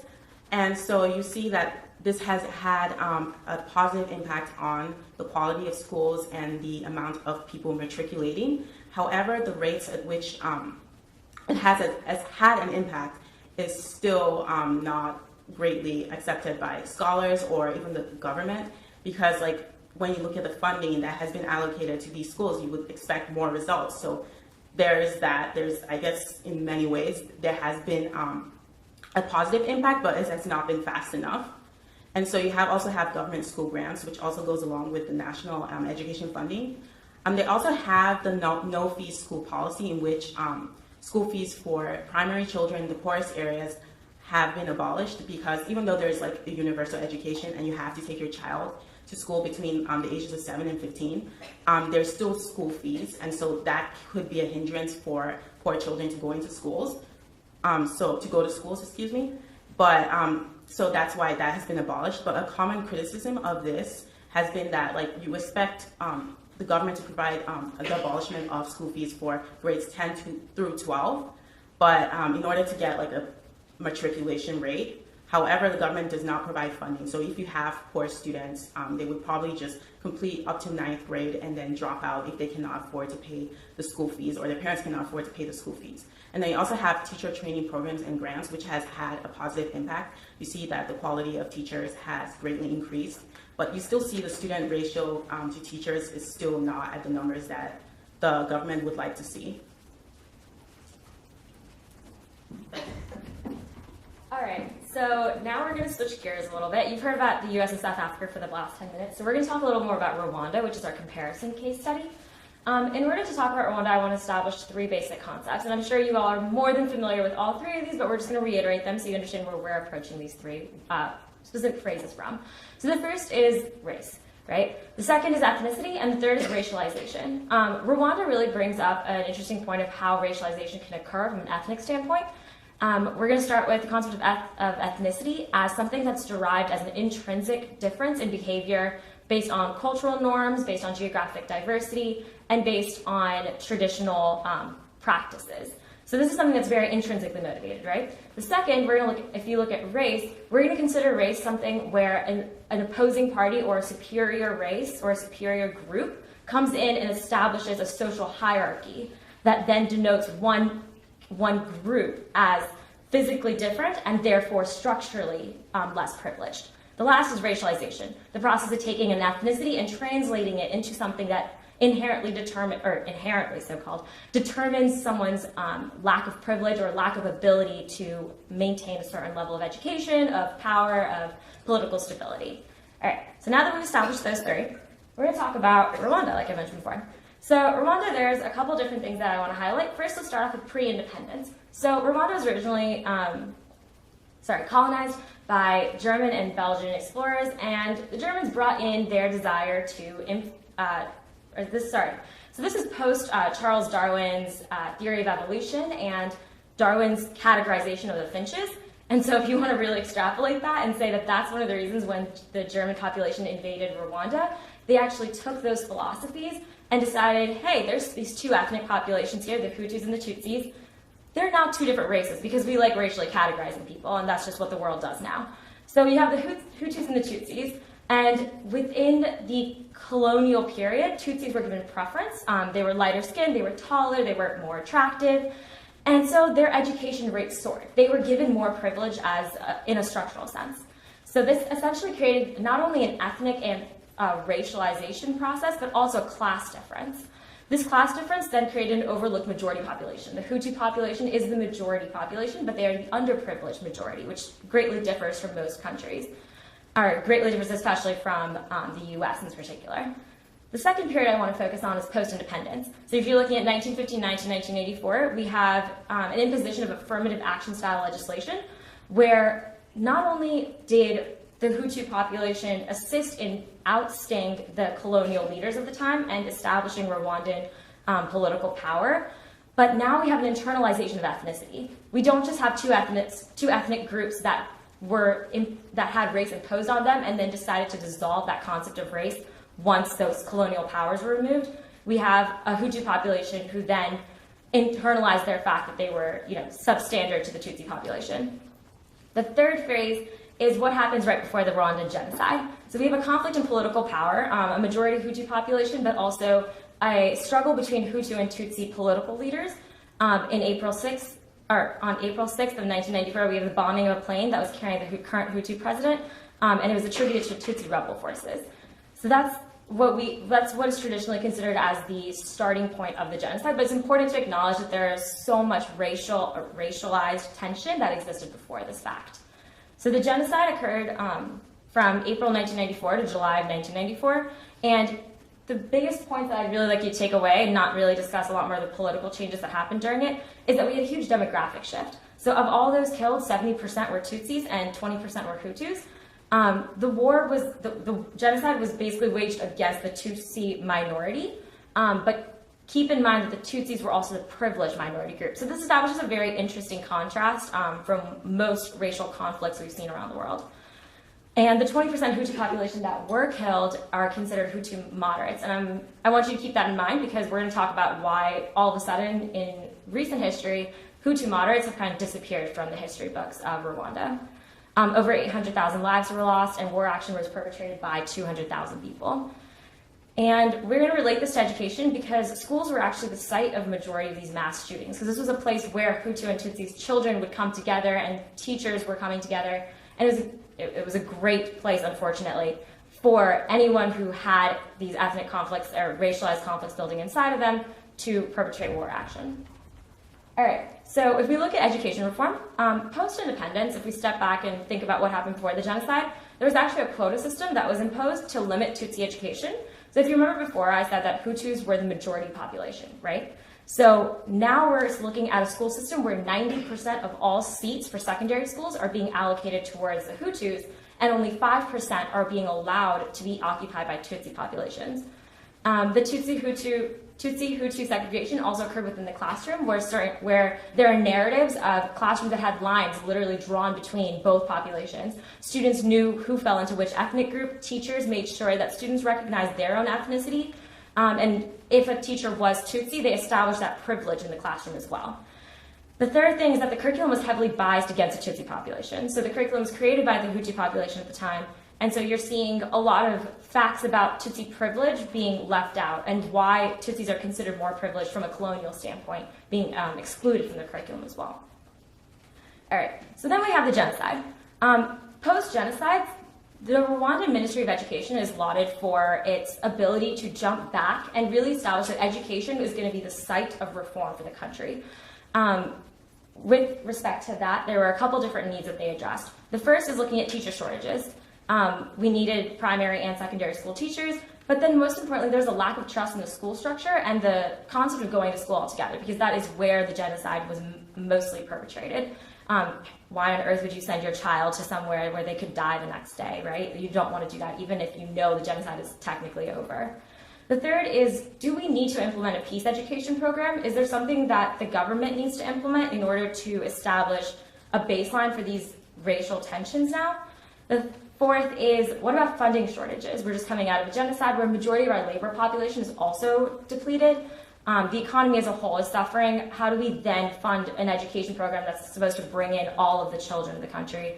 The last is, let's look at curriculum reform. Now we have to rewrite the history books to include the concepts of the genocide as well. Some of the things that happened as well include international involvement and intervention. The UN actually, a couple months to a couple of years before the genocide occurred, dismissed the legitimacy of the tensions that were building within Rwanda. And a lot of scholars view this as a huge amount of hypocrisy. The second the Rwandan genocide was deemed over, the UN swooped in and decided that it wanted, to assist, to make everything better. It's really important to acknowledge that, like Arthi mentioned before, a little bit of that white savior complex is definitely present here as well. The last thing is gender equity. So Arthi mentioned at the very beginning of the presentation that Rwanda is lauded for its education system because of its ability to close the male-female gender gap. And that really stems from the fact that post-genocide, 70% of the population was now female. So you have an entire country, you have a lot more of a country now that's able to focus on women's issues. And that's one of the reasons that female education has been pushed within the country from an internal standpoint. All right, so in order to address ministry needs, there are a couple different programs that were put into place. The first is, how do we talk about teacher shortages? The ministry actually assisted students to sit their grade 12 exams, and anyone who passed the grade 12 examinations automatically became primary school teachers. And UNICEF provided a one-time incentive payment of $800,000 to Rwanda in order to incentivize more individuals to become teachers. This is the first time a nonprofit has actually paid civilian salaries. So it's definitely a very interesting move, but it also establishes a difference in how Rwanda walking out of the genocide was funded versus the US or South Africa coming out of their own racially based tensions didn't receive international assistance in their funding practices as well. The second is trauma alleviation programs. So UNESCO and UNICEF partnered to target primary school teachers to provide counseling services within the classroom. Like I mentioned before, education was really sought by the government of Rwanda as the starting place of reform. And so they genuinely believe that by instituting these practices that kind of dissolved the barrier between Hutu and Tutsis, that from a classroom standpoint, this sort of intervention would spread out and percolate throughout the entirety of the country.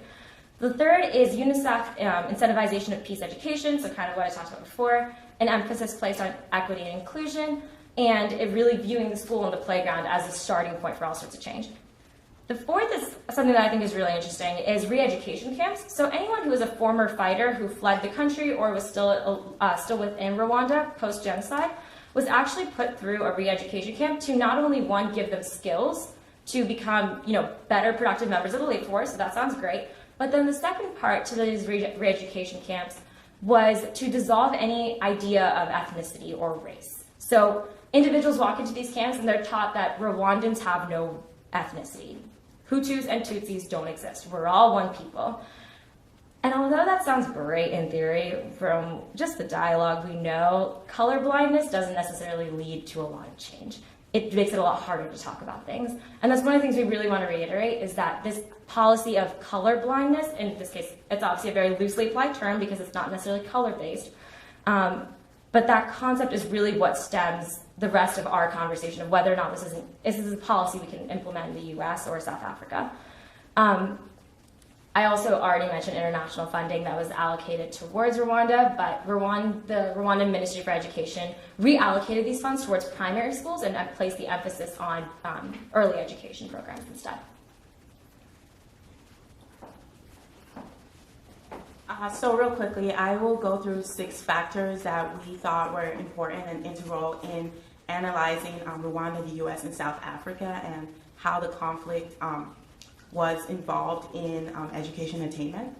And so in Rwanda and South Africa, you see there's a privileged minority, the Tutsis in Rwanda, and in South Africa, you have the white Afrikaners or the white South Africans, whereas in the US, you have the underprivileged minorities, which are African Americans. And then we go into school funding, which we have reiterated already, how school funding was based on race and socioeconomic status for US and South Africa, which still manifests till today. And in Rwanda, it's non-racialized. And then going on segregation status, as Aleke already mentioned, there's this ethnically colorblind concept, whereas in the US and South Africa, it's de facto, so meaning that since de jure segregation, which is legal segregation, was outlawed, you still have like predominantly black or predominantly white schools, because that's where the people live. And then you also go to matriculation rates for the US and South Africa. We looked at the achievement gap, and we looked at matriculation, how the matriculation rates for blacks and whites differ, and there's still a gap. And then going to the mitigation efforts, I'll quickly go through that. There's teacher funding, de-ethnicization of curriculum, ethnic blind teacher hiring for Rwanda. And then for the United States, you have the ending of de jure segregation. As for South Africa, you have busing systems, charter schools, training, teacher training programs, for the United States. And then you have for South Africa funding for poor, which are black schools. And then you have the ending of school segregation. And then the conflict source for Rwanda, ethnicity. And then for the US and South Africa, you have race. And then which led to, for the US, to the civil rights movement, and for South Africa, to the anti-apartheid movement. And so just quickly showing what they have in common, you have the US and Rwanda, which had the affirmative action for the US and the genocide quota system for Rwanda. So you can kind of parallel that, basically providing a quota system in which the underprivileged can have some sort of promotion. And then for South Africa and Rwanda, you can also look at how the privileged minorities in those countries use their political clout and political power to oppress and also to affect education attainment. And you see how it's an ethnic versus racial conflict. And then for South Africa and the US, you see there's both academic segregation, and it's dictated even till today by SES, socioeconomic status. You see the achievement gaps, which is prevalent between whites and blacks.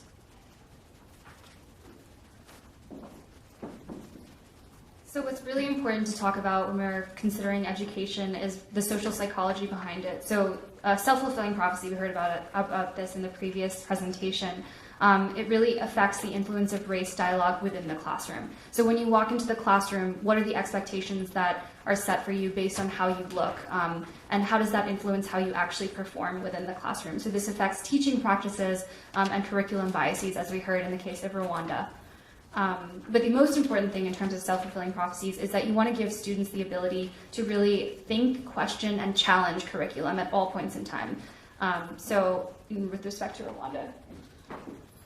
All right, so like I already said, we're looking at social psychology implications. And the main reason, again, we're doing this is to reiterate why we can't or could translate Rwandan education policy differences to the US and South Africa.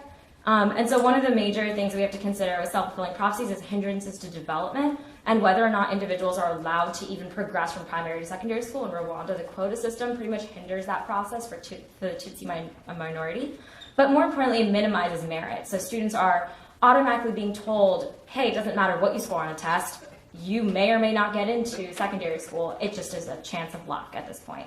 The second point for Rwanda specifically is recalibrating individual potential. So again, the internalization, and that's really what creates a self-fulfilling prophecy. How do catastrophic and traumatic events actually impact these individuals and students on a personal level? And can the fact that someone's gone through a genocide allow us to connect their experiences to the civil rights era or to South Africa's apartheid system, where there wasn't an outright mass slaughter of your next door neighbor or somebody you knew?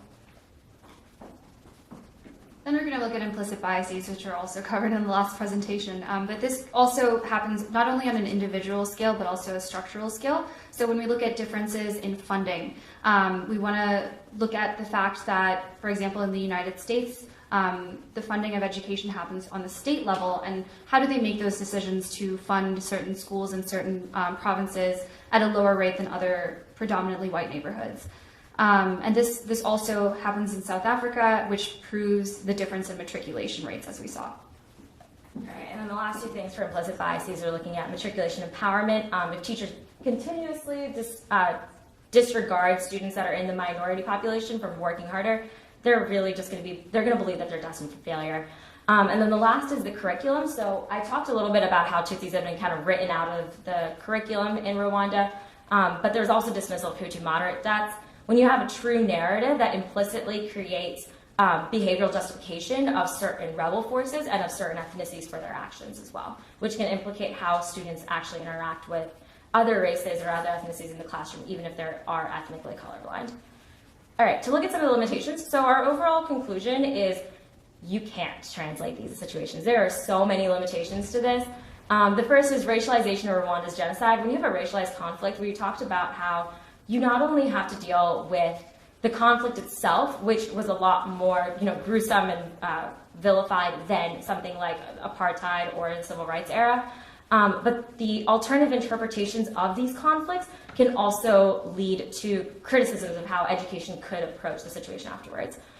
When you look at Rwanda versus South Africa and the US, we look at minorities and the underprivileged population, and there is a distinct difference between having a privileged minority versus an underprivileged majority, and which one really takes the political clout in either of these countries. We contend that additional framework is of great value, so we're really looking for, is there a way to get Rwanda, who is ethnically colorblind and doesn't keep a lot of data points on Hutu and Tutsi education gaps or educational achievement, is there a way to increase that data set? And we think that is really what would lend the ability to translate this information over. Funding abilities, I kind of alluded to this before, when you have Rwanda, who's receiving a lot of assistance post-genocide, versus the US or South Africa, who are now having to intrinsically motivate themselves to go through educational reform. And then the last is accuracy of records. So the perceived necessity of race really allows us to monitor achievement gaps, and having this lack of ethnicities kind of reduces the amount of information that can be extrapolated from both these causes. All right, so like I said before, the overall conclusion is that education reform policies are lacking in ability. This break in translation is derived from the inherently ethnic narrative and the inability to translate those because there aren't enough data sets that could actually pertain to the ethnic achievement in Rwanda, since they do choose to be ethnically colorblind. We contend that a break in this ethnic colorblindness for even a decade would allow Rwanda to yield fruitful metrics in the gaps in educational achievement, but more importantly, encourage discourse on why those ethnic gaps came to be and how those became racialized within the context of the country. And we think this will aid translation of reform policies to other nations that are in need of educational equality. That's it.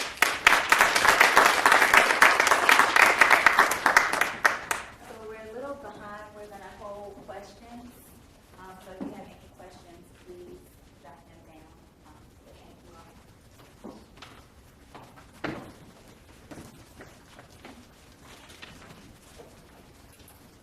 So good afternoon. I'm Nina Smith, and I have the great pleasure of introducing our second keynote of the day, Dr. Brittney Cooper. Dr. Cooper is an assistant professor of women's and gender studies and Africana studies at Rutgers University. She is a Black feminist theorist who specializes in the study of Black women's intellectual history, hip-hop generation feminism, and race and gender representation in popular culture. Dr. Cooper is the co-founder of the Crunk Feminist Collective, which is a popular feminist blog. In addition to authoring a weekly column on race and gender politics at salon.com, Dr. Cooper has had her work featured in the New York Times, the Washington Post, MSNBC's Melissa Harris Perry Show, and Third Rail on Al Jazeera America, among many others. Her forthcoming book, Race Women, Gender and the Making of a Black Intellectual Tradition, examines the long history of Black women's thought leadership in the United States, with a view toward reinvigorating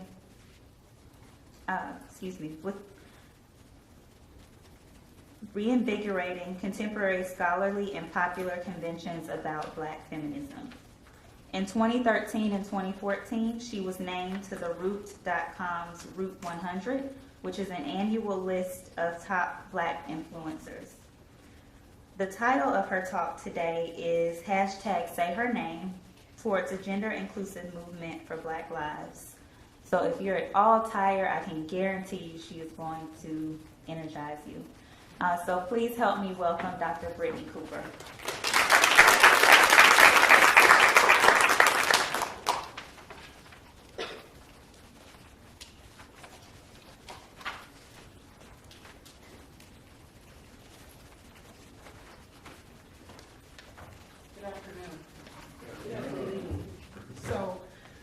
The title of your conference is Telling Identity Stories, and so I want to begin by asking us to reimagine how we tell the stories that we tell, particularly around movement building. And so one of the challenges that we have in this moment is that lots of stories have come forward to us about whose stories matter in terms of how we build a racial justice movement. And so much of the work today has given us the data points for why we need a movement.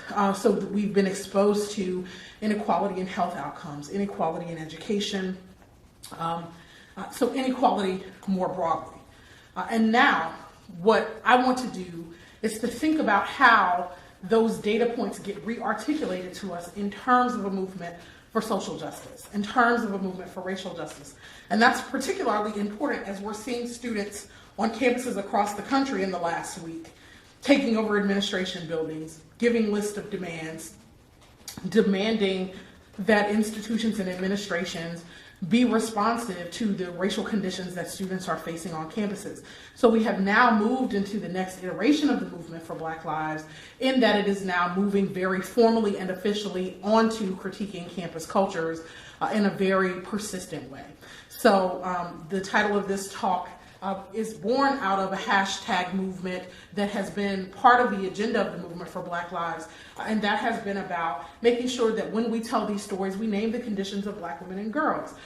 Even today, we have heard a great focus on what's happening with Black men and boys, and one of the challenges that I want to offer to you is that Black folks won't get free if the only folks that we're trying to free are Black men and boys. Right? And the idea that what it means to free Black men and boys means that we free everybody is simply false. It's not borne out by the data. It's not borne out by our history. And I'm uninterested in a racial justice movement that does not actively, visibly, and explicitly include the lives and concerns of Black women and girls.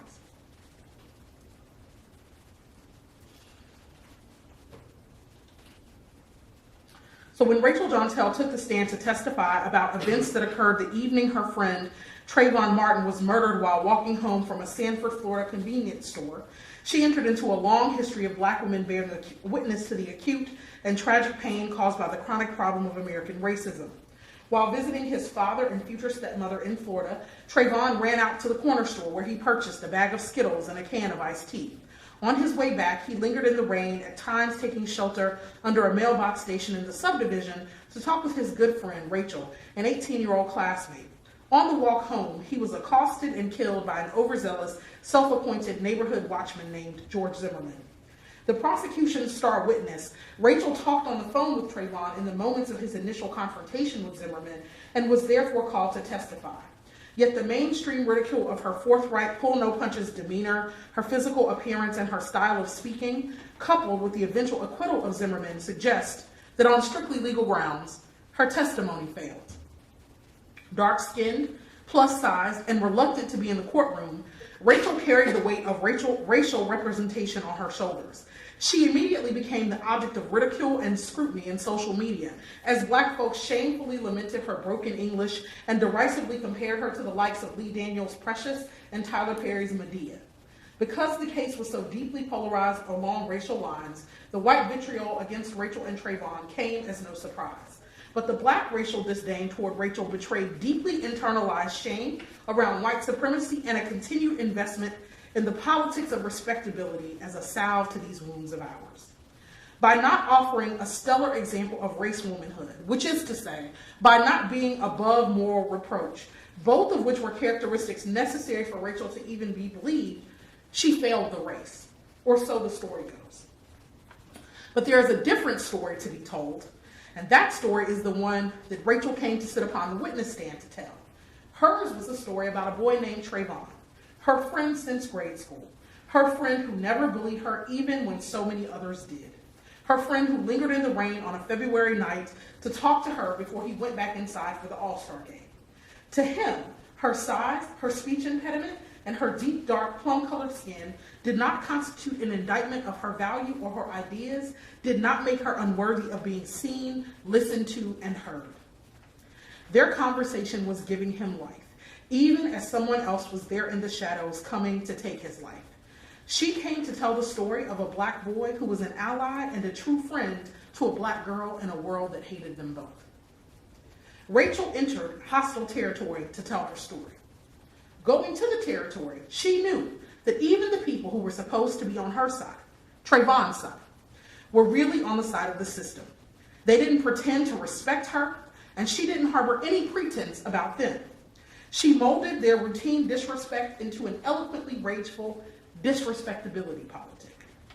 Black people deployed disrespectability politics in response to the persistent disrespect shown towards Black life and Black people. Less concerned with racial uplift and wholly unconcerned with being polite, disrespectability politics disses and dismisses the social dictates of respectability through overt acts of resistance and defiance to both recalcitrant white racism and intraracial forms of social policing. Respectability guards the gates. Disrespectability takes a hammer to the hinges. So I begin this conversation with Rachel Jontel because her treatment during the trial of Trayvon Martin's killer in July 2013 demonstrates how an investment in traditional understandings of Black politics set us up to misrecognize and or devalue the impact of state-sanctioned violence on Black women's lives. The widespread mockery of Rachel Jontel on social media for her speech impediment, her combative attitude towards prosecutors and defense attorneys alike who harassed her, and for her size and skin color, betrayed a troubling and continuing penchant for policing Black women's bodies and holding them to a classist set of social standards in public representation. That we were bearing witness to a teenage girl who courageously took the stand to testify to the trauma of hearing her friend get killed seemed to escape notice. Jontel was blamed for her lack of polish. Less attention was paid to the poor schools she attended, or the fact that she had a disability in the form of a speech impediment, which made it difficult for her to enunciate certain words. Meanwhile, we never had to grapple as a community with her pain, with the ways that George Zimmerman's actions indelibly traumatized her. We never had to acknowledge how this intimate, though not necessarily romantic friendship between these two teenagers was itself a triumph over state-sanctioned violence and the variety of ways that state violence routinely disrupts Black intimacies and social connections through the threat and enactment of violence, through use of surveillances, and through the cultural deployment of distrust. So starting with Rachel Jontel and her identity story, reminds us of the structural and affective dimensions of Black women's labor and movement building. It reminds us of the precarity of Black female selfhoods if they fail to perform respectability in a paradigm in which we believe that respectability will free us. It demonstrates the manner in which respectability politics can collude with, rather than disrupt, state-sanctioned forms of violence by justifying social and discursive violence to marginalized members of our communities. And it is reminiscent of a point that Professor Rowley made early this morning when she said, look, we think about Black boys as being vulnerable, but we almost think about Black girls as being indomitable, right? As being superheroes, as being untouchable. And so because of that, when Rachel Jontel failed to secure Trayvon Martin's legacy before the public, she faced deep resentment. So she faced ridicule from white folks who were being racist in the media and passive aggressive about this killing. And she faced deep disdain from Black people who were mad that she didn't in some ways perform like the equivalent of a young Michelle Obama. We didn't impose those standards on Trayvon, and we were deeply angered when we saw Fox News and other conservative outlets attempting to brand him as a terrible child. But with her, we heaped all of our anxieties and expectations of Black women and girls on her, right? And so we couldn't see her as a vulnerable teenage kid who had lost one of her best friends and who had then been forced to be witness to his murder by listening to it on the phone. Unless we fail to forget or not get the lesson about Black women's vulnerability. We were treated to another lesson in this last month after footage of a young South Carolina teen girl recently placed into foster care emerged with her being tossed across the room by a police officer for failing to, quote unquote, respect her teacher's demands that she put away a cell phone. Again, too many communities of people were obsessed with her misbehavior, and they equivocated in standing up for her right not to be physically violated by anyone, let alone by law enforcement. What this young 16-year-old girl endured was an act of direct state violence as a police officer, known as a school resource officer, tipped over her desk, violently extracted her from it, and flung her body across a classroom. Yet many communities focused on the ways that she lacked decorum and respect. Several students, many of them Black, staged a walkout the very next week to demand that the officer who threw her across the room get his job back. Yes, you heard that. But few people talked about how Black girls are suspended from school at a rate 6 times as high as white girls. Black girls are suspended from school at a rate 6 times as high as white girls. Black boys are suspended from school at a rate 3 times as high as white boys. So that actually means that if you control for gender, Black girls have a higher instance of racially disparate treatment than Black boys do in schools. Those are the national numbers, and they came out in 2015. So this is both appalling and indicative of the fact that the carceral ideology, which shapes public school, has been thoroughly effective in causing a large number of our children to assent to the normality of state violence against their own lives. But the fact that we don't know those numbers and that we look shocked and surprised when we find out that Black girls are actually victims of racially disparate treatment more than Black boys is indicative of the fact that the ways that a social discourse focused solely on the vulnerability of Black boys misses racial outcomes for Black girls. And that is why we need dissenters. And one of those dissenters was in the room that day when this young girl got thrown across the room. Her name was Naya. She stood up and said, "What the fuck?" And she too was arrested. What we learn from this incident and the treatment of Rachel Jontel is that the fact of Black women's protection, the fact of Black women's femaleness and putative femininity does not offer them protection from the state. Moreover, we learn that the Black body is inherently conceived of by the state as a disrespectable quantity. Thus, what I term the politics of disrespectability allows us to consider what it means when Black women actively dissent from the terms of respectability on the grounds that there is no way to properly perform it with enough success that it will buffer us from acts of state-sanctioned violence. So what I'm saying to you is, look, at some point we have have the right to dissent from the project and demand from our communities and from the state that we simply act right and act respectable and act polite. Politeness is not the cause, impoliteness is not the cause of racial injustice, and politeness will not solve the cause of structural racism. And we must stop demanding that of our communities, and in particular, we must stop imposing those kinds of gendered standards on Black girls, which is what we do. We don't impose those same kinds of gendered standards on Black boys. We preach to them, but we also have a community narrative about their vulnerability. With Black girls, we preach to them, and we don't have a narrative about their vulnerability, so when they don't do it, then we resent them and victim blame them and say, well, if she had just not had her cell phone out, then a grown-ass cop wouldn't have thrown her into the wall. And we should be angry about that.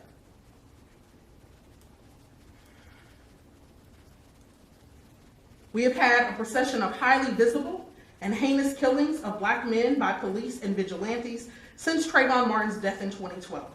Jonathan Ferrell, Akai Gurley, Tamir Rice, Jordan Davis, Walter Scott, Eric Garner, Michael Brown, John Crawford, Kahimi Powell, Vonderrick Myers, Freddie Gray, Sam DuBose, and most recently, Corey Jones, a young church drummer who was killed waiting for a tow truck on the side of the road at 3 a.m. by a cop who came up in an unmarked van with no badge,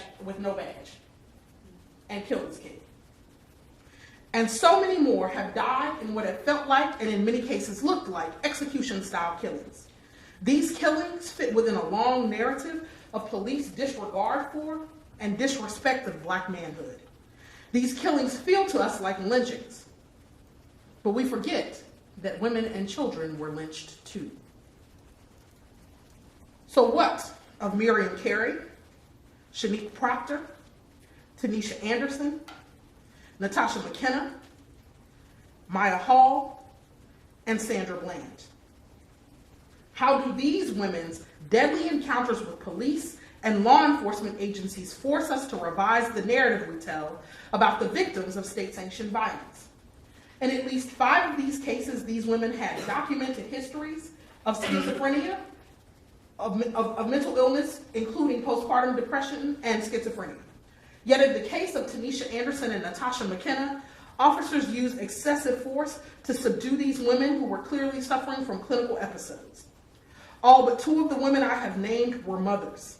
Tanisha Anderson's children watched the cops kill her after they had called the police to help them get their mother to take her medicine. Miriam Carey was a mother suffering from postpartum depression who it seems took a wrong turn while disoriented into the gates of the White House. She was unarmed and then therefore was shot and killed while her baby daughter was strapped into the back seat. The invisibility of Black female vulnerability and the belief in the mythic superhuman strength of Black people more generally does not just attach to Black male bodies. It also shapes acutely the ways that Black female bodies are interpolated and interpreted through current social understandings of safety and threat. So in many ways, the narrative that animates popular discourse about white safety is about the need to protect white womanhood and the virtues of white femininity from violent Black masculine thugs who seek to plunder, harm, and endanger white communities. This is one of the reasons that George Zimmerman gave for stalking Trayvon Martin through the neighborhood, he said. He said Trayvon Martin was walking along in the neighborhood looking at the houses, and that constituted a potential threat to white people. Did you get that? He said Trayvon Martin was looking at the houses as he walked home, and that was a threat. The 5 white women and 1 woman of color who sat on the Zimmerman jury agreed with Zimmerman's narrative. See, that trial came down to whether those white women would see Trayvon as some other mother's child that deserved to be protected, or whether they would see him as a young thug who might threaten them. That means that white femininity and white safety continue to be the arbiters of whether Black folks get rights and protections through the legal system. So Black womanhood and Black femininity are not conceived of in terms of these same narratives of safety that shape how we understand white womanhood. Black women are maligned for desiring help and violently and sometimes fatally rebuffed if they dare to consider it or ask for it. Consider Renisha McBride, a 19-year-old Black woman who was killed on the outskirts of Detroit after after she wrecked her car late one night and stumbled onto Ted Wafer's porch, banged on his door in the wee hours of the morning, asking for help, only for him to shoot her in the back of the head. 2 months earlier in North Carolina, Jonathan Farrell was shot for knocking at 3 in the morning on a white woman's door after having a wreck. Disoriented and injured because it was a really bad wreck, when the police arrived, Jonathan ran toward them and they shot him multiple times in the street. He was killed because his need for help portended the possibility of threat for a white family. Renisha McBride was killed because her femininity did not encode enough vulnerability, but rather encoded enough threat that there was potential and possibility for reckless disregard of her life. There is no extant discourse of safety that compels state protection for Black life. So,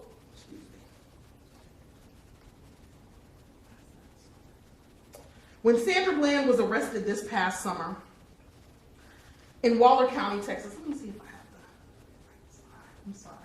For some reason, my Sandra Bland slide isn't there, and I apologize for that. When Sandra Bland was arrested this past summer in Waller County, Texas for failure to signal a lane change, we were forced to think far more clearly about how Black women fare under extreme conditions of state violence. Many authors have written about how many Black families have to talk with their sons about police, about what to do when you encounter them. But my family didn't have that talk with me because there was an implicit assumption that my femininity would protect me from police brutality. It's unclear to me, though, why Black people would believe such a thing, since Black women have as many stories of being hassled and harassed by police officers as Black men and boys do. You want to know how I know? Because Daniel Holtzclaw is on trial right now in Oklahoma for raping 13 Black women. When the Sandra Bland video dropped, I waited several days before I watched it. I had to gird up my loins because I know what my first instinct is on the occasions when I've encountered police being overzealous about power. My first instinct is to ask questions and to demand to be treated with dignity. So I mentioned a bit earlier, but we'll say more here, that there was a time right after I graduated from college where my friend and I went to Walmart, and as we were leaving, she left her wallet in the store. So there was a security guard in the parking lot, and she asked him if she could park in the fire lane and run in to get her wallet. He said yes, and so we parked, and then he parked right behind us. And as she walked back out of the store with her wallet, a cop pulled up, a Black cop, pulled up right about that time and demanded her license and registration. And so I said to him, we weren't trying to violate. She was running in to get her wallet, and the security officer was parked literally right behind us, and we'd asked for help. And I said, we asked him for help. You can see his car is parked just a couple of feet behind us. He said he doesn't have the authority to allow you to park in the fire lane. And so from there, I knew this officer was on a power trip. And I thought that power trip deserved to be called out. So I said to him, are you really tripping? Like, we're not trying to violate. We asked for permission. Ma'am, license and registration. So my friend gives it to him. Then he demands mine, even though I'm not driving. So then, we really had a problem. So then I challenged him and said to him, why are you tripping? Why would you, there's clearly not anybody trying to endanger anyone or be unsafe. You can see the security officer here. Why would you do this? And when I get upset, I get a bit loud. So the officer put his hand on his billy club and told me that he could arrest me for disturbing the peace. But I was 22 and didn't have the best sense. So I told him that he could not do such a thing, and that he could not put his club on me unless I threatened him. And I drew a crowd and confronted this officer in the parking lot of this Walmart about his abuse of power. Now, I know all of the things you're thinking about how this is unwise, and I know brothers hear this story and it makes them cringe because they don't feel the agency to be able to have those kinds of conversations with officers because essentially they may end up dead. But the point is that we should be able to challenge the folks that we pay to protect us when they trip. And as long as we don't present bodily threat or harm to them, I wasn't doing anything wrong. And I refused to accept his narrative that I was. So he eventually de-escalated. I think my mama had started praying real good about that time. She told me later she sensed in her spirit that something was wrong. So, because I have a praying mama, it worked out all right. It shouldn't take acts of prayer to protect us from the police, however. So, when he de-escalated, I said to him, if you had done this, the headlines would have read, police officer beats 2 recent Howard University graduates in the parking lot of a Walmart. Because, I just knew at 22 that my life was worthy of headlines in the newspaper. And his tone changed immediately when he realized I was a college graduate. Because I had been out on the street just articulating my rights to him and telling him what he couldn't do to me.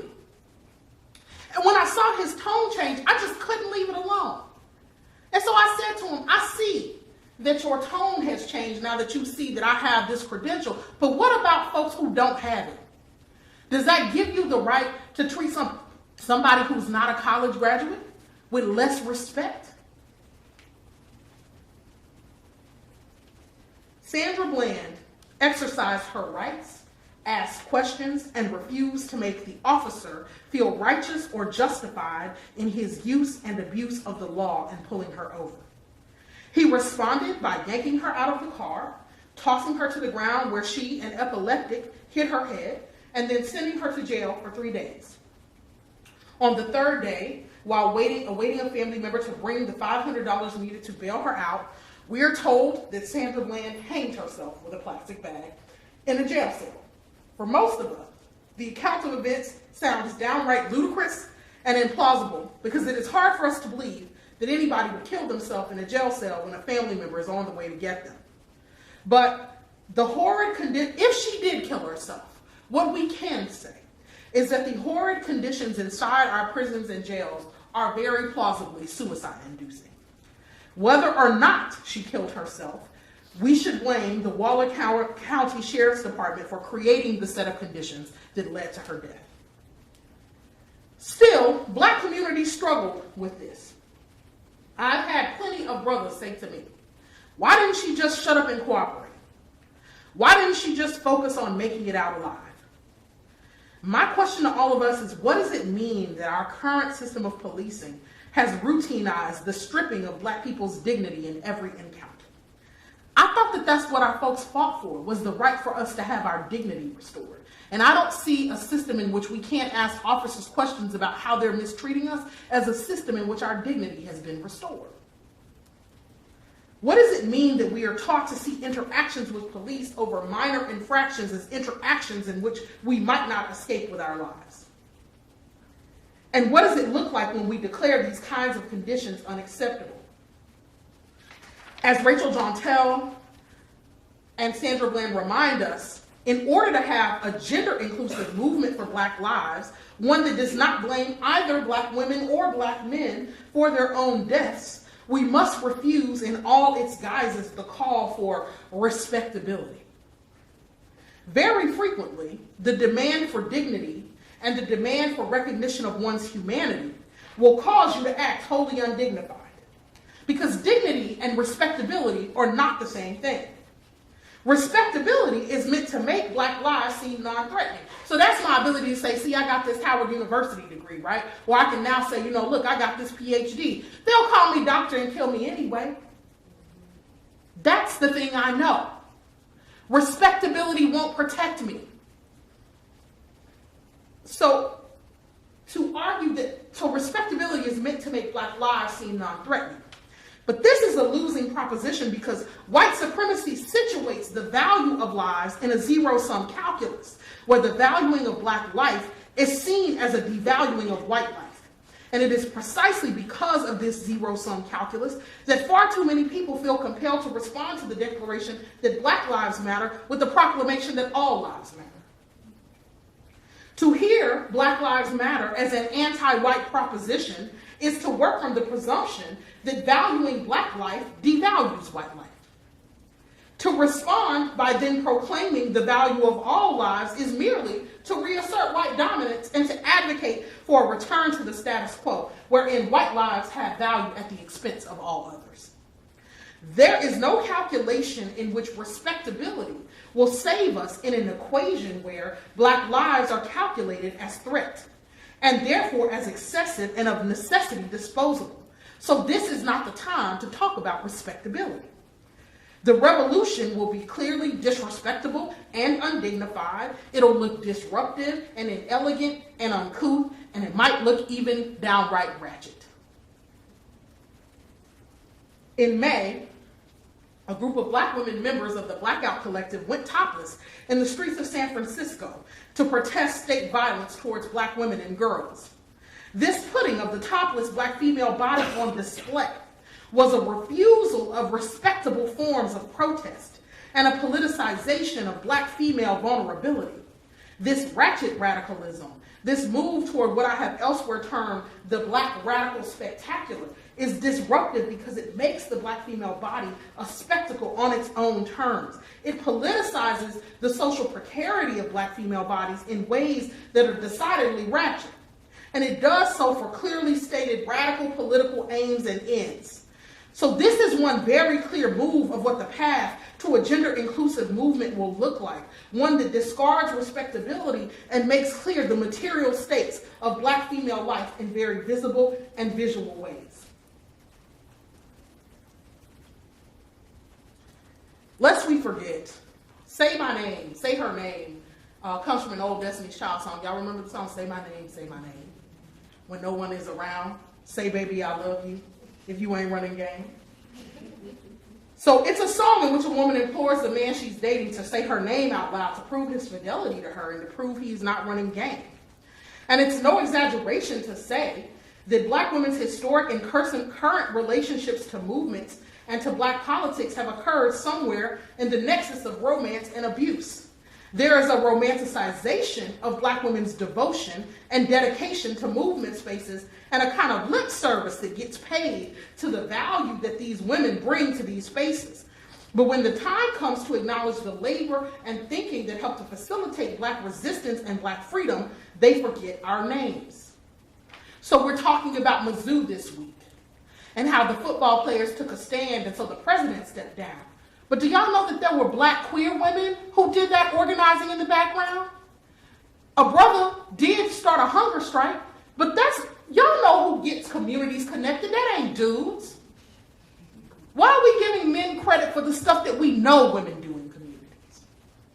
So we're telling this story as a story of Black male football players and a Black man who went on a hunger strike, and we're not giving any credit to the sisters who organized all those protests, and I'm vastly sure went behind the scenes and politicized those football players. Because Black women's labor and Black women's movement building topples structures and we don't give them credit for it. Because they're not on the mic demanding credit for it. The demands from Destiny's Child more than 16 years ago for fidelity, for love, and to stop running game are entirely relevant to movements today. Movements in which, riffing on Chris Brown's infamous song, These Bros Ain't Loyal. The demand to say our names is in many ways an undignified demand. It is a demand for visibility. It is a demand for the movement to stop treating its most loyal laborers like jump-offs.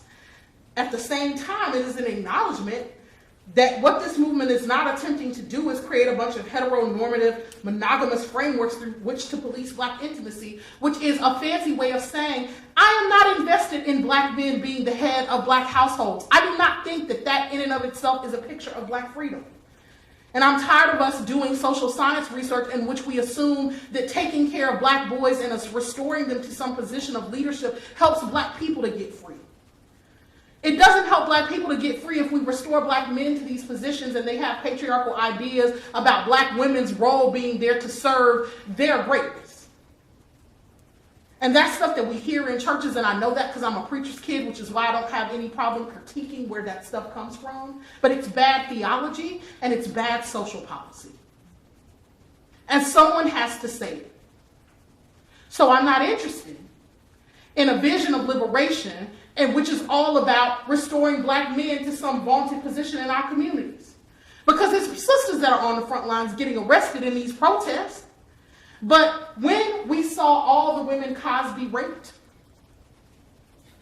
When we've seen these sisters in Oklahoma that Daniel Holtzclaw raped, have brothers had a march for us?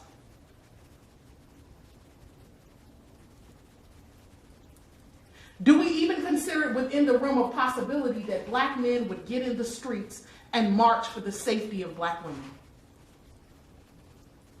And the fact that we can't ask that question tells you all you need to know about whether, when it comes to politics, brothers love us as much as we love them. Anytime I ask that question in a room of black women, do black men love us as much as we love them? Sisters always shake their heads no, unequivocally. But then be mad when we say, let's talk about black women and girls. Recently, the African American Policy Forum created this Say Her Name campaign to highlight black women and girls who had been victims of anti-black state violence. And so that campaign asked us to expand our view of what we mean by state violence and state-sanctioned violence so that we could, for instance, talk about these 13 black women rape victims in Oklahoma. Or talk about the fact that black women are 3 times more likely to be incarcerated than white women. Or talk about the fact that a black woman is killed once every 19 hours through an act of male violence. Or talk about what the Ms. Foundation called the sexual abuse to prison pipeline. So we love to talk about the school to prison pipeline and black boys in that pipeline, but there's a sexual abuse to prison pipeline too, where black girls who are being sexually abused at home and sexually harassed at school don't find any safe spaces, and so they stop going to school. Or they get hemmed up by school resource officers and locked up. Or if they're not funneled into prisons, they're funneled into a lifetime of low-wage work because they don't have a good education. That's the kind of data that becomes available when we start talking about the experiences of black women and girls. That there's not just one kind of pipeline, and it's not only one kind of black person in that pipeline. So, when we begin to talk about black women and girls, we begin to speak intersectionally. And it's really important that we do that because in the last 7 or 8 years, we have seen a range of scholars over in feminist theory land where I live critiquing the importance of an intersectional perspective and talking about how we need to get beyond intersectionality because it doesn't allow us to tell the identity stories that we want to tell. And this is true in the sense that intersectionality is really a narrative about power. Intersectionality is really a way to think about how racism, sexism, and classism interact to make particular communities more vulnerable. And sometimes we collapse that into an endless conversation about race, class, and gender identity, and we probably should be a bit more precise. However, Kimberly Crenshaw did never claim that intersectionality was a new totalizing theory of identity. She talked about it as a critique of power around what happens when black women go to advocate for themselves in the legal system and have no means legally to make their particular struggles as black women visible. So I'm gonna skip a bit of this part of the talk because I want to be respectful of time. But if you have questions in the question and answer, let's talk about what it means if we speed past or dismantle at the academic level the basis for an intersectional approach, which is really just beginning to gain the level of foothold that it needs in various disciplines in the social sciences. So now you see feminist theorists saying, well, this doesn't allow us to talk about all groups of people and to tell all the stories, which is really a fancy way of saying we're tired of having to be accountable for and think about what's happening in black women's lives and the lives of Latinas and the lives of marginalized Asian American populations. So look, we can't have a gender inclusive movement for black lives if we continue to traffic in the currency of respectability politics. We can't have a gender inclusive movement if we carelessly and recklessly dismantle the intellectual basis for intersectionality and then discard it, a commitment to it at the level of our politics. When we throw off the vestiges of respectability and rid ourselves of the belief in the normative, then we will be more fully equipped to acknowledge the labor of queer and trans people in building this movement. Then it becomes unacceptable to have an epidemic of trans women of color being murdered, 21 of them this year, without significant organizing being done to stop this epidemic. And I'm thinking here of Lamia Beard and Ty Underwood and Penny Proud and Sade Schuler and Amber Monroe and India Clark and Alicia Walker, who were all killed in violent and horrific ways.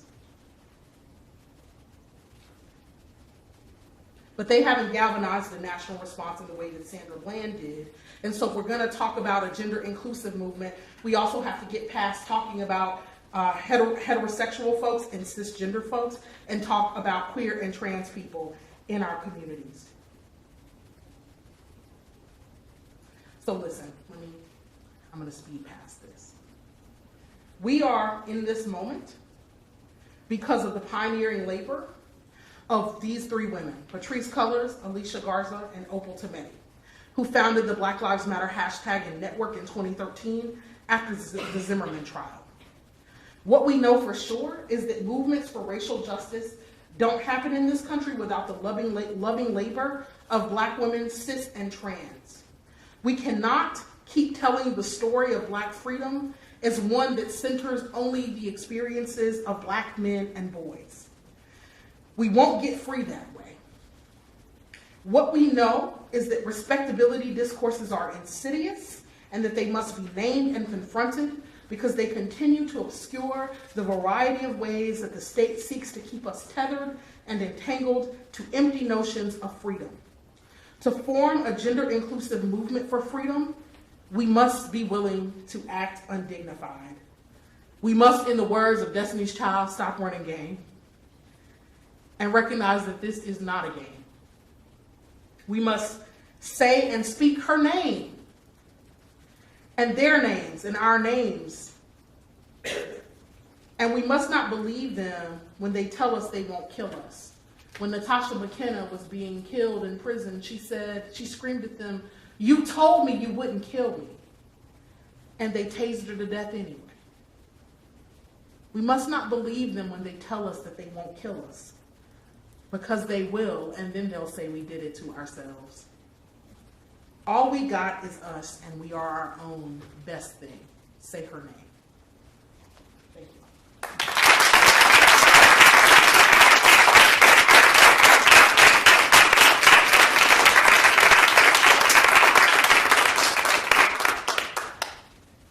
Question?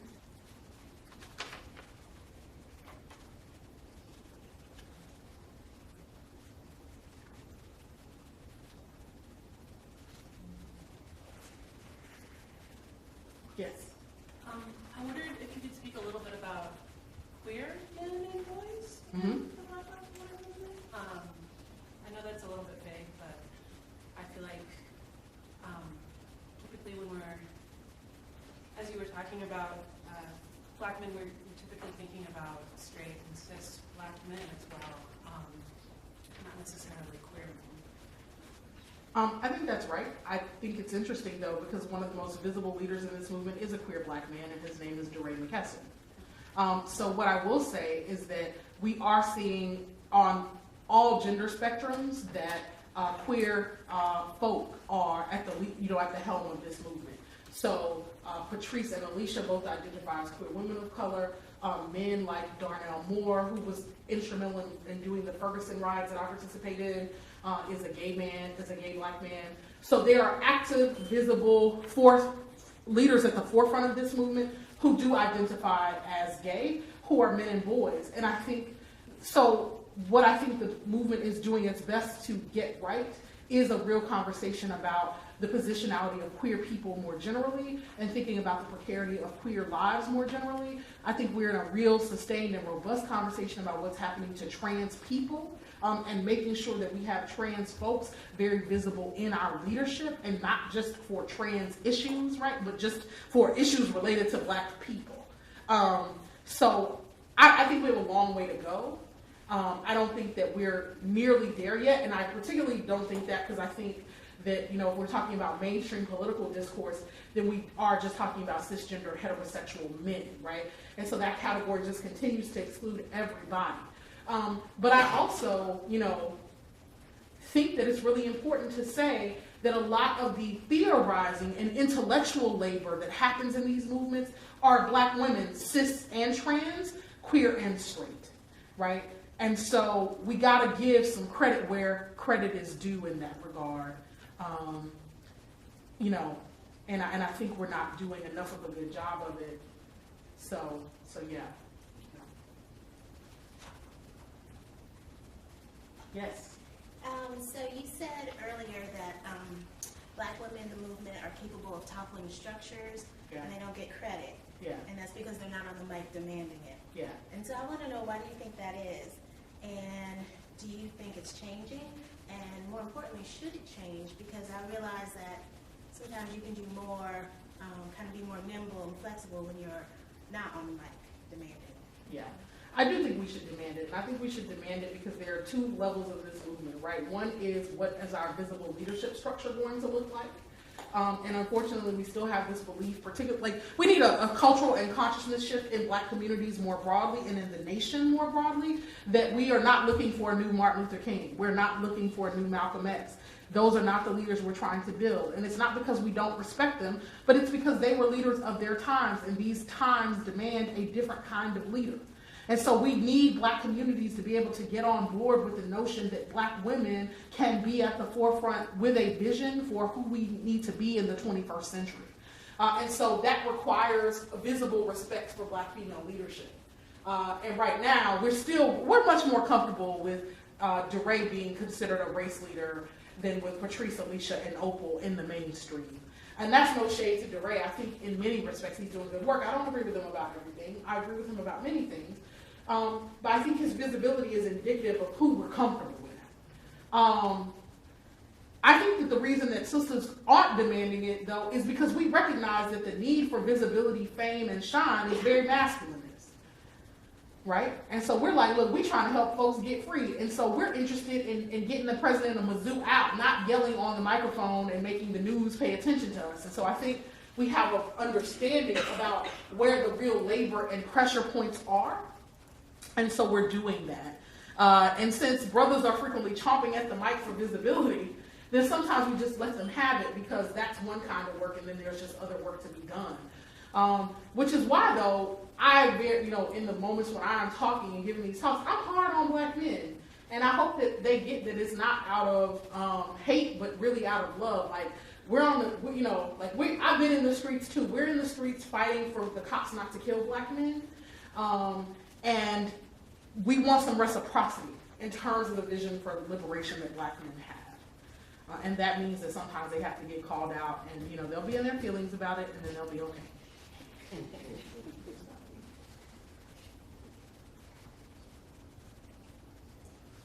Yes. The other issue that you brought out about respectability and gaining our freedom, I think that's a real issue because, especially with the older generation, you were taught that if you're respectful, you do what is right, then you're going to be given a certain amount of respect. And that's not necessarily so. And for the younger generation, when I talk to my kids, they are more vocal in asserting their rights. But it worries me to a certain extent because I'm afraid of the harm that might come to you. And it's a balancing act. When do you do that? In what place do you do that? Because if you've got an officer beside the road and you're saying you don't have the right to search my car, how far do you carry that? You have a group of people around you, you're safer in that respect because it's more views on what actually happened. And that's my thing. I do believe that you do need to assert your rights, but it's a pull and tug that you don't end up dead as well. But you still want to have your dignity because that's so valuable. No, I think that's right. And I'm not saying don't be strategic. And I also said that these are things I did at 22. At nearly 35, I probably wouldn't do it that way. Although sometimes the questions come before I think, usually that's my first response, and then my second response is calm down, right?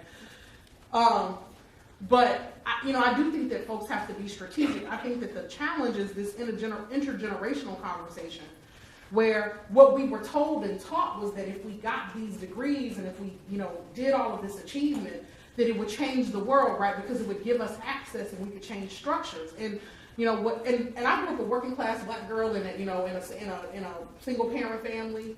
You know, with many of the social indicators that we're talking about in terms of, you know, what the trajectory of my life might have been. And I had to be an exceptional achiever, damn near perfect, in order to make it to this point. And so I understand the pressures of that. And now that I have all of the things that my grandmother and my mama preached and talked about all the time, I get a front row seat. I'm in the rooms that folks want you to be in, but that means that I get a front row seat to watch people who still have more institutional and structural power than me make decisions that are not good for our folks. Right? So I'm much more angry about racism now than I was when I was a kid, being bullied and teased, because now I'm like, well, I have this PhD and I sit in rooms and I watch how we're talked about, I watch how the research gets talked about, I watch how decisions are made without any regard for how it's going to affect poor and struggling kids who are trying to become a mode of opportunity for their families. And I leave meetings resentful very often, you know? And so that's the conversation, like, yes, walk away from the police encounter with your life, if at all possible, but then don't buy it. So in some ways I'm saying, don't buy into respectability as an ideology. It's a strategy. And a lot of these folks who keep telling us that it's a strategy, that's their ideology. So they never not respectable, right? And what I'm saying is, yes, I can put on my respectable, buttoned up, very prim and proper kind of thing. I'm less and less invested in it the more that I go. But I can do it. But there are also some times when I just take off all of that and just say to white folks, let me tell you where this is messed up. Now, when I tell them that way, I'm going to tell them with some data. Right? Yes. I'm good for giving you a book list. If you would like to read more about the things I'm talking about, I can give you a list of citations. Right? Like, I'm good for that because I'm a scholar. But what I'm bothered by is the folks who are so respectable that they don't ever say anything. And they bought into the idea that their mere presence in the room is disruptive. No, it's not. You just the pop of color that makes people feel like they're in a diverse environment. Right? And so that is the thing, and I think that's the thing that we're throwing off. Because I'm saying, I got these credentials so you would listen to me, not just so that you could see my face. You know, not just so that I could have access to your rooms. Me being able to sit at a chair in your table, if I can't say anything or change anything, is not freedom. Right? Right. And so that's the stuff that our kids are rejecting when they're pushing back about respectability. And the conversation that we then have to have, you know, and look, I'm like, not old, but also, they talk to me like I'm old, the young folks do. They're like, because I was like, I'm like technically a millennial. I don't claim that often. But technically it's true, right? And so they're always talking to me like I'm sort of too old. But I do think that the conversation I have with young folks is about like, but when we have a critique of respectability, that don't mean lose your ever-loving mind. That doesn't mean go into every space and just show out and act a fool. And when I talk, I'm like, I don't show out in every space, but I show out in more than my mama might like for me. Right? And that's the difference. And that's, but look, the other thing is I'm watching young people because in their choice to not be respectable, you had a university president step down. Today, 2 days ago, some kids took over Georgetown and told them they better rename these buildings that were built on slave labor. And today a story came out in the Washington Post and they're renaming them in 2 days' time. So these young folks are also teaching us something about the power of making a demand. Right? So we got very comfortable with making negotiations. And they're a generation that's making demands. And so they're right. And so what we're going to do is get behind them and follow them. That's what I'm going to do. And if there's a possibility that I can talk to them and be like, well, maybe what you might want to do is go this way. And look, and it's hard because sometimes they'll yell at you, you're being respectable. Right? And what I yell back is, do you even know who came up with that term? Because I do. So let me let you read it. And then let's talk about what they were talking about. And then don't step to me crazy. Like, that's the real, you know what I mean? So, like, that's the conversation that I try to have with folks, which is, so what I demand of kids when I'm doing movement work and activist work is I say to them, your demands don't mean that you don't need to be nuanced and critical and thoughtful about what you're doing and how you're doing it. It doesn't absolve you of the need to be strategic and careful in your approach. But sometimes what we're doing when we're talking to them about the need to be strategic and thoughtful and careful is trying to delay protest and demand. And so they keep calling us out on that because they see that for what it is. And so we just all got to be more honest, right? And sometimes, I told my kids, I told my students this week when they wanted to talk about organizing in my hip-hop feminism class, and I was like, we got to talk about the text, because I'm a teacher, right?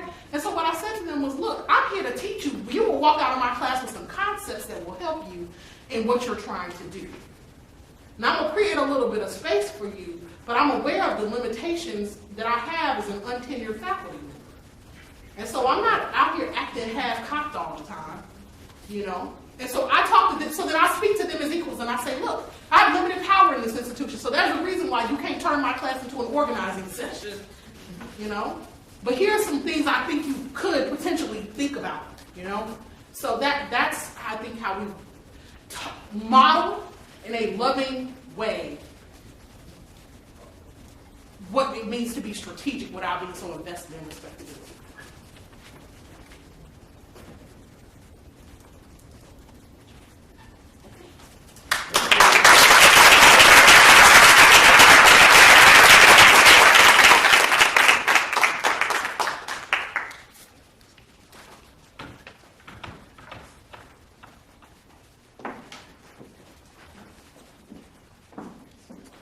I think for those of you who are here, we've had some dynamic speakers and panelists, but Dr. Brittney Cooper is one to watch. Keep up with her, follow her. I think very soon she'll be in the Times Magazine most 100 influential people in the United States. So definitely keep an eye on her and her work that she is doing. So I have the great pleasure of introducing our final keynote for this afternoon, Dr. Keisha Bentley-Edwards. She's an assistant professor of educational psychology and a faculty affiliate in the African and African Diaspora Studies Department at the University of Texas at Austin. As a developmental psychologist, Dr. Bentley-Edwards uses and creates culturally relevant measurements to understand the experiences of youth. She studies how cultural strengths, including racial socialization and racial cohesion, can be used as mechanisms for resilience in the face of discrimination, bullying, community violence on health and education. She is currently funded by the Robert Wood Johnson Foundation's New Connections grant to study bullying experience and assessments of African American children, reflecting her strong belief that research should be used as a tool to actively inform intervention efforts, practices, and policies that address the challenges facing the Black community.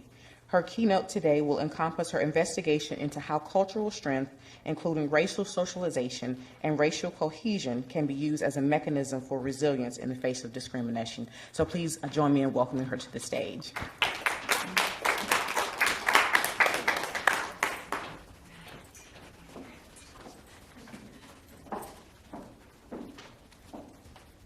Hello, everyone. I'm very happy to be here, and especially following all the dynamic speakers who have talked about how Black youth thrive and survive the education system, the criminal justice system. So this is, I feel that this talk ties in a lot of the pieces that we've been discussing.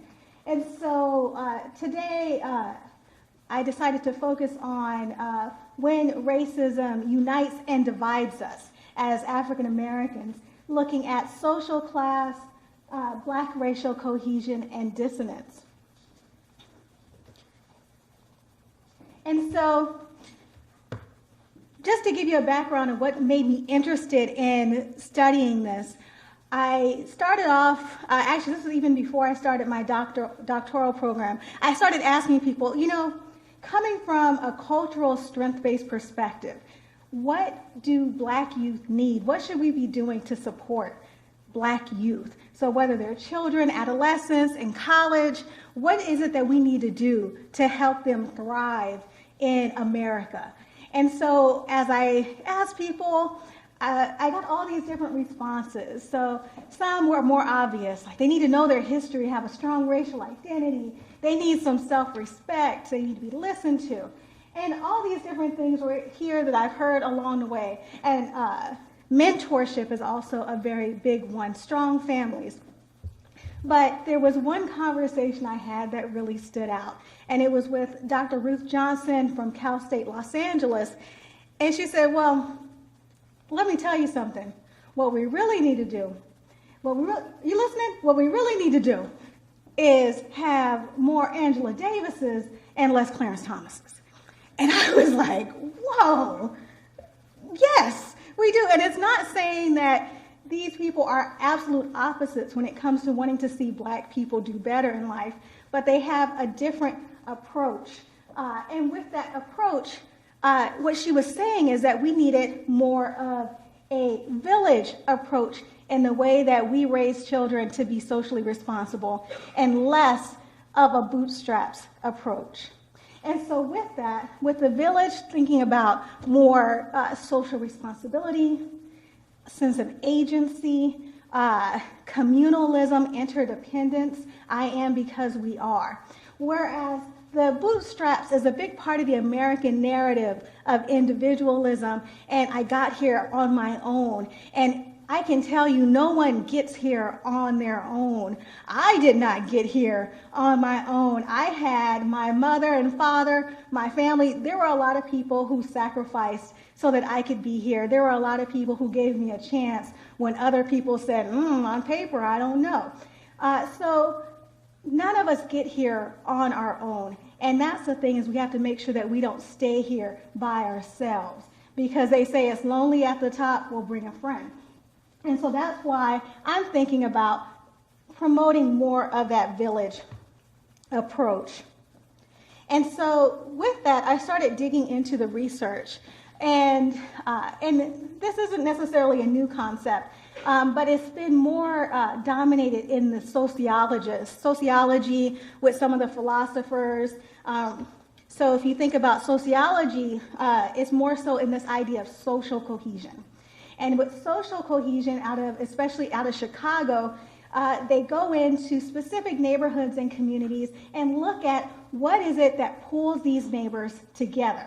What is it, especially when you talk about working class and low income communities, how is it that they come together, look after each other's children? How is it that they fight for resources that otherwise would be a disenfranchised community? They have, their recreation centers are still open. Their potholes are still filled. And so what is it about that?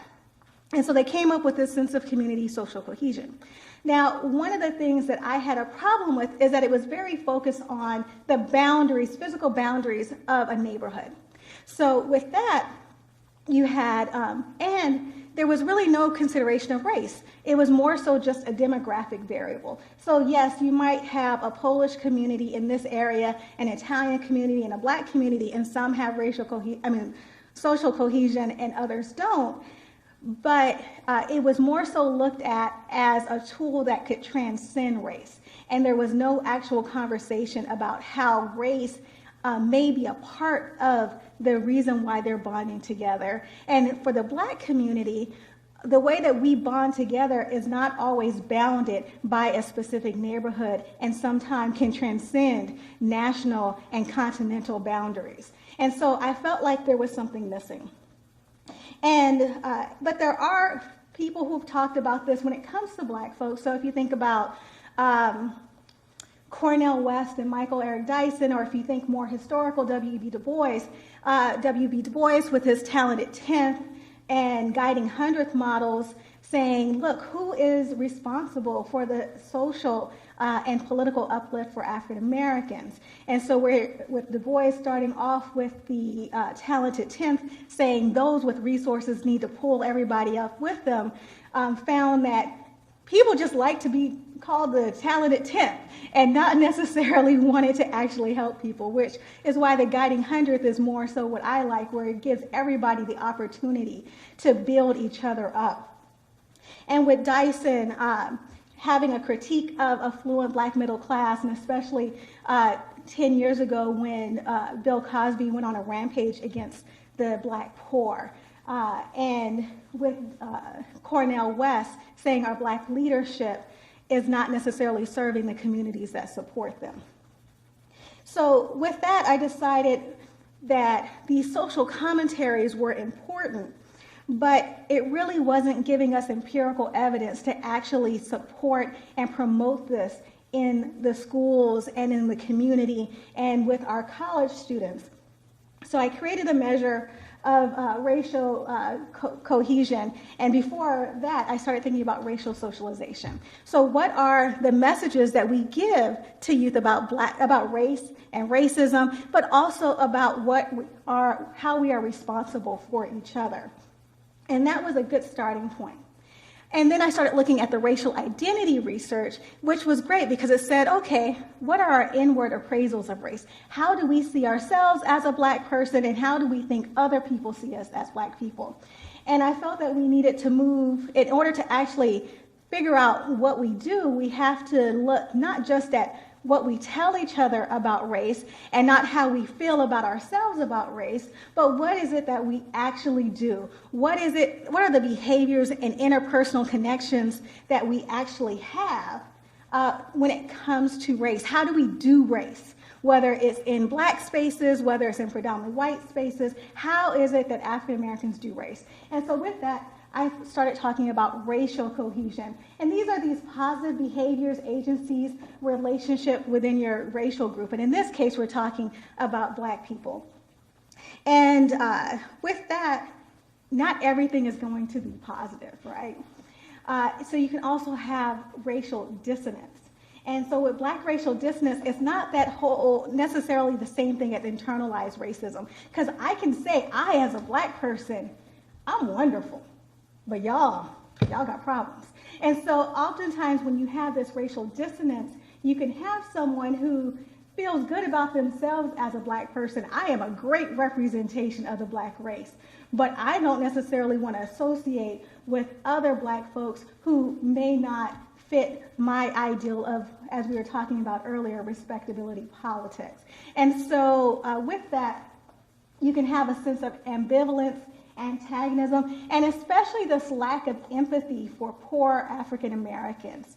And so with that, initially when I created the measure, I actually thought I was going to study racial cohesion, and then if you scored low on racial cohesion, or with some items that were reverse coded, like the opposite scoring, that would be racial dissonance. But it's actually two separate things, and when I thought about people I knew, I could actually see how that could work. How even if you have a sense of racial agency, which is a subscale within racial cohesion, where you actually feel like you have it in you either with experience or that you can do things that can help Black people, you may have a paternalistic motivation with that, which may come in racial dissonance. So I feel like I can do something to help Black people, but I'm not doing it from a place of love. And then with the psychological cohesion, doesn't necessarily usually match up as well with the dissonance. And that's more so your interpersonal relationships and that sense of common fate destiny. And with common fate destiny, this is the feeling that if you succeed, I only succeed when you succeed. So when we see people have large accomplishments that we don't even know where this country is, but they've got their first female president. We still have a sense of pride in there. So both our proximal relationships, so the people that we see in our everyday communities, as well as the larger Black community and how we engage, all comes into play with racial cohesion and racial dissonance. And so with that, I've done a lot of studies seeing what are the things that support racial cohesion and what are the things that diminish. And so I've looked at it from a lot of different ways, and one of the things that keeps coming up is this idea of racism. And so besides for that, I wanted to know, how does class play into this? So oftentimes we look at We have Mary Patillo, who is also in Chicago, who does research with the regentrification of Black neighborhoods in Chicago and looking at these tensions, these social class tensions in shared Black spaces. And so I thought, well, maybe the racial cohesion and dissonance may have some factors that have to do with when it comes to social class as well. So a big part of what I'm going to talk to you about today is that specific research that I did with my with one of my doctoral students, Elena Flanagan. And so let's talk about, oh wow, so these were images. Right now it looks a little bit screwy. So basically what we had, I'm real interested to see how some of the other images are going to come out later. So this was a relatively small sample size, but it's all African Americans. And it was about 3/4 women. It was all college students. So some of the things that Dr. Rowley was talking about earlier as far as the imbalance, the gender imbalance in college, a lot of that was represented in my sample. But it was a national sample. I collected data by putting, you know those annoying advertisements on Facebook? Yeah, I did that. But I was a participant with that. And I recruited that way so I could get a large national sample. So I had over 100 colleges represented from throughout the country. And although everyone who participated identified as Black, most, about 70% identified as African American, but then you also had pretty much an even split of those who identified as Continental African Caribbean or biracial and multiracial. For this study, what's over here, which is the family dynamics, this sample, the participants' parents, and you can see the maternal and paternal education, were actually more educated than the general Black population. And so roughly half of the mothers had a college degree, and I would say about 1/3 of the fathers had college degrees or higher. Actually, slightly more than 1/3. And then looking at the family income, you can see that it's a nice broad mix there. And in that, 50.4% were in a two-parent household. And I defined it two-parent in that it was people who had both parents living in the house. So most of those were married, although there was a small group who had parents that they said were living together. And then those who were not married, you had some that were who were never been married, those who were divorced, separated, or widowed. And so the primary research questions, I wanted to know how racial cohesion and dissonance were related to socioeconomic status. And so with that, I did a statistical tool called cluster analysis. And what cluster analysis does is it groups people into groups by how similar they are to each other and how different they are from the next group. And so doing a two-step cluster analysis, instead of just saying, oh, I'm going to decide socioeconomic status is just based off of family income or parental education, I said, you know what, I don't want to just rely on one factor to determine what is socioeconomic status.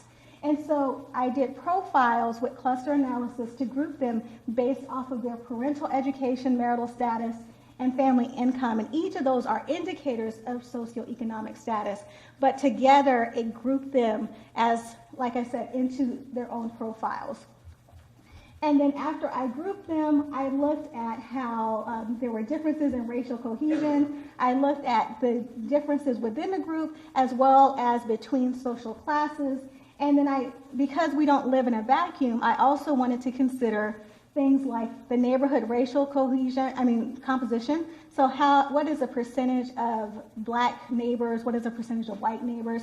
I asked about all different races, but the percentage of Hispanic and Asian neighbors were so small that I couldn't really do an analysis for it because the average was less than 5% for each group. Actually, I feel like it was closer to 2% for each group. The neighborhood violence exposure and victimization, as well as racism stress. And so later on, I'll show you how I controlled for some of these variables in order to see what the class differences were like. And so, oh, these pictures came up. These were the ones I was worried about. All right, so with this, the profiles actually ended up being a big part of the story for this. And it actually tied into a lot of the work that is done here at Duke with Dr. William Darity and some of his colleagues, where it's saying, look, the way that we talk about the black middle class, we have to get away from these traditional notions of a two-parent household and a picket fence, 2.5 kids. And so what I found is that separating them into a lower, middle, and higher SES is what became interesting is the middle class, the middle SES group. And the middle SES group is noted by parents that are educated, especially mothers who are educated but not living together. So parents who are educated but not necessarily in a relationship with each other. And for the lower SES group, you still have people who had that middle income, that $50,000 range, or actually $25,000 to $70,000 range.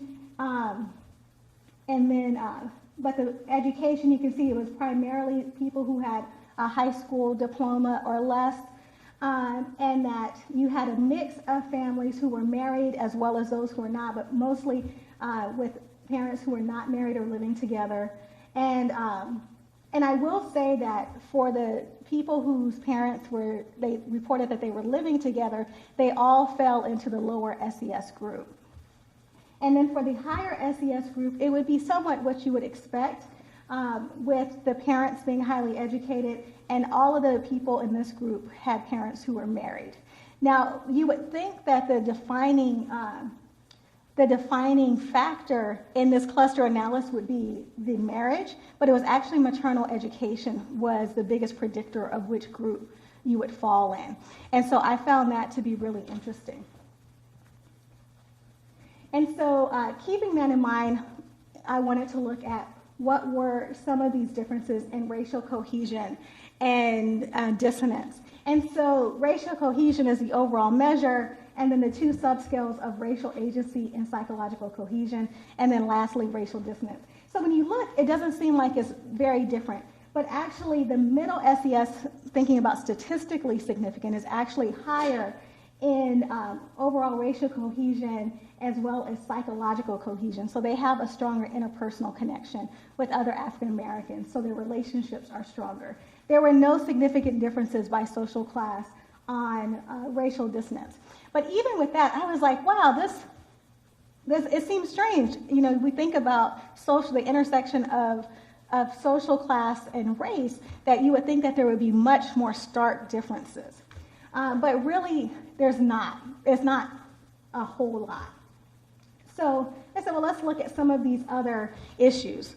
And so looking at racism, and I did it using UTC's Index for Race-Related Stress.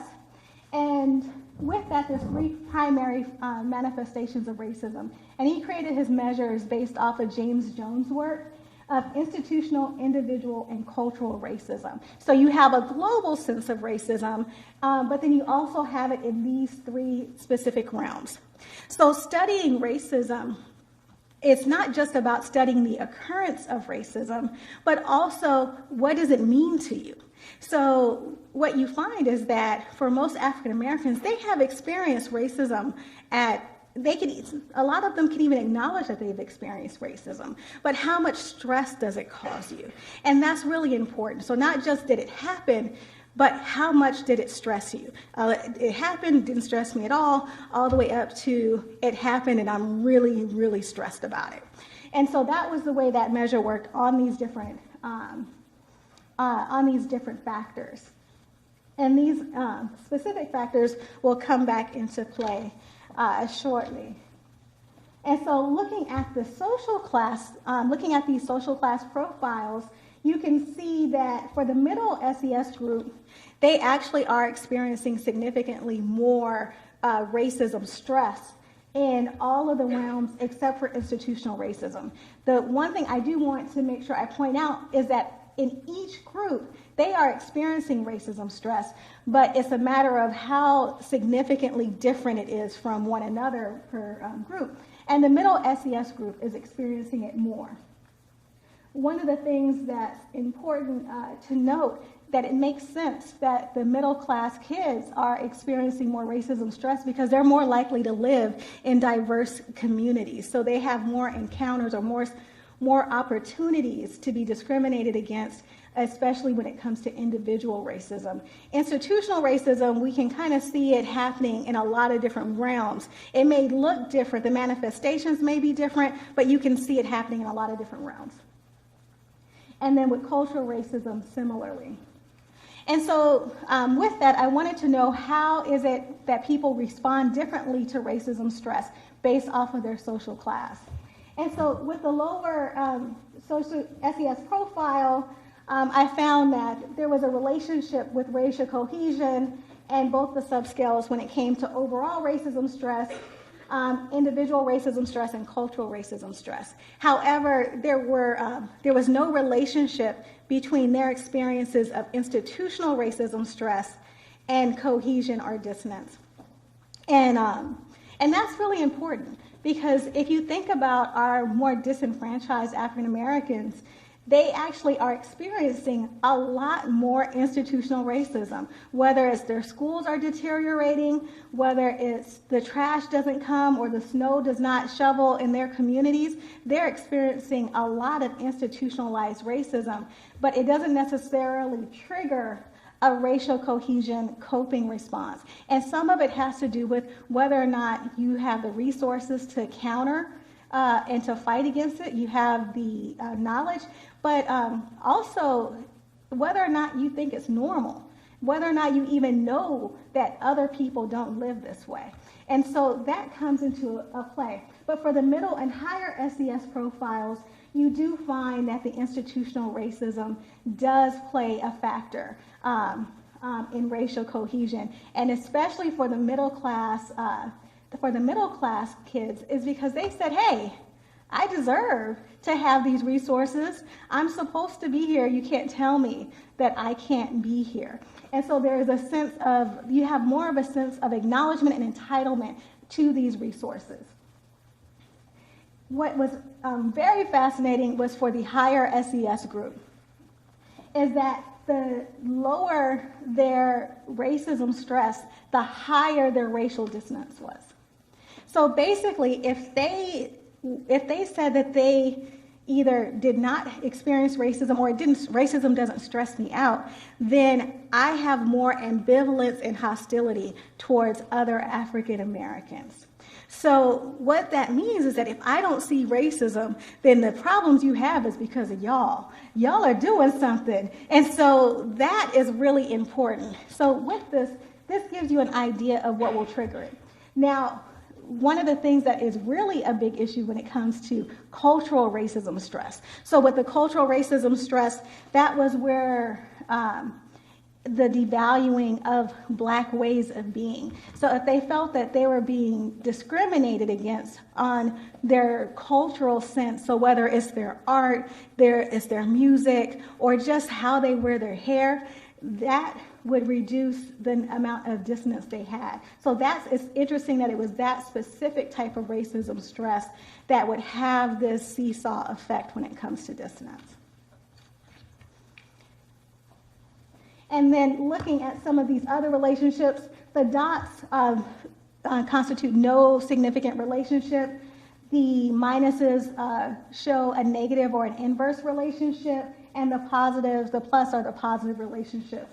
So you can see when it comes to their neighbors, having Black and white neighbors, you can see some differential effects, and that these effects were around racial dissonance for the lower SES group and for the middle SES group, and no impact at all for the higher SES group. Now, the reason why this is important, whether it's the neighbors or the violence, exposure, and victimization for the higher SES group, is that with this, they still are living a pretty decent life. And so it's not causing as much stress, and it's not necessarily making you feel like I need to band with other African Americans because I'm in this oppressive environment, because I still have the things that I need and the things that I want. So it's not really affecting me in the same type of way. And you can see the violence exposure, it's more so the violence exposure and the victimization had no impact at all. And so with that, I wanted to know, well, what's driving these class differences? So I ran some ANCOVAs and controlled for these neighborhood factors. What was interesting is that when I controlled for the neighborhood factors, so looking at the black and white neighbors, looking at the neighborhood violence, it actually strengthened the differences. So everyone's racial cohesion became stronger when I controlled. So basically, I made everyone had the same number of white neighbors, everyone had the same number of black neighbors, everyone had the same exposure to violence. And when I did that, you saw much more differences by class. So these neighborhood contexts do matter, and especially for the middle class. But what was I know everything is interesting, for the racism stress is when I put racism stress and control for it, there were no longer any differences by social class, which lets you know that that racism stress is really driving these differences in social class in the response in how we connect with each other.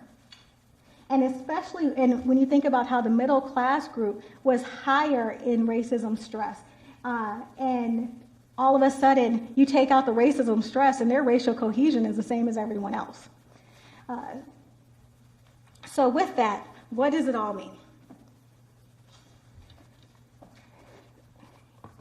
Well, as we start to build these movements, and especially around Black Lives Matter, we need to know what's going to stimulate people to join the cause. So that's one aspect of it. And we have to acknowledge that there are going to be different stimuli based off of social class. And so,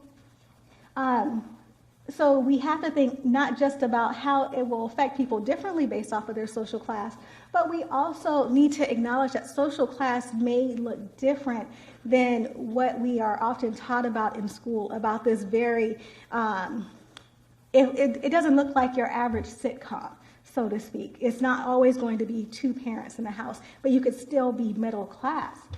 And that the middle class kids were having a lot of racism stress. And so that also needs to be acknowledged. Oftentimes we look at kids that are in struggling communities and we put a lot of resources that are much needed into those communities, but we don't acknowledge that there are still stressors that are occurring in these middle class communities. So they may be doing better than their brothers and sisters who are in under-resourced neighborhoods, but they may not necessarily be thriving or doing as well as they should, and racism stress is something that we need to look at. So the racial conflict that's occurring in schools, in neighborhoods, and at work actually need to be addressed.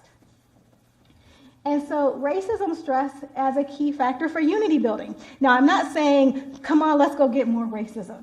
But if we're dealing with racism,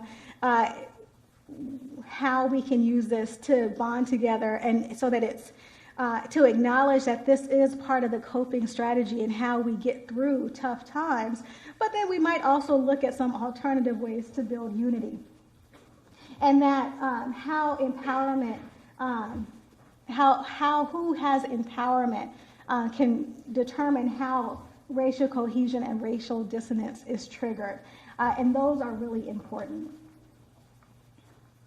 And so although all the participants experienced racism stress, their coping with that racism stress differed based off of that social class.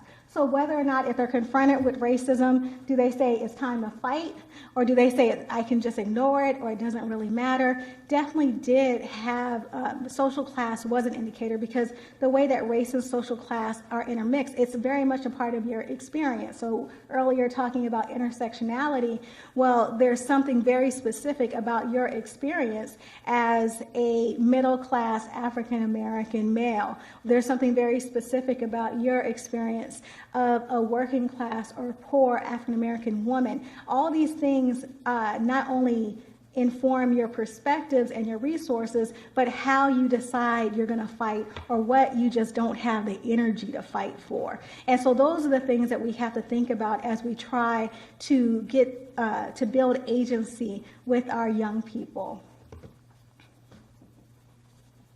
And so with that, as we try to build this agency, I want to encourage you that as we engage in racial socialization and we say, look, this is our legacy of protest.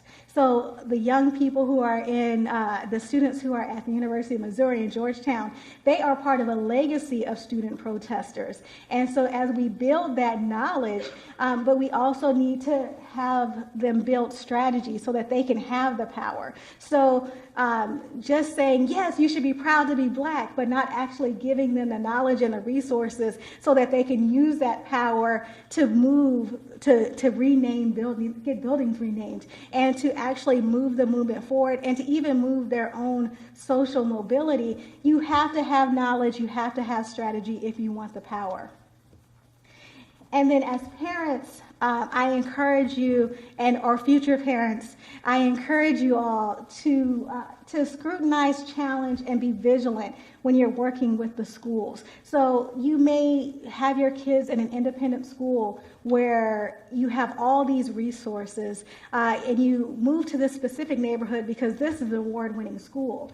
But you cannot assume that the experience that your child is having is the same experience as those statistics that you see or the National Merit Awards that you're seeing. So you need to be vigilant and scrutinize the curriculum. You need to scrutinize the engagement that the teachers are having with you, whether it's with you and your children, whether it's through disciplinary practices, tracking, and other types of activities that are going on in your school, and the planning that you have to go to college.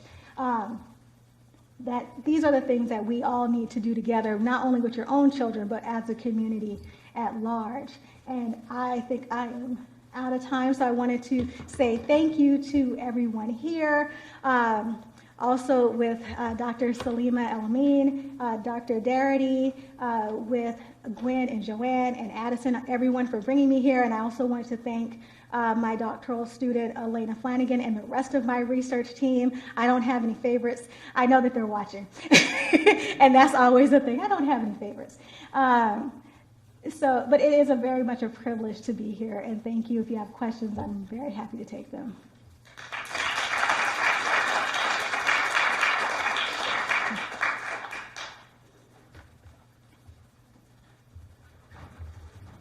Yes. Thank you also for the presentation. Have you done any research on Jay Rogers' research on the origin of white supremacy, class, race, etc.?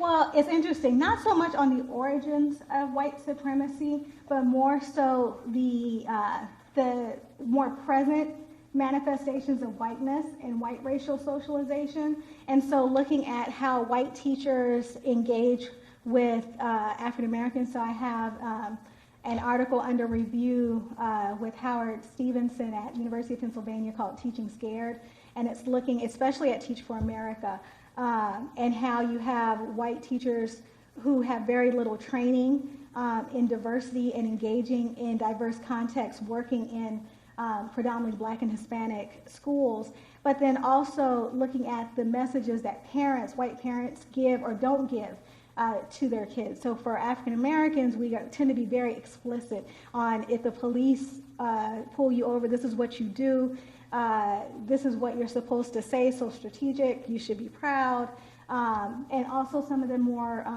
restrictive and stereotype things.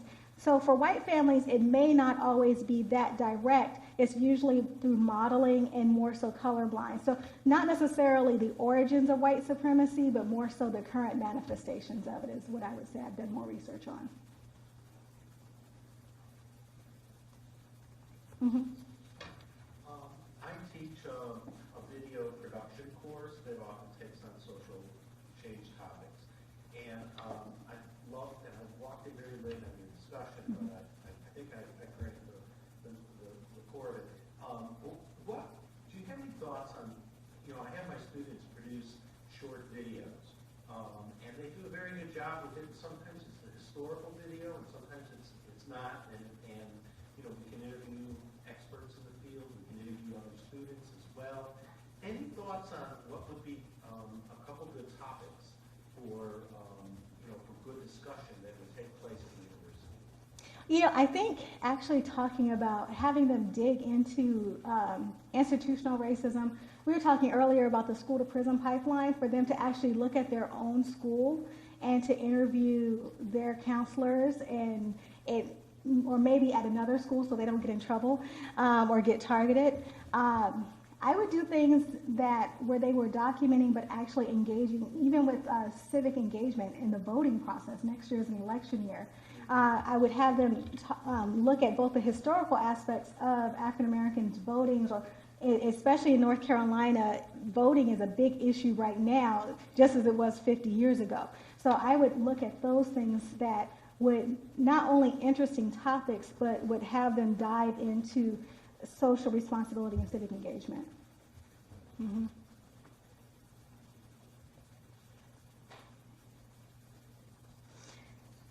All right, well, thank you. If you have any other questions, you can always approach me.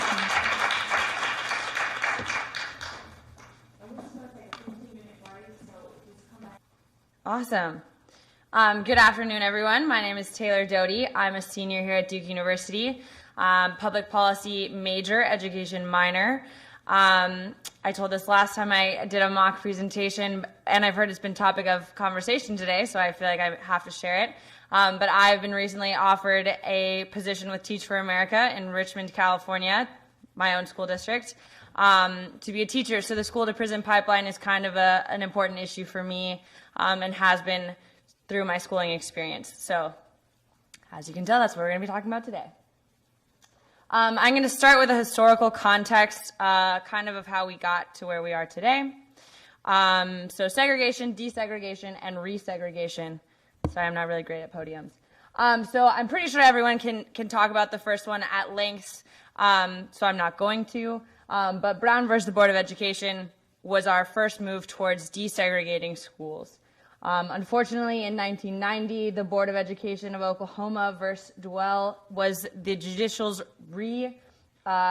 taking back, of the desegregation oversight. This meant that schools no longer had to desegregate schools. They no longer had to implement policies to desegregate schools. According to the Supreme Court, we had won that battle already. And then if you move again into 2007, the Supreme Court makes a similar statement in their decision, a 5-4 decision, that we can no longer use race as a factor for assigning K-12 school participation. So children were no longer allowed to be assigned to schools based on their racial backgrounds. We also made a shift in the way we handled discipline at school. So we moved from being a society that thought rehabilitation was the right way to a society that thought punishment was the right way to correct misbehavior. So this starts a lot with school shootings. The most notable is the Columbine incident in Colorado, but there were a lot more incidents that fly a little bit under the radar. I'm not going to talk about them because they don't play as big a role in the school to prison pipeline, given that they were actual shootings, deaths, and murders. But the idea and the importance of the school shootings is that they add this heightened sense of need for more secure campuses. So we need to start having police officers on campus to prevent school shootings. We need to heighten the security. We need to become more like jails on our school campuses. This increases the relationship between juvenile court systems and the schools, which has been increasing for the past 30 years. We see this in the more punitive disciplinary systems and the locations and demographics of schools, more security officers on campus, which are going to be referred to as SROs. And the schools that are most impacted by these policies have been the urban public schools. So these are schools with high numbers, high populations of minority students, low-income neighborhoods, the typical stereotyped neighborhood that is dangerous in the United States. So how we got here, looking kind of a little bit more at the policy, though I'll go more in depth into this a little bit later. So the first bullet point, while everyone would like to think, and I'm sure no senators, no legislators were sitting in their offices intending for any of these policies to be harmful for students, they have been. So the war on drugs was not meant to harm students. Gun-free schools was not meant to harm students, and yet they have.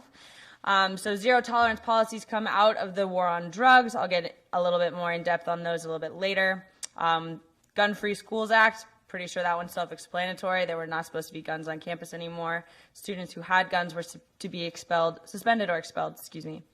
The New American Schools, this is a look at schools as police environments. So the idea that we have heightened security, the idea that there are fences around a lot of schools, metal detectors in a lot of schools, a lot of these new policies come from this idea of the New American School.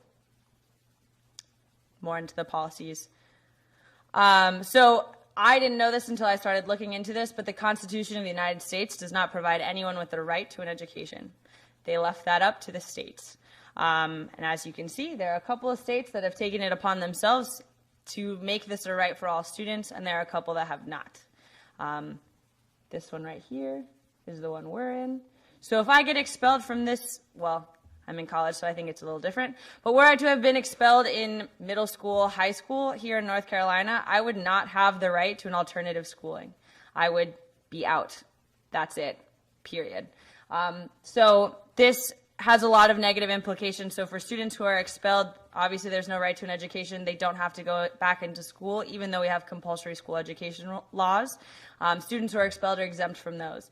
They are then left with the option of finding something to do during the school hours while they wait for their friends, while their parents are at work. You can probably imagine that these aren't always the best things for them to be doing. Not only does this leave them with hours of time to do whatever it is that they'd care to do, it means they're not in school, they're not getting educated. Without a high school diploma, it's really hard to get a job. With a college diploma, it's really hard to get a job. So having these students not in school is really detrimental to their education. No Child Left Behind. I feel like, again, I don't really need to explain this one. A lot of people know what's going on here. For me personally, this has been the only education system I've ever known. So in 2001, we have the passing of the act. The focus is mostly on high-stakes testing, being the best, leaving no children behind.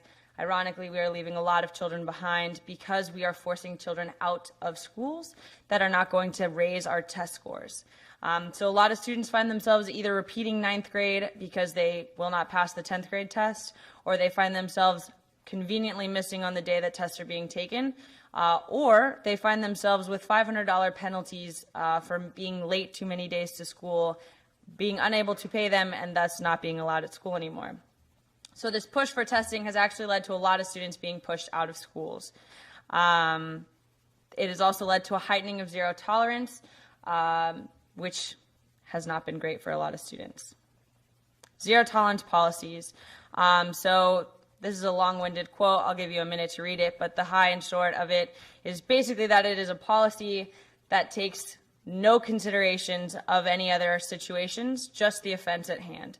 So whatever it is that you did, that's it. I don't care about the situation. I don't care about the context, and I shouldn't care about who you are, who's done it.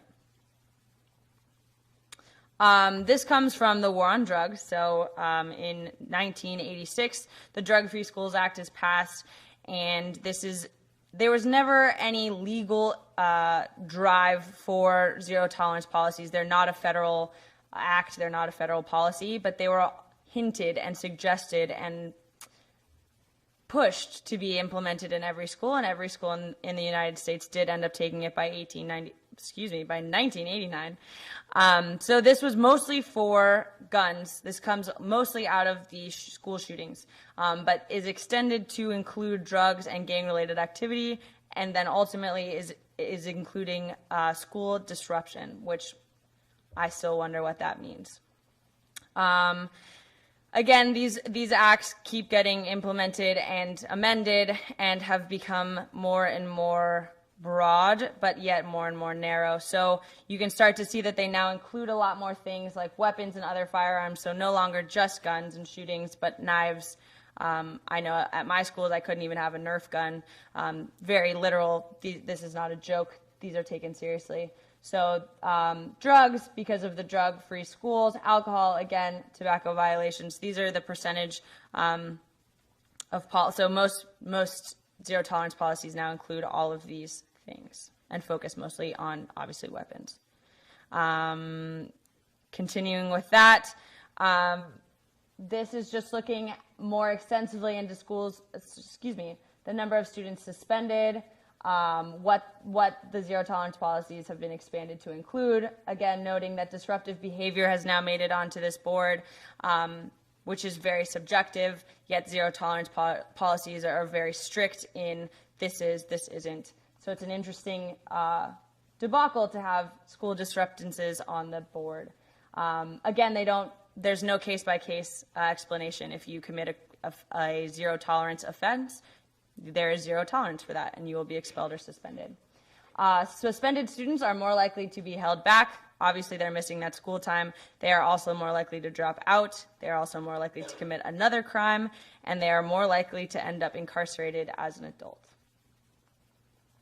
The juvenile justice system, even less happy of a quote to read. Police make 2.2 million juvenile arrests, 1.7 million cases are referred to juvenile courts, an estimated 400,000 youngsters cycle through juvenile detention centers, and nearly 100,000, this is supposed to say youth, are confined to juvenile jails, prisons, boot camps, and other residential facilities on any given night. So looking at the juvenile justice system, again, this is kind of where our shift from rehabilitation to punitive action is seen most noticeably. The idea behind creating a juvenile justice system was that students and children of these ages should not be subjected to the same level of punitive treatment as adults. Yet our juvenile justice system seems to have fallen short of that goal. Today, a lot of children are being incarcerated for things that adults would not be incarcerated for. Children are being sent to adult facilities through loopholes, and they are ultimately not being given the rehabilitative treatment that was originally intended for them. So one thing I think is interesting to think about here is if I flip a desk in my classroom, I can be sent to jail because I have been disrupting school, disrupting my classroom. That is disruptive behavior. That is zerally tolerated. But if I am in a workplace and I flip a desk, I'm fired, not incarcerated. So here are some scary numbers and results that other people have found. I did not find this myself. I guess here would be a great time to note that while a lot of the other speakers have done a lot of their research on their own, I am a mere meek college senior with limited access to research abilities, one of my own fruition and of just expansive research-ness. So these are other people's findings, not my own. The first is from the FBI. This looks at offenders of crime at school age and arrestees of crimes in schools by age. While this is from 2004, I think it still does a great job of showing us that there's a really big issue in the United States because the age 0 to 4 is on both of these charts. So preschool age students are offenders of crime and are being arrested of crimes. And personally, I believe that is unacceptable because I think throwing a temper tantrum is pretty natural. So this just gives you a breakdown of years. And as we can see, as time goes on, the number of students, the number of offenders, and the number of arrestees has increased. Again, this was 11 years ago. But I think it still shows a negative trend that I'm sure has continued further. If I were not a mere meek senior, maybe I would have more data for you. Here are some other really I find disturbing facts, but I'm sure those who know a lot about the school to prison pipeline are not surprised by some of these. But African American students or black students make up 18% of the preschool population, but 48% of preschool children who receive more than one out-of-school suspension. Then this gives you a breakdown of the fact that a lot of these are male students. Again, African or Black students are suspended and or expelled at a rate 3 times greater than their white peers, and Black female students are suspended at a higher rate than girls of any other race. I think it can be taken away from this slide that we have an issue, racism issue when it comes to school disciplinary system, our school disciplinary system. Here's a breakdown visually. So if my words didn't move you, here's some pictures. So this just looks at your different ethnicities and then the percentage of students who receive suspensions or expulsions by race and ethnicity. Give you some time to look at that. Here's a similar breakdown, again, with the colors representing different racial groups of students receiving out-of-school suspensions by race or ethnicity. So in that first one, I don't know for a fact, but I think some of those suspensions do count as in-school suspensions. I know the Durham Public School System has a program called Second Chance, which is a suspension program where you don't have to miss school. You are required to attend a Second Chance Academy and do your homework there, so you can't escape your schoolwork. Again, here are just some more facts, some possible causes of why we see a disproportionate number of African American students and Hispanic students being suspended and or expelled. Yet when we look at what they're actually being suspended for, it seems like they're not doing anything different than their white peers. It is merely who they are, which would lead us to assume that the zero tolerance policies are less zero tolerance than we thought, and that there are a lot of factors that play a role in who gets suspended and who gets expelled. This is looking, again, from the U.S. Department of Education of Civil Rights. This is looking at students with disabilities. So the number of students with disabilities who are expelled versus non, and then the breakdown of students by race that have been identified as students with disabilities. Again, pretty scary statistics, not great. Black students make up 19% of the students with IDEAs, but 36 of the students who are physically restrained at school. This is looking at school resource officers. So like I mentioned with the school shootings, we moved a lot more to having officers on campus to make schools seem more safe. However, what it looks like to me and what it looks like from this graph is that disorderly conduct changes. So this yellow one here is what is the role that SROs are playing. They're policing this more heavily than they are, say, guns, alcohol, drugs, those types of things. And again, this is disorderly conduct, again, is very subjective. Having a gun on campus is pretty obvious. Having a bad temper can manifest itself in very different ways and is really subjective to the person receiving your bad temper. So now I'm going to look a little bit into the psychological issues and effects that the school-to-prison pipeline has for many students. I'm going to start with looking at social dominance theory and implicit biases. So social dominance theory, for those who don't know and haven't been in my class with Ms. Kristen, who you'll hear from very shortly, is just this idea of maintaining one social group over another. This is usually done by racial breakdowns, but is also done gender breakdowns. I think a lot of us know that there are certain groups who seem to be on top and winning every time, and other groups who seem to not catch a break. These are the two lovely individuals who are really prominent pushers and researchers in the area. And then here are three breakdowns. So institutional discrimination, aggravated individual discrimination, and behavioral asymmetry. Kind of some breakdowns of ways to maintain the social order.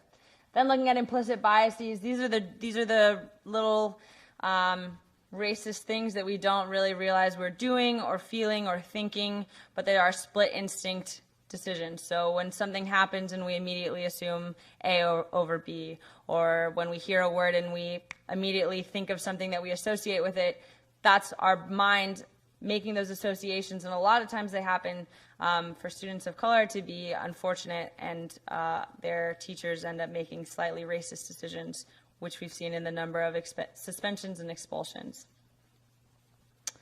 So adultification, this is, according to Google, childhood adultification involves contextual, social, and developmental processes in which youth are prematurely, and often inappropriately exposed to adult knowledge and or assume extensive adult roles and responsibilities within their family network.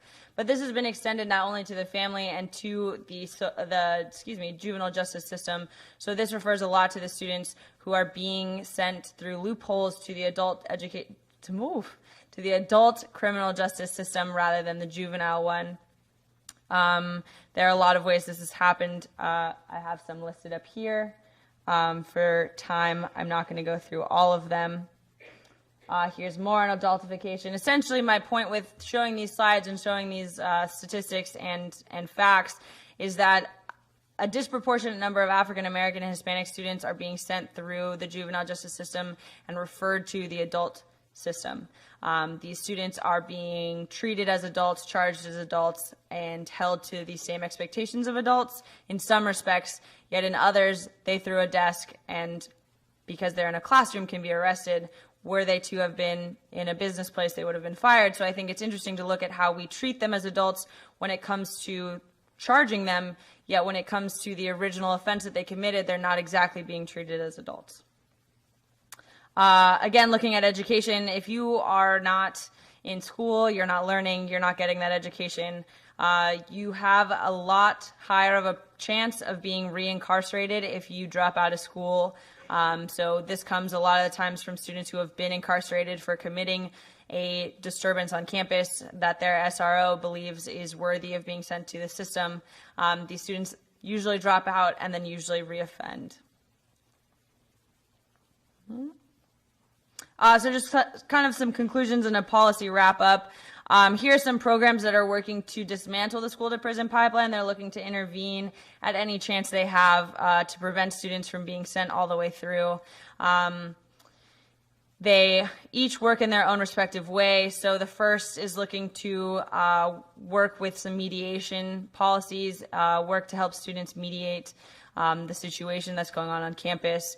CARE in San Francisco is working to give students the education that they didn't receive while they were out due to suspension or expulsion, and how to build themselves up in their image so that they can get back into school. The Advancement Project is definitely more of an advocacy program working to aid students who maybe don't have the same voice or wouldn't be taken seriously.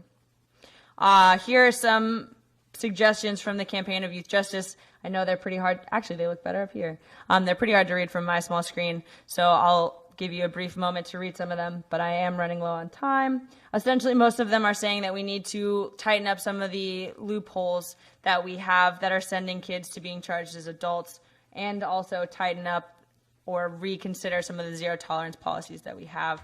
So here are some, based on all the things I've read, some of the things that I believe should be changed. So obviously the tightening of loopholes that are allowing students to be transferred to the adult criminal justice system, relooking at zero tolerance policies, maybe less zero and more situational tolerance policies. So what was the context surrounding the event, and who was it? So that we can really make an unbiased decision, because if we're not going to charge one person with it, we can't charge the other person with it. We really need to take the context into consideration. Again, I believe that every single state should have an alternative school policy. I believe that every student has the right to an education, and I think that all states should look into that. And more preventative measures should be taken within schools, be this more implicit bias training for teachers so that they can understand that they are making some pretty poor decisions. Seeing as I may myself be a teacher, I would really like to take some of the things that I've learned from this and make sure I can implement them not only in my classroom but in my school as a whole. And more social support programs. So even with students who do receive an education all the way through, for African American students who reach that and maybe reach higher levels of SES, there are some negative health effects that come with that. There are some, it's not just education that will alleviate this problem. There need to be other social programs, but I think starting with schools could be one of the ways to really get the ball rolling for other social programs. And with that, I'm done talking. I'm a little over time, but I will take any questions if there are any super pressing questions. Awesome. Great. Thank you so much.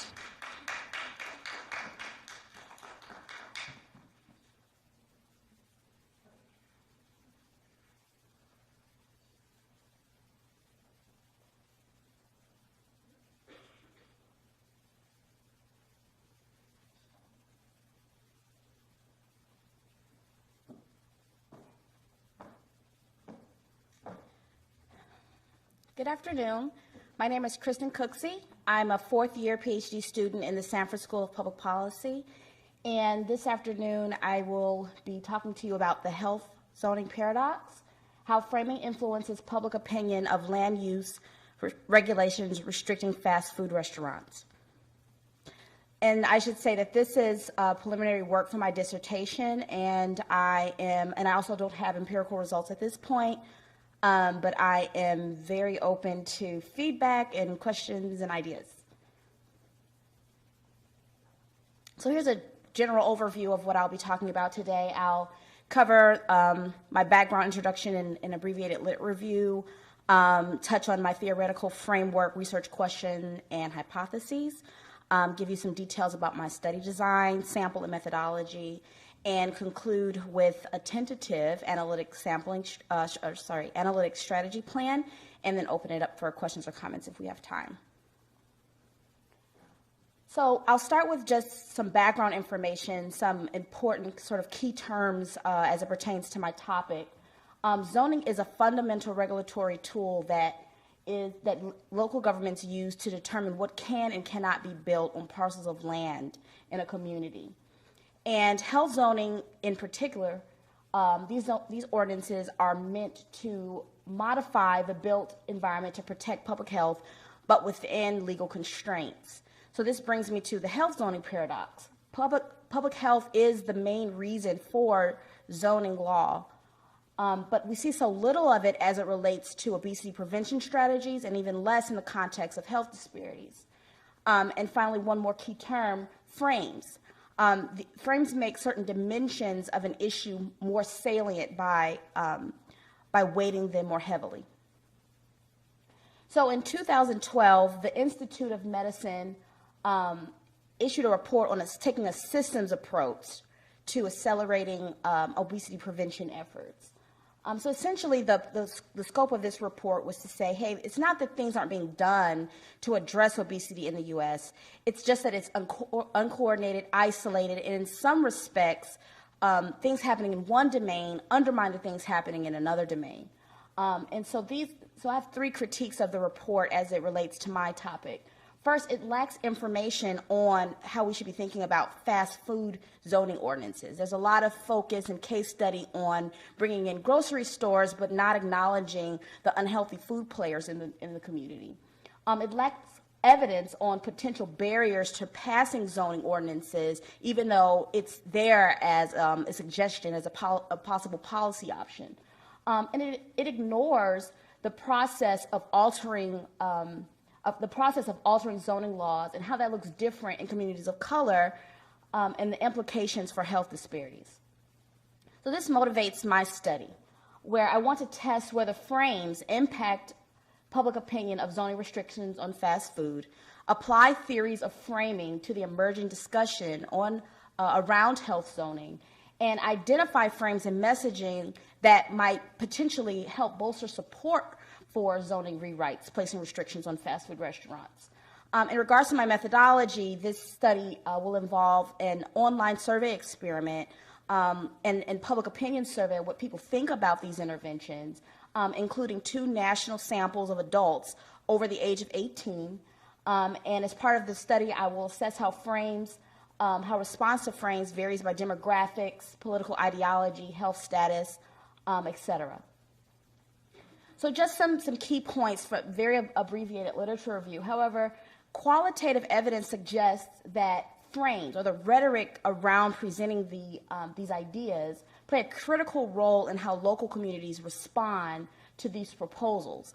And in a recent review, a paper that was published just in 2015, earlier this year, it covered media coverage and legislative histories, and showed that when these zoning rewrites were described as a means to improve nutrition in the neighborhood, it decreased the likelihood of them passing. And yet this is the only type of message framing that we see in the context of Black neighborhoods. So just a few examples, or a couple examples rather. Prince George's County is a predominantly Black neighborhood, and in 2010, they considered a moratorium on fast food restaurants. but this was rejected. It was described to the community as a way to get people in the area to eat better, and it was rejected. The infamous South LA fast food ban, which was in 2008, it was successful in being passed. However, there was a lot of pushback from the community, and it was reversed. And just looking at the qualitative evidence, media clippings and things of that nature, this race frame emerges in the context of black neighborhoods, whereas race is irrelevant in the context of white affluent areas.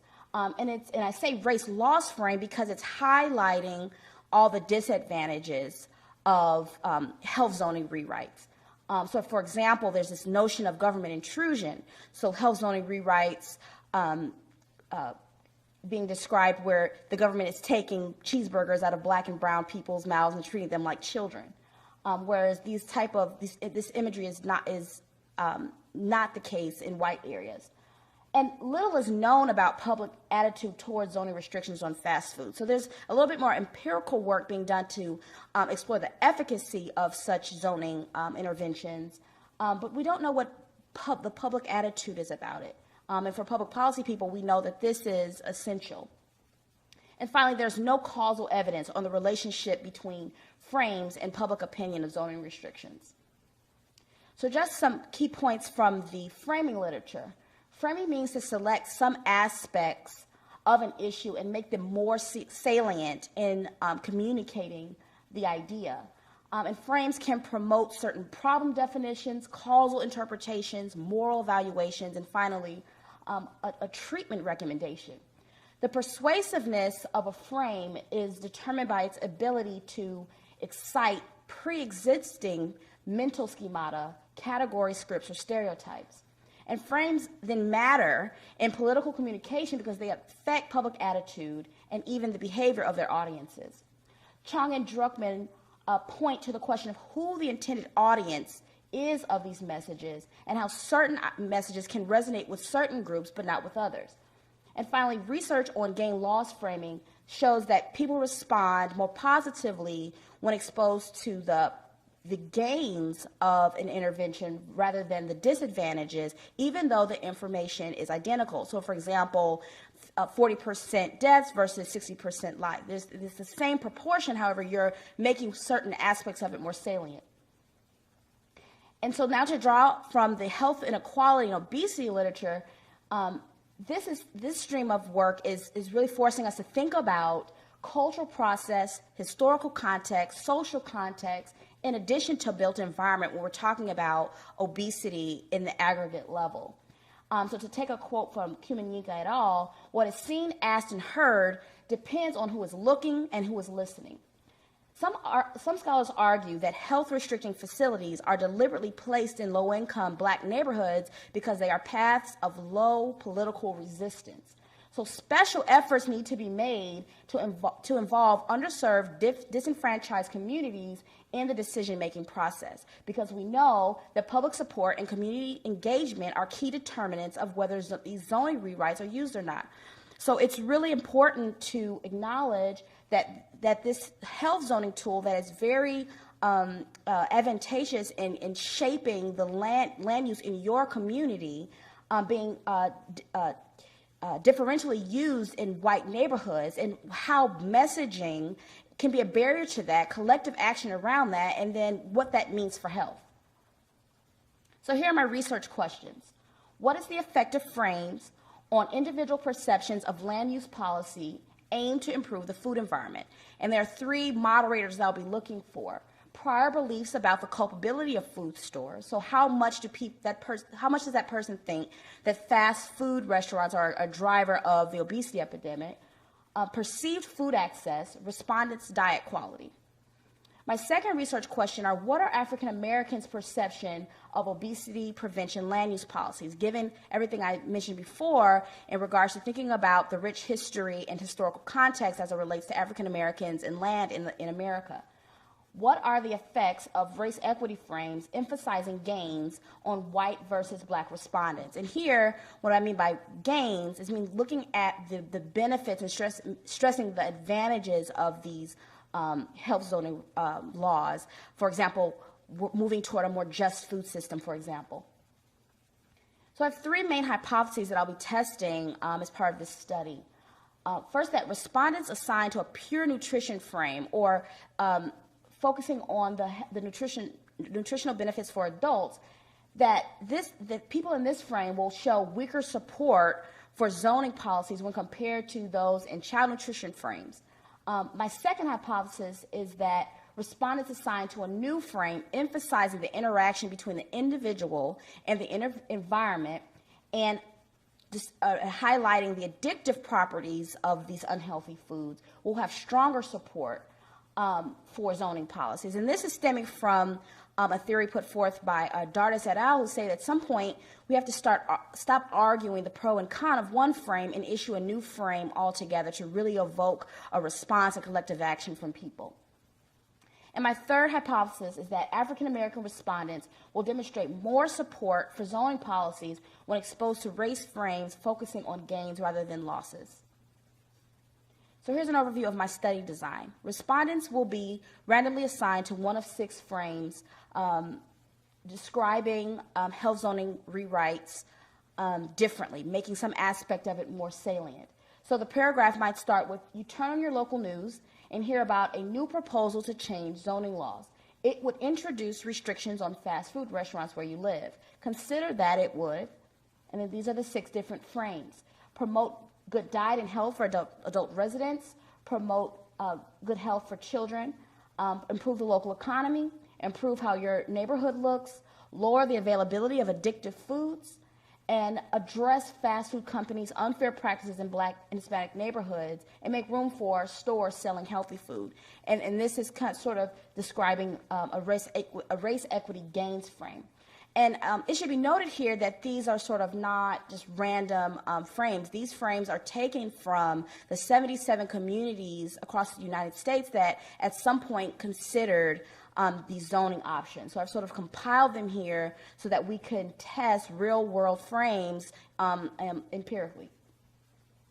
So my dependent variables would come from the following question. Given what you know, to what extent do you oppose or support the following health zoning options on a 7-point scale, ranging from strongly opposed to strongly support? And so essentially, I'll have 7 dependent variables, 1 an index of generally support for health zoning, and then 1 for each of the different types of policies, because they all fall under the broad umbrella of health zoning, but they are different in how they approach it. So some examples. One idea is to limit the total number or per capita number of fast food establishments in a neighborhood. This can be done with bans and quotas. This is sort of inspired by what South LA had in mind. Another option is to require conditional use permits for fast food, conditional on the fact that they offer a certain amount of healthy food options. My third policy option is to require fast food outlets to locate a minimum distance from schools and playground. This is starting to get at sort of a child-focused health zoning strategy. Also limiting vehicle access and curb cuts into fast food restaurant parking lots to make unhealthy foods less convenient, and prohibit the distribution of toys and promotional games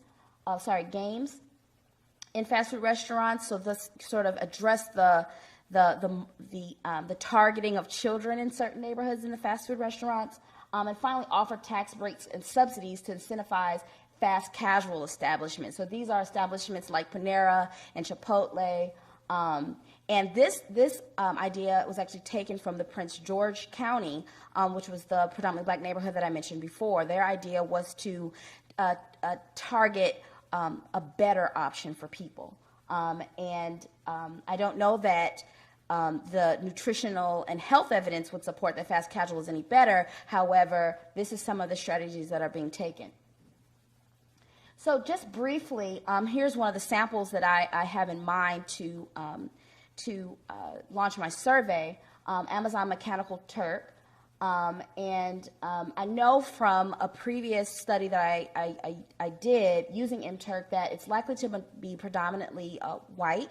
In that study, the sample was 81% white, 6% Black, 9% Asian American, and 7% Latino Hispanic. And I'm in a good place to collect data from 4,000 respondents from Amazon. And I think it should be noted here that NTURC users are able to freely select the task that they want based on the description of the study. And then upon completion of the task, then I will be able to compensate them for their answers. For sample 2, this is where I want to go after a large black sample to compare the results that I find with the Amazon MTurk sample. And just a few things to note here. The Qualtrics panels are created by randomly selecting people in their network. And then to avoid self-selection bias, the survey invitation that those respondents receive, it does not include any details about the survey. And then for the purposes of my study, Qualtrics would be able to provide me with 1,500 plus respondents and a large sample of African Americans. In fact, if I want, it can be all African American respondents. But this is an area that I'm very open to feedback in regards to getting a large sample of black respondents.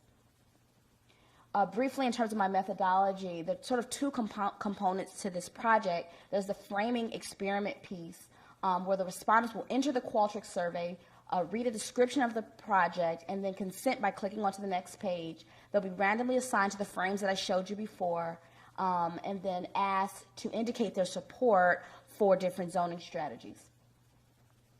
And then this part 2 of this, though, is to get some information about public opinion around health zoning. So I ask a battery of questions about, again, perceived culpability of stores, health status, health behaviors, how they would categorize and define what fast food restaurants are, and collect data on key demographics, race, ethnicity, education, income, political affiliation, etc. And, tentatively, my analytic strategy plan is to assess the differences across the 6 frames using difference and means tests, and then do OLS and logistic regressions to examine framing effects on support for all of the different zoning policy options that I described before. And then I will stratify those regression results by perceptions of food stores, their own food access and diet quality, to explore those potential moderator effects that I showed in my research question slide. And then also, I'll stratify by the categories of zoning policy. So the respondents won't see those categories, but I think it has major policy implications to find that there's stronger support for certain types of categories over others. So here's a sort of a snapshot of how the survey will look online. And in terms of my next steps, my immediate next steps are to expand upon the cognitive interviews that I did with Duke students and revising my instrument, and include pre-testing with more black respondents and individuals with less than 2 years of college to make sure that my wording and descriptions of what these policy options might do are very relatable and understandable, because these are core groups. I'm launching sample 1 on Amazon Turk very soon, and I'm really working through identifying other strategies to generate a large sample of black respondents on the online survey. And due to budget constraints, one thing that I'm thinking through and I'm open to feedback about is exploring a more simplified study and cutting some treatment groups for the sample 2. Any questions or comments? I don't know if we have time. Thank you.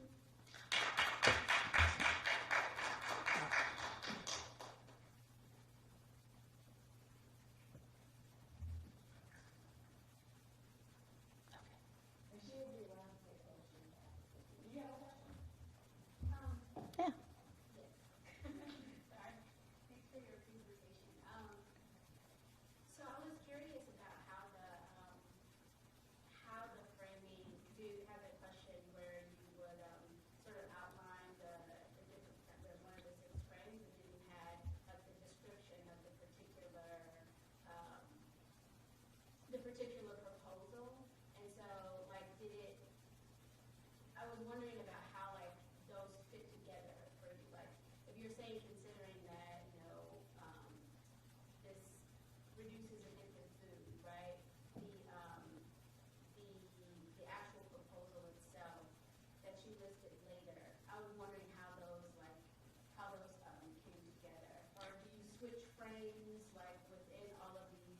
and some of it might not make sense to switch frames between. So I was just a purely sort of logistical question. Yeah. About how it works together. So the frames are, so this is a between subjects experiment.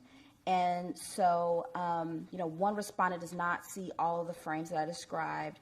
They are sort of primed with one message, one of those messages, and then asked how much they support those different policies. So everyone sees those 6 policy types, but they only see one frame.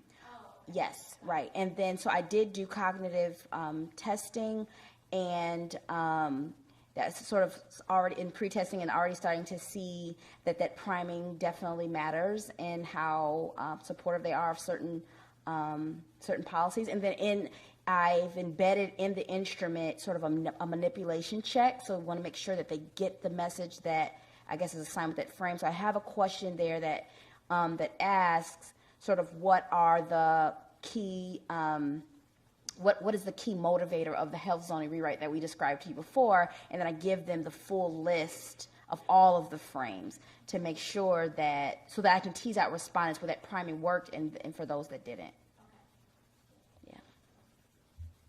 Okay, thank you.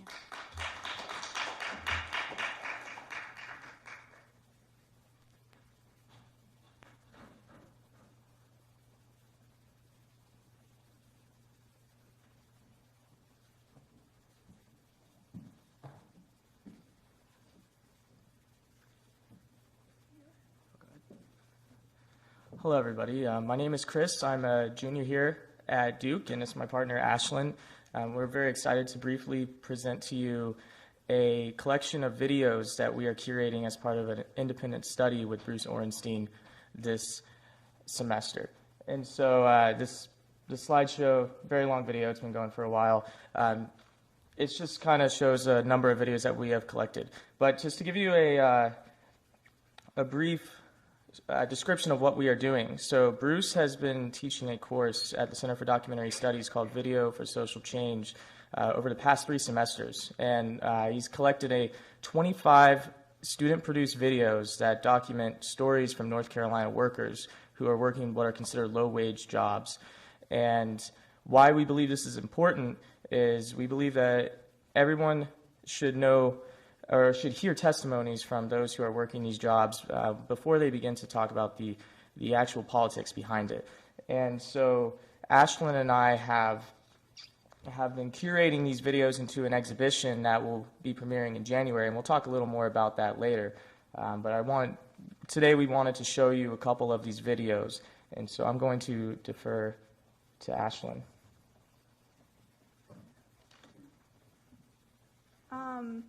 All right, so we're going to just sort of cut our presentation down a bit just because we are pressed for time.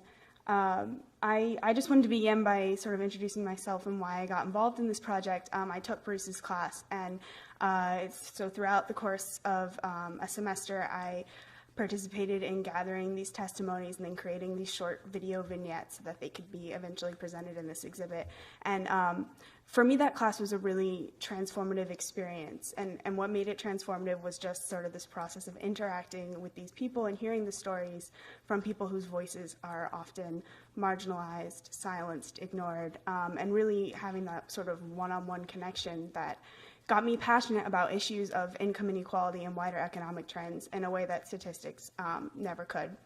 And so we're going to talk a little bit more about the structure of the exhibit and the way that we want to try to bring that same transformative experience to anybody who visits the exhibit. And we'll talk a little bit more about that in a minute. But first, I think we'd like to go ahead and share one of the testimonies.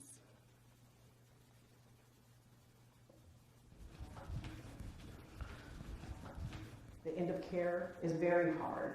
It's very challenging. End of life care is very challenging. It's difficult because this is once a vibrant person.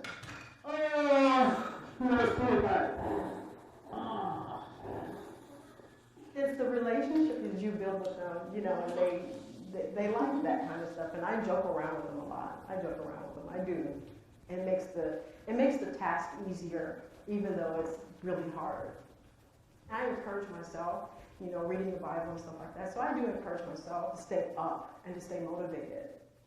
But it is hard when you get your paycheck at the end of the week and you've only made $10 an hour, but you've worked 70 hours, 80 hours. Because I love what I do, I try to give them the best care I can possibly give them that day.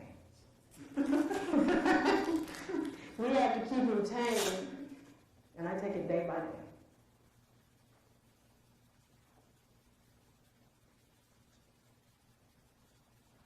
Going to work.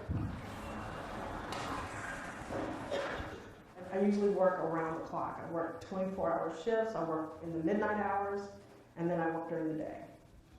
I start my day at 4 a.m., and I usually do not end my day for anywhere from 3 to 5 days later. I take showers at the clients' homes. I eat in between, and I catch an hour or two, sometimes in my car. You know, you turn the car on and you have to set the air. So it's a good temperature in here. First of all, you have to fall asleep quickly. And then second of all, you have to count it as a power nap. But this is how I take my naps. It's draining. It's almost like, wow, I'm doing all this, and then when you get your paycheck at the end of the week, you're like, what did I put in this many hours for? Yesterday I started at 5 a.m., and I didn't end until 9 o'clock last night. So I just go from one job to the next. I'm making $10 an hour, but I work for 3 different agencies so that I can make up the money to pay for all of these expenses that I have to have. All 3 agencies have the exact same structure. They hire you as a part-time worker so that they do not have to pay your benefits and they do not have to pay you overtime. No paid vacations, no paid time off, no sick days, no work, no pay. So if I have a family emergency, I have a family emergency. It's personal time. I have enough money set aside for incidentals. But how do I have that much money set aside? Because I have to work all the time. What can you do when you have to work all the time? You have no personal life. You know, I don't have a significant other. Unfortunately, I've lost my significant other because I work too much. I have 2 children and 1 grandchild. You know how I spend time with my family? I use FaceTime and Skype. And we talk that way.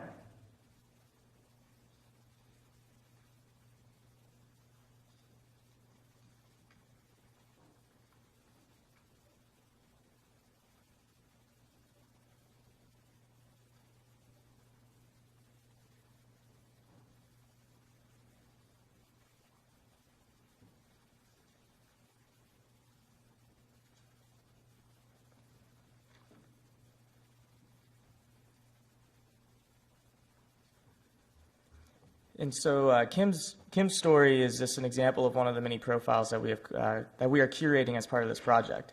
And that also gives you a good idea of what the bulk of these videos look like. We also have a number of other videos that follow other themes, and we're going to get into that now. So as I mentioned, we're responsible for curating this into a video exhibit. So we have been tasked with deciding how to present it and how to organize the videos into a coherent exhibit. So we've come up with 4 overall themes which are listed above, and we're going to briefly talk about all of them, but the point is really to give context, to give historical information, to complement the videos that we have. And so I'll defer to Ashlyn, and she'll talk about the first 2.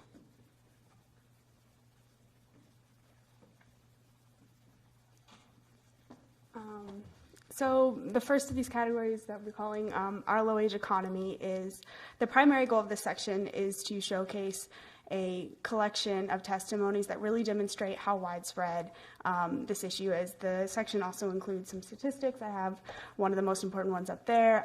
We're trying to dispel some common myths about low-wage work and about the low-wage economy. But once again, the most important aspect of this section is those personal testimonies. And so we're going to go ahead and share another testimony. Sorry, we've tried to abbreviate. Oh, okay. We're actually going to skip this one and move on to the next section. So we have this first one that sort of lays out the more general, some of the more general statistics that we think are important for people to know, and also a number of different testimonies that, as I said, show how widespread the issue is, but also that it exists in some fields that people might not expect, including we had a video of an adjunct professor, but we're going to skip that now, just in the interest of time. So the next section that we've called our undefended workers or our vulnerable workers. We've used both titles, but and so the logic behind this section for me came from the fact that when I was in the class, some of the most powerful stories that I heard were those that dealt with the ways in which workers are often vulnerable to abuses in the workplace. And because of the situation that workers in a low-wage workplace, living paycheck to paycheck, they really are dependent upon this job and on receiving those wages so that one, they may not be aware of some of the rights that they have, and then also when those rights are abused, they often don't have the resources to address it and are also not willing to take the risk to address it. So some of the key issues that show up in our videos are wage theft, as well as worker misclassification and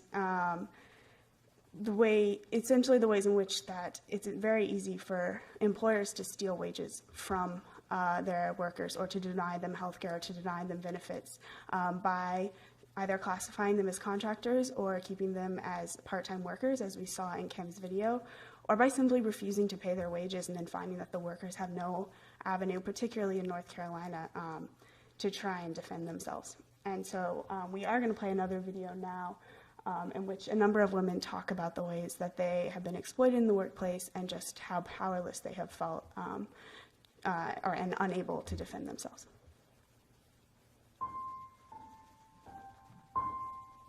They work us so hard and they treat us like we're not valuable at all when we're the one making the company's money.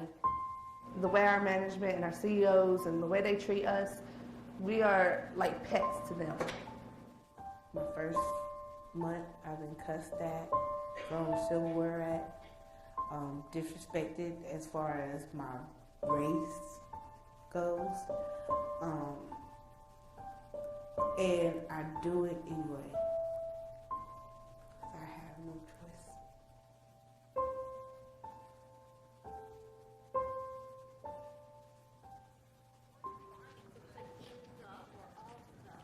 One way that low-wage workplaces really differ from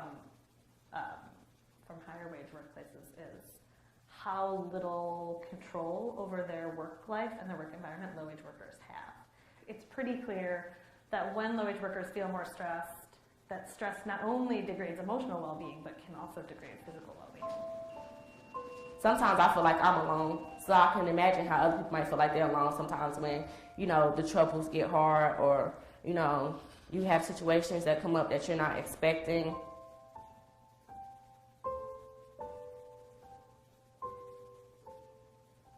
Some of the key stressors of low-wage work environments are unpredictability in hours, a lot of variability in hours. So some weeks it's a lot, some weeks it's not a lot.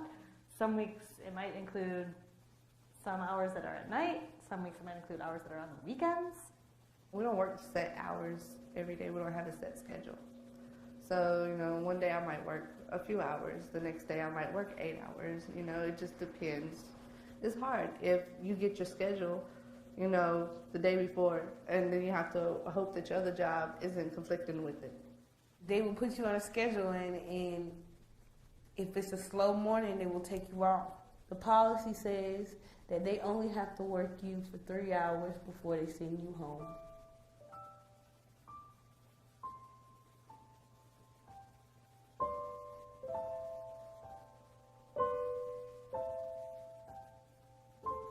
My coworker recently just told me today that she wasn't allowed to leave work 2 weeks ago. She was bleeding profusely, didn't know what was going on. Her manager said, if you leave here, don't come back. I don't care what's going on. If you leave here, don't come back. That girl stayed for her shift, stayed to the end of her shift. That girl miscarried at Burger King. She miscarried at Burger King. She lost her child there at Burger King, in Burger King establishment. And when she came back to the place, all they said was, "Oh, I'm glad you're back. You ready to work?"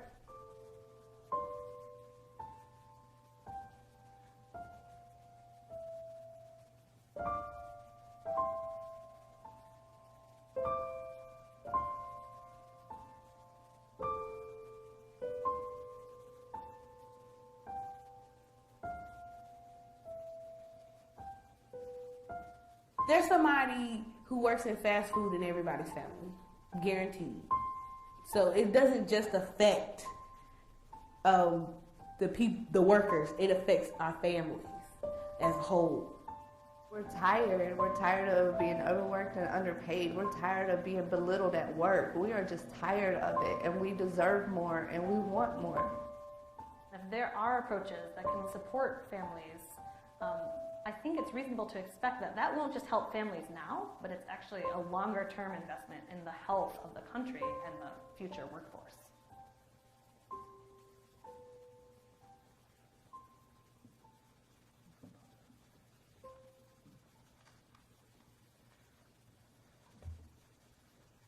And so to move on to one of our third theme, we're also going to have a theme that is devoted to sharing the labor history in North Carolina specifically. We believe that providing historical context is important to connecting to the present. And so without spending much more time on that, we'll go ahead and show this video, which will be the final video we'll show today.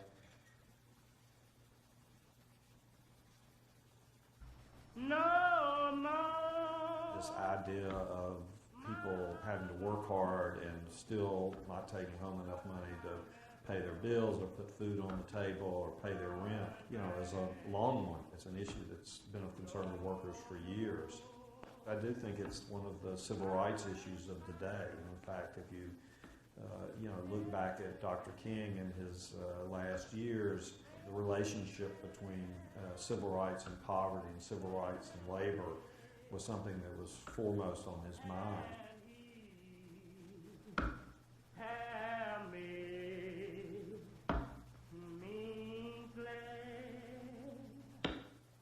The relationship between the labor movement and the civil rights movement, I think, has a long history, and it really goes back at least to the late 1930s with the emergence of the Congress of Industrial Organizations in the United States. The CIO had a non-discrimination policy. It organized across the color line. It organized all industrial workers, and it was a home, I think, for a lot of people who became in the 1950s and 1960s seen as more traditional civil rights activists. There was a very large labor and organized labor union presence at the March on Washington. Since the late 1950s, Dr. King had very deliberately reached out to the labor movement. I believe that he tried out some of his ideas about I Have a Dream in a speech he gave at the AFL-CIO months before the March on Washington. I mean, to paraphrase Dr. King, he had a famous line which said basically, what good is it for a man or woman to sit at a lunch counter if they don't have the dollar to buy a hamburger? I mean, he understood all along that it was a fight for not only just access to public accommodations, but for economic access as well. The issues and the strategies and the types of people who were involved in the 1940s.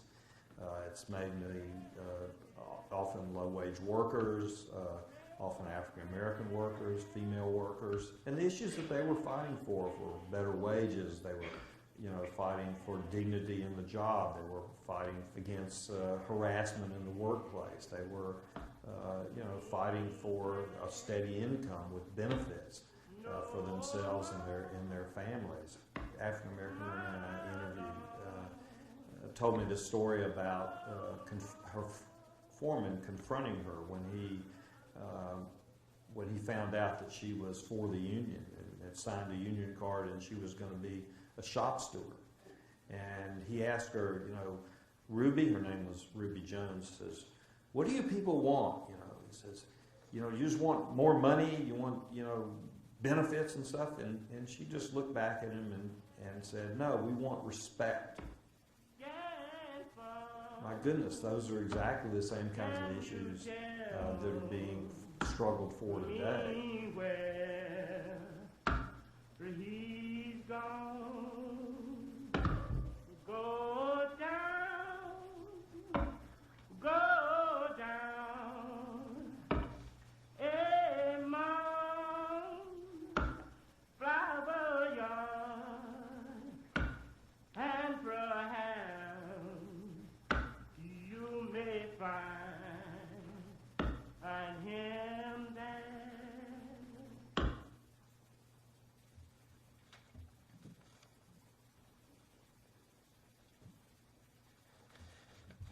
And so the fourth theme we actually don't have a slide for, no video for that today, but we're going to incorporate a call to action or a sort of marching on theme into the exhibition that will sort of focus on ways that not only companies in Durham are working to fight this issue, but ways that anybody in the audience can get involved. And so we have the exhibit officially planned January 28th from 6 to 8 at Smith Warehouse in the garage, where you'll be able to see many more of these videos, as well as banners with a lot more information that will actually put these into a greater context. And so we're very excited about this, and thank you for watching.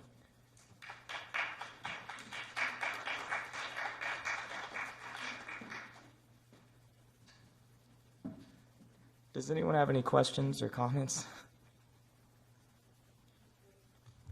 Thank you.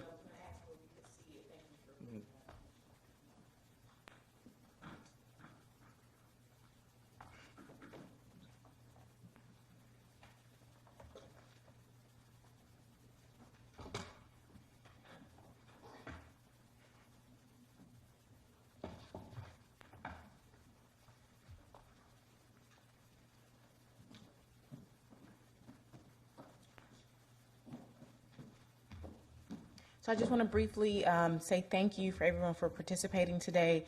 Again, I bring you greetings and from Dr. William Darity, our director. He thanks all of our guests and keynote speakers, the Center for Documentary Studies.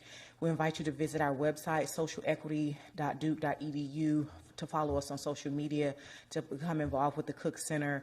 And just thank you again for all of your participation. I hope you have a great evening.